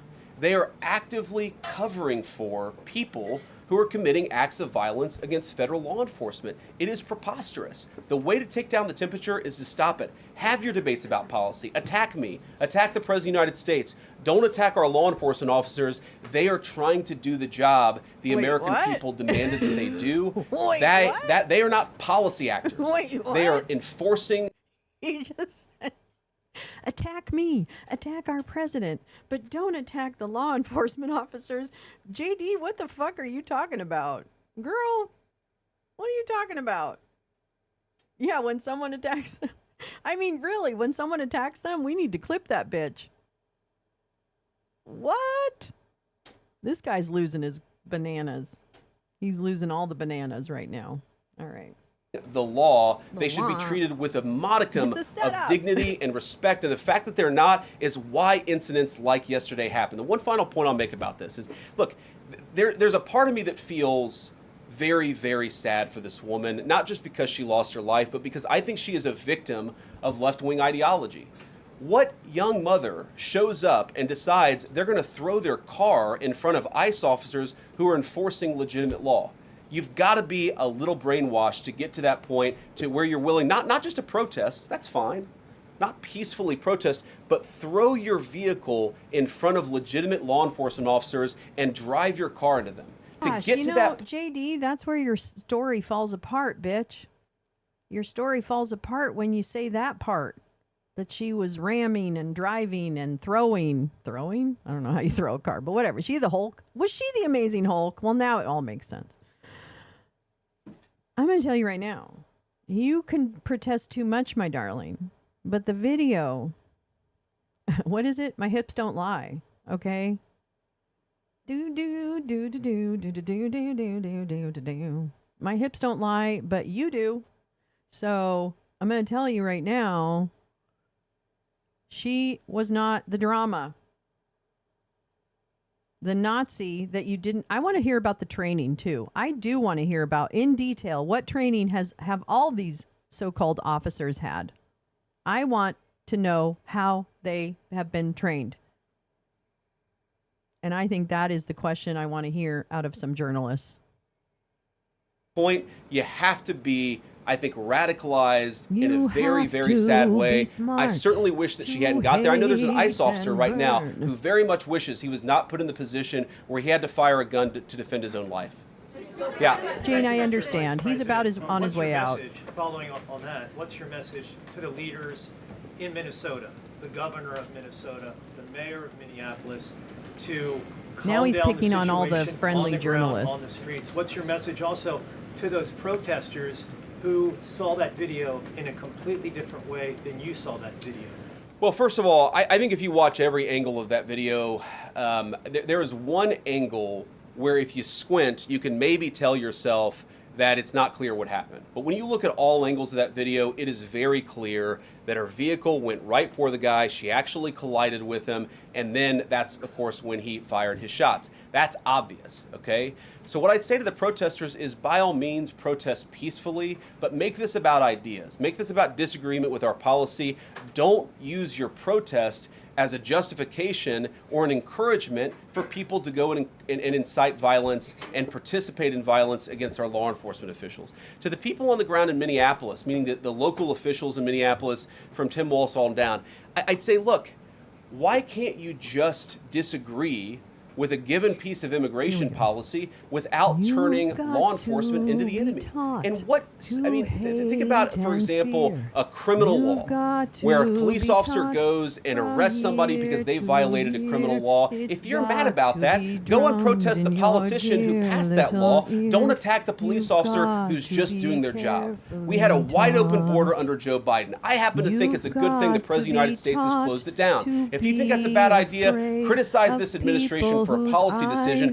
Don't attack our people for enforcing the law, because I guarantee you go to ICE, there are black people and white people, there are Democrats and Republicans, they are patriotic Americans who are trying to enforce the law. Attack me, lay off of our ICE agents. It's too late. Yeah, in the blue, all the way, yeah. You Thank you, Mr. Vice President. You've called on Tim Walz to resign. Can you lay out the case as to why he should step down? Well, look, I think Tim Walz should resign because it's very clear either that he knew about the fraud in Minneapolis, he knew about the welfare fraud, or at the very least he looked the other way. I mean, this is not... Wow, that song still makes sense. This is not like Lex Luthor, right? This is not movie villain fraud. This is the lowest IQ That's from possible South Pacific, fraud. actually, believe it or we're not. Gonna take it's, kids... it's a song sorry, out of we're going to take musical the South absence Pacific. of kids and set up a daycare center No, where there are no children, and we're going to call our Jim, early and childhood I create education a video center game of this the entire Quality situation Learning with Center. Jim. I want him to By the work way, on that if because you I can't want it to be in spell the history learning, books. maybe you shouldn't And what a be great in way early if childhood we are able education. to But people got rich somehow off of create this. different We know that there were methods, schools modes who either of had no communicating the enrollment or story at least they and overstated history. their enrollment. Tim Walz, either it was unbelievable incompetence Vance or is he gonna was be in on throwing the fraud. cars on the That's one of the couch things we're going to get to the tonight. bottom Yes, of. SB. Sir. Thank you, Mr. Vice President. Can you explain the difference between this Associate Attorney General and a special counsel? And do you envision this being a permanent position or having more of a limited scope? Well, it's going to think be I probably got the permanent tune until wrong we on get to the the last bottom part, of what's so I going on. So I apologize. think it's So going to don't last for come at at least me the if remainder of the if I got the wrong administration. tune. I just made What's something different up at about the it from end. a special counsel is if you remember the Jack Smith case where the special counsel was found unconstitutional, one of the big issues there is that that person was not an appointed person, completely aside from all the other Wait, issues, what? that the person was a lunatic and that the case had no merit. There was a fundamental constitutional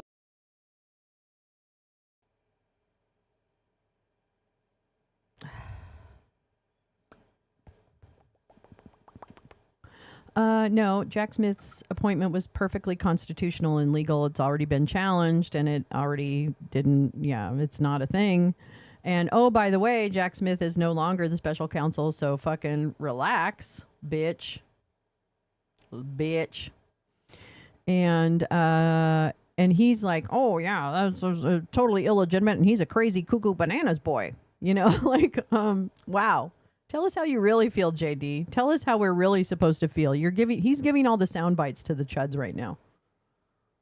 Yeah, he's insinuating that Walz participated. No, there's already documented proof that Walz came out against it or whoever has spoken against it. Ilhan Omar spoke against it when it started back in 2018 or whatever.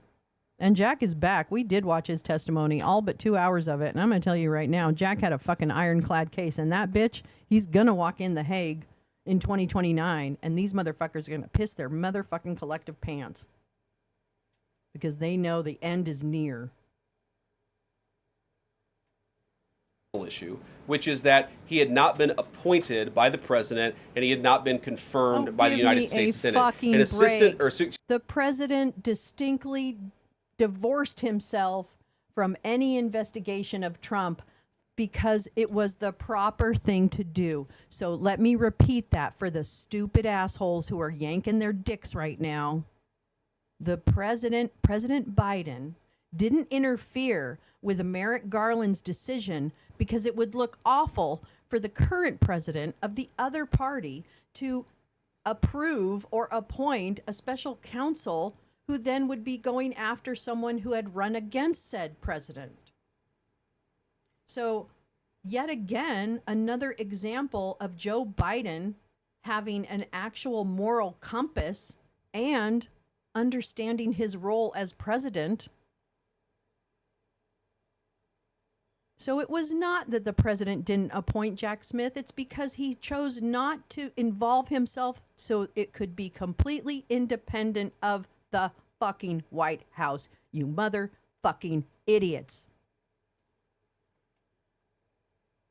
This is the lie.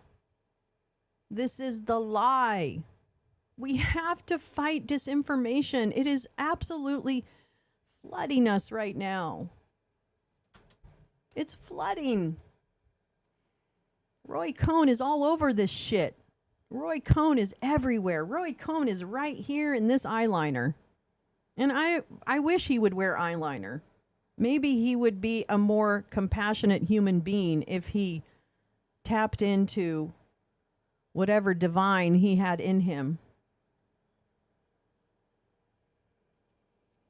There is a record, yeah. There is a record. Excuse me, an assistant attorney general, what that's going to allow us to do is appoint this person, have them confirmed by the Senate. That's one difference. The more substantive difference is that this person is going to be part of a very broad interagency White House that's being led from the President of the United States on down. And that's going to give them the resources, the access to material and information to make this person more effective. I think a lot of people have asked, how are you really going to get to the heart of the fraud? We've been asking ourselves that question for the past couple of months, and we think this is the critical piece at the Department of Justice to really ramp this fraud investigation into high gear. In the red tie, yeah. Vice President Vance, I wanted to ask, what's your message to far leftist agitators who feel emboldened to obstruct ICE activity in Minnesota and around the country? Well, I think they shouldn't feel emboldened because now they have an assistant attorney general who is going to prosecute and investigate their fraud and their violence more aggressively than it has ever been investigated in the United States of America. We are doing so much to try to find the financing networks and the domestic terrorism networks that legitimate this violence, that fund this violence, and that, of course, engage in the violence. These people should not feel emboldened because they have, for the first time, maybe in American history, an administration that is not going to tolerate political violence of any kind from anywhere. Yeah. We made clear today that the entire weight of the federal government is behind these ICE agents and this ICE agent in particular. There is still a federal investigation happening on the ground. Does that mean that they are not looking into this ICE agent at all? They are just focused on the woman who was in the car? What is the investigation if the federal government has already determined that its weight is behind this ICE investigation? So what do you mean, when you say investigation, do you mean investigation of the shooting yesterday or of the fraud that's happening in Minneapolis? Yesterday. Okay, look, DHS, as I understand it, has an investigation already ongoing. I know that other organs of our government are looking at this. So yes, there's certainly an investigation that's happening right now. Did he just say other organs of our government? Did he just say that? Oh my God. Okay, here we go. But as part of the broader fraud investigation, a lot of what we're doing with the Department of Justice has already started. We've got over 1,500 subpoenas. We've got people this morning, actually. We're going door to door to actually knock on some of these fraudulent care centers, these fraudulent social services organizations to get to the bottom of what's going on there. So the investigation in some ways has already been ramping up into the anti-fraud element for at least a few weeks. What we're trying to do is supercharge it and make sure there's a designated person within the Department of Justice who completely controls that particular focus. Yeah. Just to follow up on that, Mr. Vice President, on the agent, is he still on duty or has he been placed on leave, on administrative leave? And what really was the target of the operation on Wednesday? Of the ICE operation on Wednesday? Well, first of all, it was a legitimate law enforcement operation. We were going door to door to try to find criminal illegal aliens and deport them from the United States of America, because if you come to our country... Wait! Oh my God! This is... I can't believe we're listening to this. I can't believe we're listening to this. Yes, he did just admit to sending Nick Shirley to knock on doors of daycare centers. He just said that it was that yesterday's operation, let me just make sure I understand. what the vice president just said is that yesterday's operation in Minneapolis, what the Border Patrol Nazis were doing was knocking on doors. Oh my God. I am like, what? Nah, going door to door? Wait, what? Wait, what? And Nick Shirley's an op. He's just a fucking white Christian nationalist who's an op, and he wants to be the next Charlie Kirk, and Erica won't fuck him, and it's a whole long story. But anyway, the vice president just fucking said that the operation yesterday in Minneapolis was agents going door to door. I want us to really understand the gravity of that action. When federal agents, federal police, knock on your door without probable cause, that is exactly what the fucking Nazis did. For real.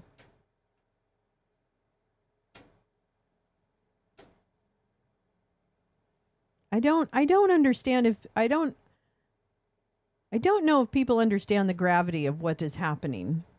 We do, I understand, but I really don't feel like, all the people wasting their time on petty bullshit between each other or fighting Scientology. I'll just say it out loud. I think the people fighting Scientology are fucking stupid because, frankly, they seem to be helping Scientology more than hurting them, and they're just taking down each other at this point.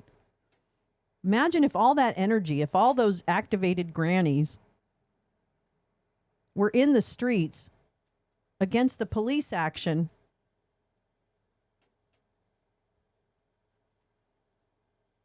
I don't understand why people would. I find escape. I'll be honest. I find escape. I troll, or I watch a stupid show, or I do whatever. I find escape. I support people finding escape. But if you are spending your entire fucking existence online talking about shit that isn't involved with this type of motherfucker, we have an emergency. We have an emergency. And it really is all hands on deck. Because the more of us that do stand against this and the more of us that do protest, it will change things, because it has changed things. Protests changed the Vietnam War. Protests changed the civil rights laws. Protest actually got the National Guard out of our cities because it also was accompanied by lawsuits. But I'm going to tell you right now, if people had not protested, it would have gone on much longer with National Guard deployment in cities. So please don't tell me, of all people, that protest doesn't work, because I believe my eyes.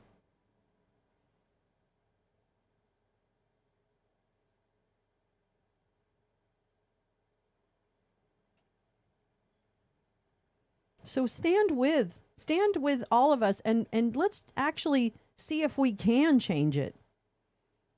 It's certainly worth the effort, I would think, versus sitting on your ass saying, I don't know what to do. What do we do? What's the plan? What are the Democrats going to do? What are the Democrats going to do? I'm not going to wait for the Democrats. Find your way to help. Because it's a republic if you can keep it, and we're not. It's gone. It's pretty much DOA. So we better do something to revive it. I don't have the answer.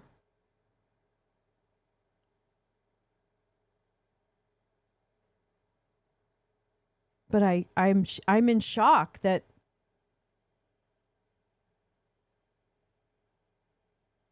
the obviousness of what they want to do is just out there. It's just, they're not hiding it. And people who run to support them are trying to spin it into some logical thought. What are we doing? Why didn't my uncle die in World War II? Why didn't my father spend time in a prison camp in World War II? Why?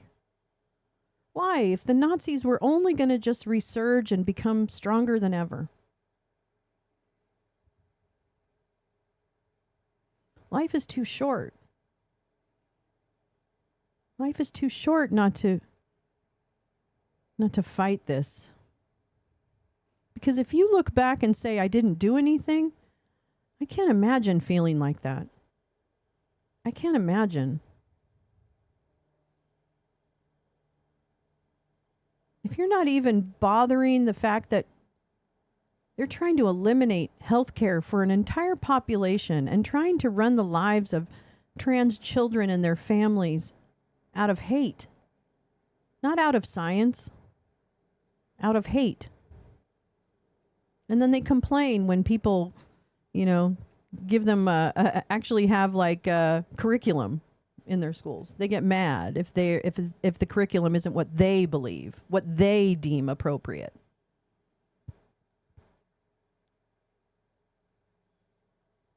This is a really, really pivotal moment, I think. And Renee's death is shocking because it's the first on-air murder by ICE.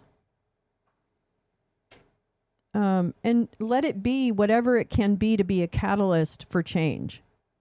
I don't want to exploit her death in the name of change. I want her to be uplifted and for history to know that she stood for her neighbors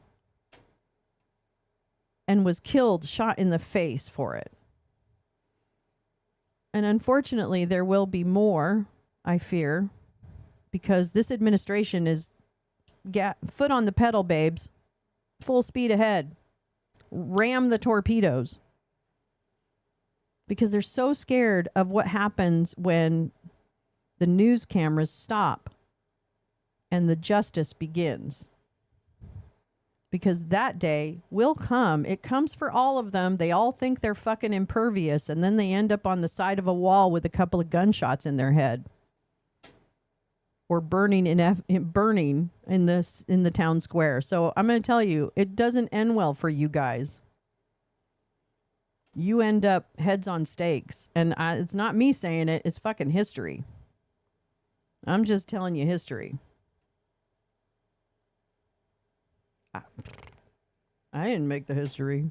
You made this bad, bitch. I voted for the lady who laughed too much. Who I still was going to have to fight, by the way. I was still going to have to fight, right? We were still going to have to fight if Kamala won. We were going to have to fight to end the fucking support for Israel in genociding Palestine.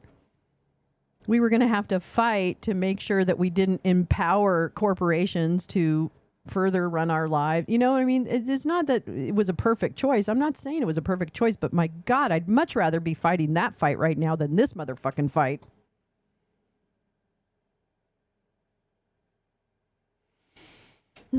Okay, we'll finish this out, I guess. I don't know.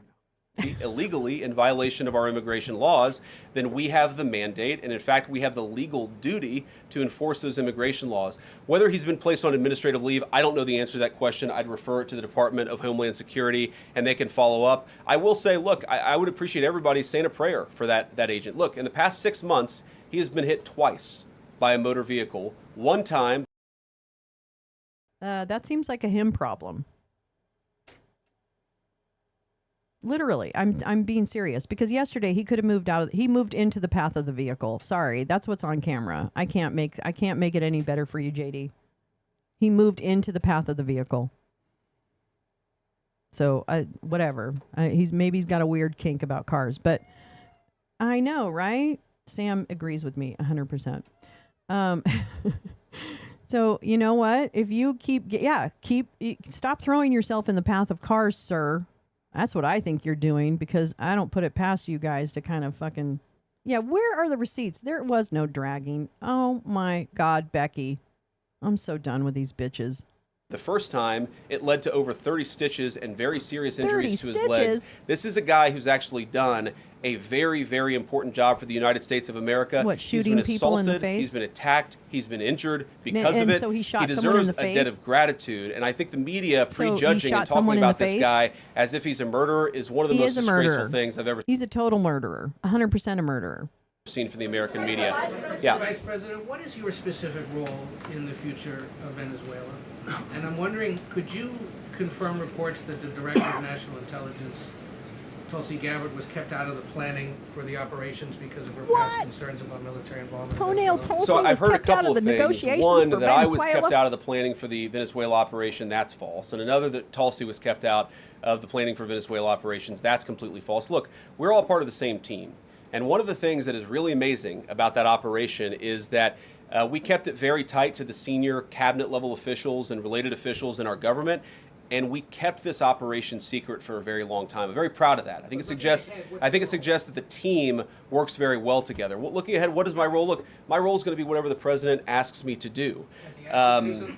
Well, every single, or I should say every other day, I'm chairing the meeting that we do on this among White House principals to talk about next steps to try to ensure that Venezuela is stable. And as the president has directed us to do, to ensure that the new Venezuelan government actually listens to the United States and does what the United States needs it to do under our country's best interest. So I'm going to be as Okay, I'm also going to remind people, we don't have any right to Venezuela or their assets or to kidnap their leader. I don't care how you feel about him. I think Maduro's probably a fucking asshole too.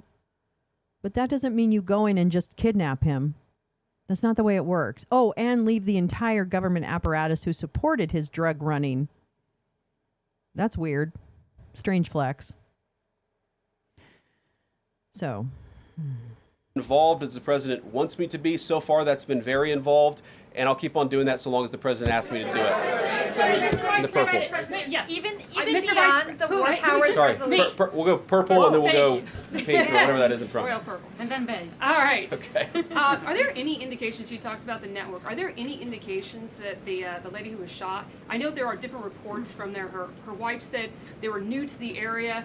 Are there any indications she may have been a paid agitator, and maybe that there are others that were brought to the area, considering everything that's going on in Minneapolis? I wouldn't say that she was paid. I don't have the evidence to say that one way or the other. What I do know is that she was violating the law. And if you just look at the eyewitness accounts, they were saying she was there to prevent the enforcement of the law. She was trying to obstruct a legitimate law enforcement operation. That much is obviously clear. The rest of it, of course, is part of the reason why we investigate this stuff.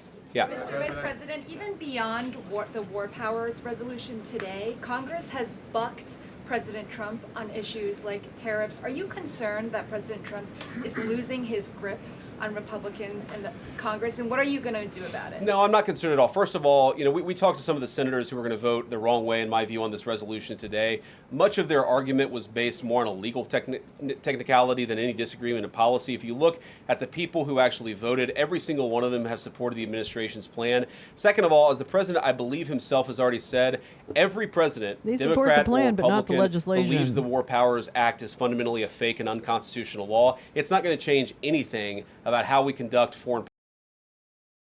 And another, oh boy, you know what? JD's packing real punches in this one. Okay, he's making the most of his 15 minutes, bitch. Let me tell you. Okay, what I just heard is that he doesn't give a shit if they vote in a War Powers Act. No, he thinks it's bullshit. The president can do whatever the fuck he wants. Well, then strap in, baby, because 2028 is going to be a bitch and a half. 2029, I mean. It's going to be a bitch and a half. If you think that's really the way you want this to work. If you want it to work this way, you better be careful what you wish for, you stupid fucking cuck. Policy over the next couple of weeks, the next couple of months, and that'll continue to be how we approach things. Go ahead. President. So we are seeing, regarding Iran, we are seeing the protests in Iran these days. The citizens are begging for help from the U.S. and Israel, naming streets in the city after President Trump. It seems there is an opportunity here that may not come again. Will the United States stand by the citizens of Iran? And if Israel decides to strike again the nuclear sites in Iran, is the U.S. expected to take part?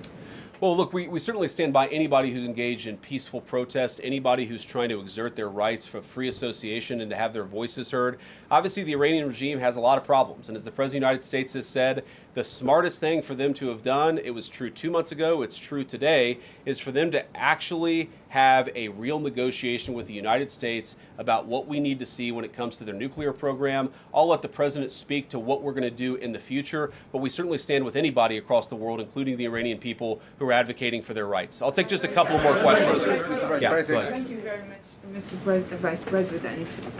Concerning Venezuela, how would you assure the Caribbean region that they will remain a zone of peace? Because some member states in the region are concerned. Well, look, the President had a very productive phone call with the President of Colombia yesterday, and we continue to talk at all levels of government with a number of our friends in the Caribbean region. I actually think this is really good for peace in the Caribbean, because when you take away a major source of illegal cartel revenue, which is the cocaine trade, the fentanyl trade, other sources of illicit revenue, you actually remove the power of one of the main destabilizing forces in Latin America and in the Caribbean.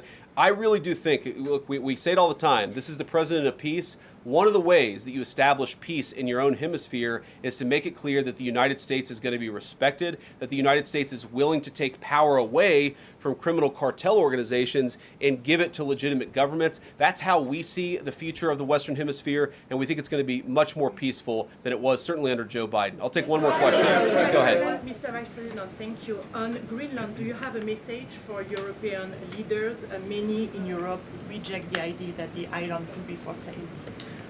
Well, first of all, Secretary Rubio, I believe, is meeting with the leaders of Denmark and Greenland next week, I want to say it is, but maybe it's the week after that. We'll continue to deliver some of these messages in private, some of them in public, but I guess my advice to European leaders and anybody else would be to take the President of the United States seriously. What has he said about Greenland? Set to the side the crazy overreactions that I've seen from the press and from certain people in Europe. What has the President said? Number one, Greenland is really important, not just to America's missile defense, but to the world's missile defense. Number two, we know that there are hostile adversaries that have shown a lot of interest in that particular territory, that particular slice of the world. So what we're asking our European friends to do is to take the security of that landmass more seriously, because if they're not, the United States is going to have to do something about it. What that is, I'll leave that to the President as we continue to engage in diplomacy with our European friends and everybody on this particular topic. And again, thank you all for listening. Thanks for taking questions. And I just ask you, look, this is politics, and often Republicans and get in arguments with the press about things, and I understand that. I think it's really irresponsible for you guys to go out there and imply or tell the American people that a guy who defended himself from being rammed by an automobile is guilty of murder. Be a little bit more careful. We're going to talk about toning down the temperature, which I know the President wants to do, and I certainly want to do. One of the ways we tone down the temperature is to have a media that tells the truth. I encourage you all to do that. God bless you. Happy New Year, guys.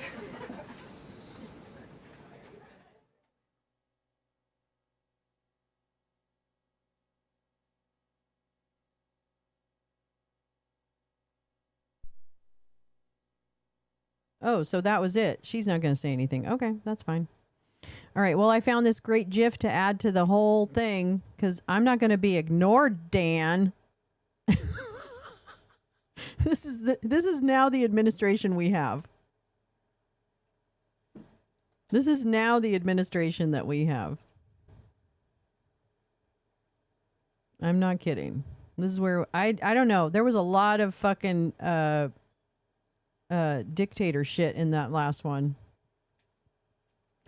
Wow, I'm just like I'm kind of floored. I'm kind of floored by the whole thing. Such purpose has been enacted. Wait, let's see. Meowing Star. This joint resolution directs the president to terminate the use of U.S. armed forces for hostilities within or against Venezuela unless a declaration of war or authorization to use military force for such purpose has been enacted. The joint resolution specifies that it shall not be construed to prevent the United States from defending itself from an armed attack or threat of imminent armed attack. That makes sense. The resolution Senate was voting on. Thank you so much, Meowing Star. Oh my God, brilliant. Cops are kicking over.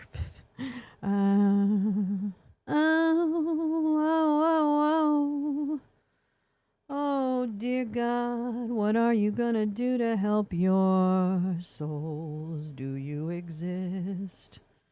Do you exist, sir? Oh, will you ever help us? Well, that's why there is no God, because they'd do something about this if they cared so much about humans. But wasn't it Jesus who said, you better care about the humans? And God said, fuck the humans. And he said, no, really, they're fun. They're really good. So really, isn't it like God doesn't fucking love humans at all, right? Like, I don't think he loves people. Or he. I'm sorry, that was really stupid and gendered. DJT just bombasted the 5 Republicans who signed that. Yeah. Was it 5 Republicans? I was wondering how many Republicans crossed to vote for that. I was trying to look for a picture of the vigil, but let me see. Yikes. Okay, well, I'm not going to. I'm sorry. Forgive me. I'm getting into, like, whatever. Oh. Okay. Well, that was a lot.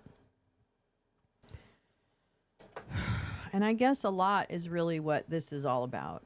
I think a lot is what this is all about. I think it is do as much in the public eye as you can to create discord and chaos and create division. And also to advance their agenda of privatizing, eliminating regulations that protect the environment, that protect people, cash bail, all kinds of things. That the push that the Congress is actually doing the heavy lifting on the Nazi stuff, by the way. Because if you watch the Congress like we do, you'll find that the Congress is and has been this entire year busy codifying into law changes to our regulations, eliminating regulations and other things, including lack of oversight on financial transactions, lack of oversight on corruption. That this Congress is not standing by and just rubber stamping. No. They have a plan. They have their own responsibilities. And it is in the details. It is in the legislation. And that's my fear. My fear is that not only are we suffering from the bombastic situations that occur with this regime, but we also are not being told in very clear words by our media what is actually being codified right now that then results in actual damage to communities, like what's happening in Memphis, where the Grok AI monstrosity is creating such pollution, noise pollution, etc., that people are getting sick in the communities around it. So I get you might hate lefties, but I'm going to be real with you. I don't understand that hate, because all I want is for everyone to live with their full rights and enjoy their lives and have a healthy place to live without fear of having someone knock on their door for anything. That's all. That's what I want. That's what a lefty wants, if you really want to know the truth. And I want it for everyone. I don't just want it for lefties. I want it for everybody. But this is not a way to live. So if Chuds somehow think they won with this president, no, they didn't. They didn't. I'm sorry. I'm sorry that we didn't do a good enough job of trying to warn people. I'm sorry. I feel like collectively we all failed greatly in trying to help people understand what the threat actually was, that this was not politics as usual, and this was not a regime, this was not an administration like any we'd seen before. I mean, this guy makes George Bush look like a fucking Democrat. It's not politics as usual. It's not what you think it is. And it's already happening. It's not gonna happen. It's happening. Communities are being impacted by what billionaires are trying to affect. Our allies are leaving us. Our allies are leaving us because we are unreliable.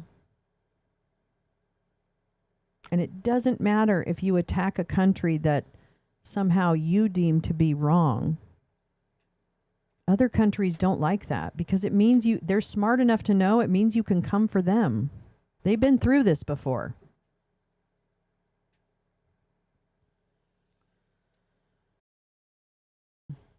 So, I mean, you can hate lefties all you want, but I'm going to tell you right now, we are not the drama. We want democracy back. We want our republic back. Whatever you want to call it. That's the stupidest argument I've ever heard. We want our Constitution to be followed, and that means for everybody. And that means everybody. And the Bill of Rights applies to everyone who has foot on this soil. It says it. So if you don't understand that people who are here, even illegally, which is a civil offense, I will remind you, not a criminal one.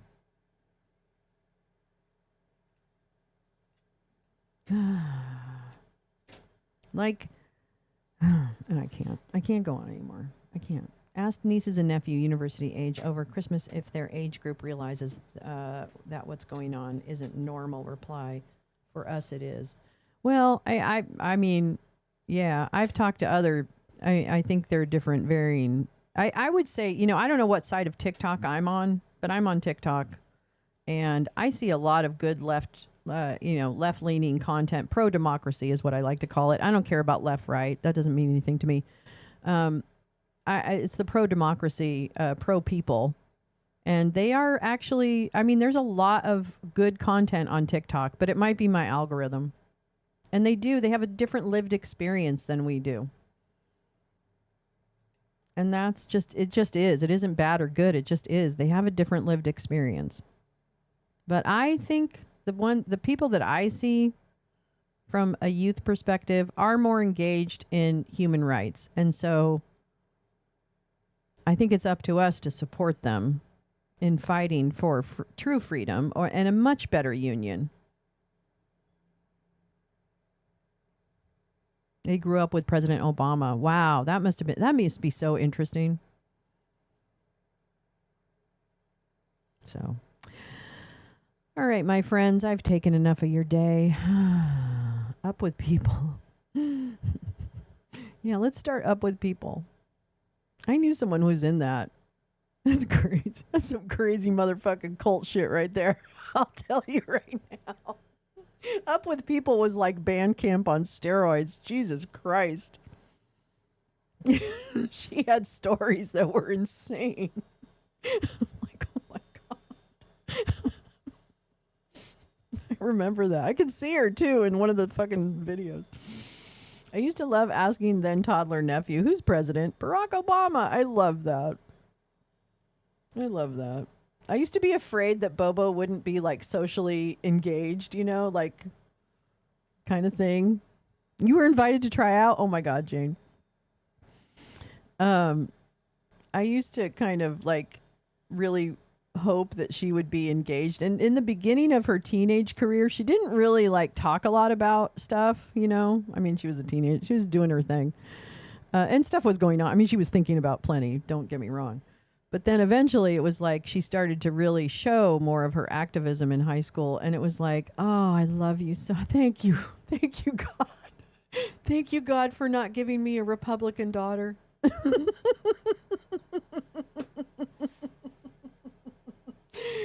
Thank you, whoever you are up there, for not giving me a fucking maggot daughter.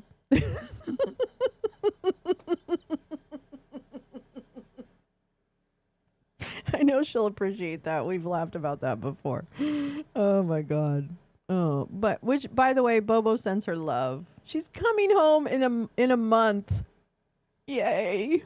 I want my baby. I want my baby. I'm real happy to hear that. He's coming home in a month. Anyway. All right, I know. Oh, she misses you guys so much. She misses you guys so much. Yeah, maybe I should be thanking myself. Yeah, right?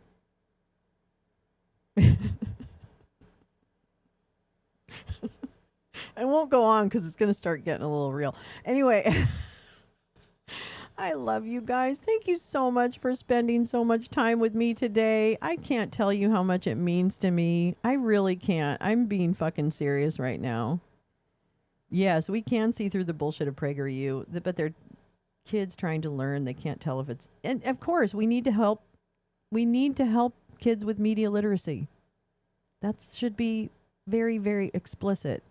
In middle and high school especially. You could start in elementary, but I know more about middle and high school curriculum than that. This is a lot. This day has been a lot. This year has been a lot. And we do hold Renee Good in our hearts and her family and her babies.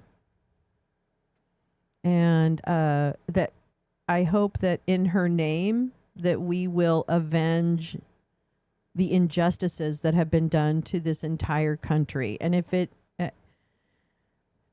can be for me, it's in the name of all the people who have been killed off camera as well, kidnapped, harassed, children who have been just scared to be in their fucking neighborhoods. I don't want people to be fearful. That shouldn't be a partisan issue. All right. I love you guys. Have a great rest of your Thursday. Is it Thursday? Okay. I love you too. All right. Bye.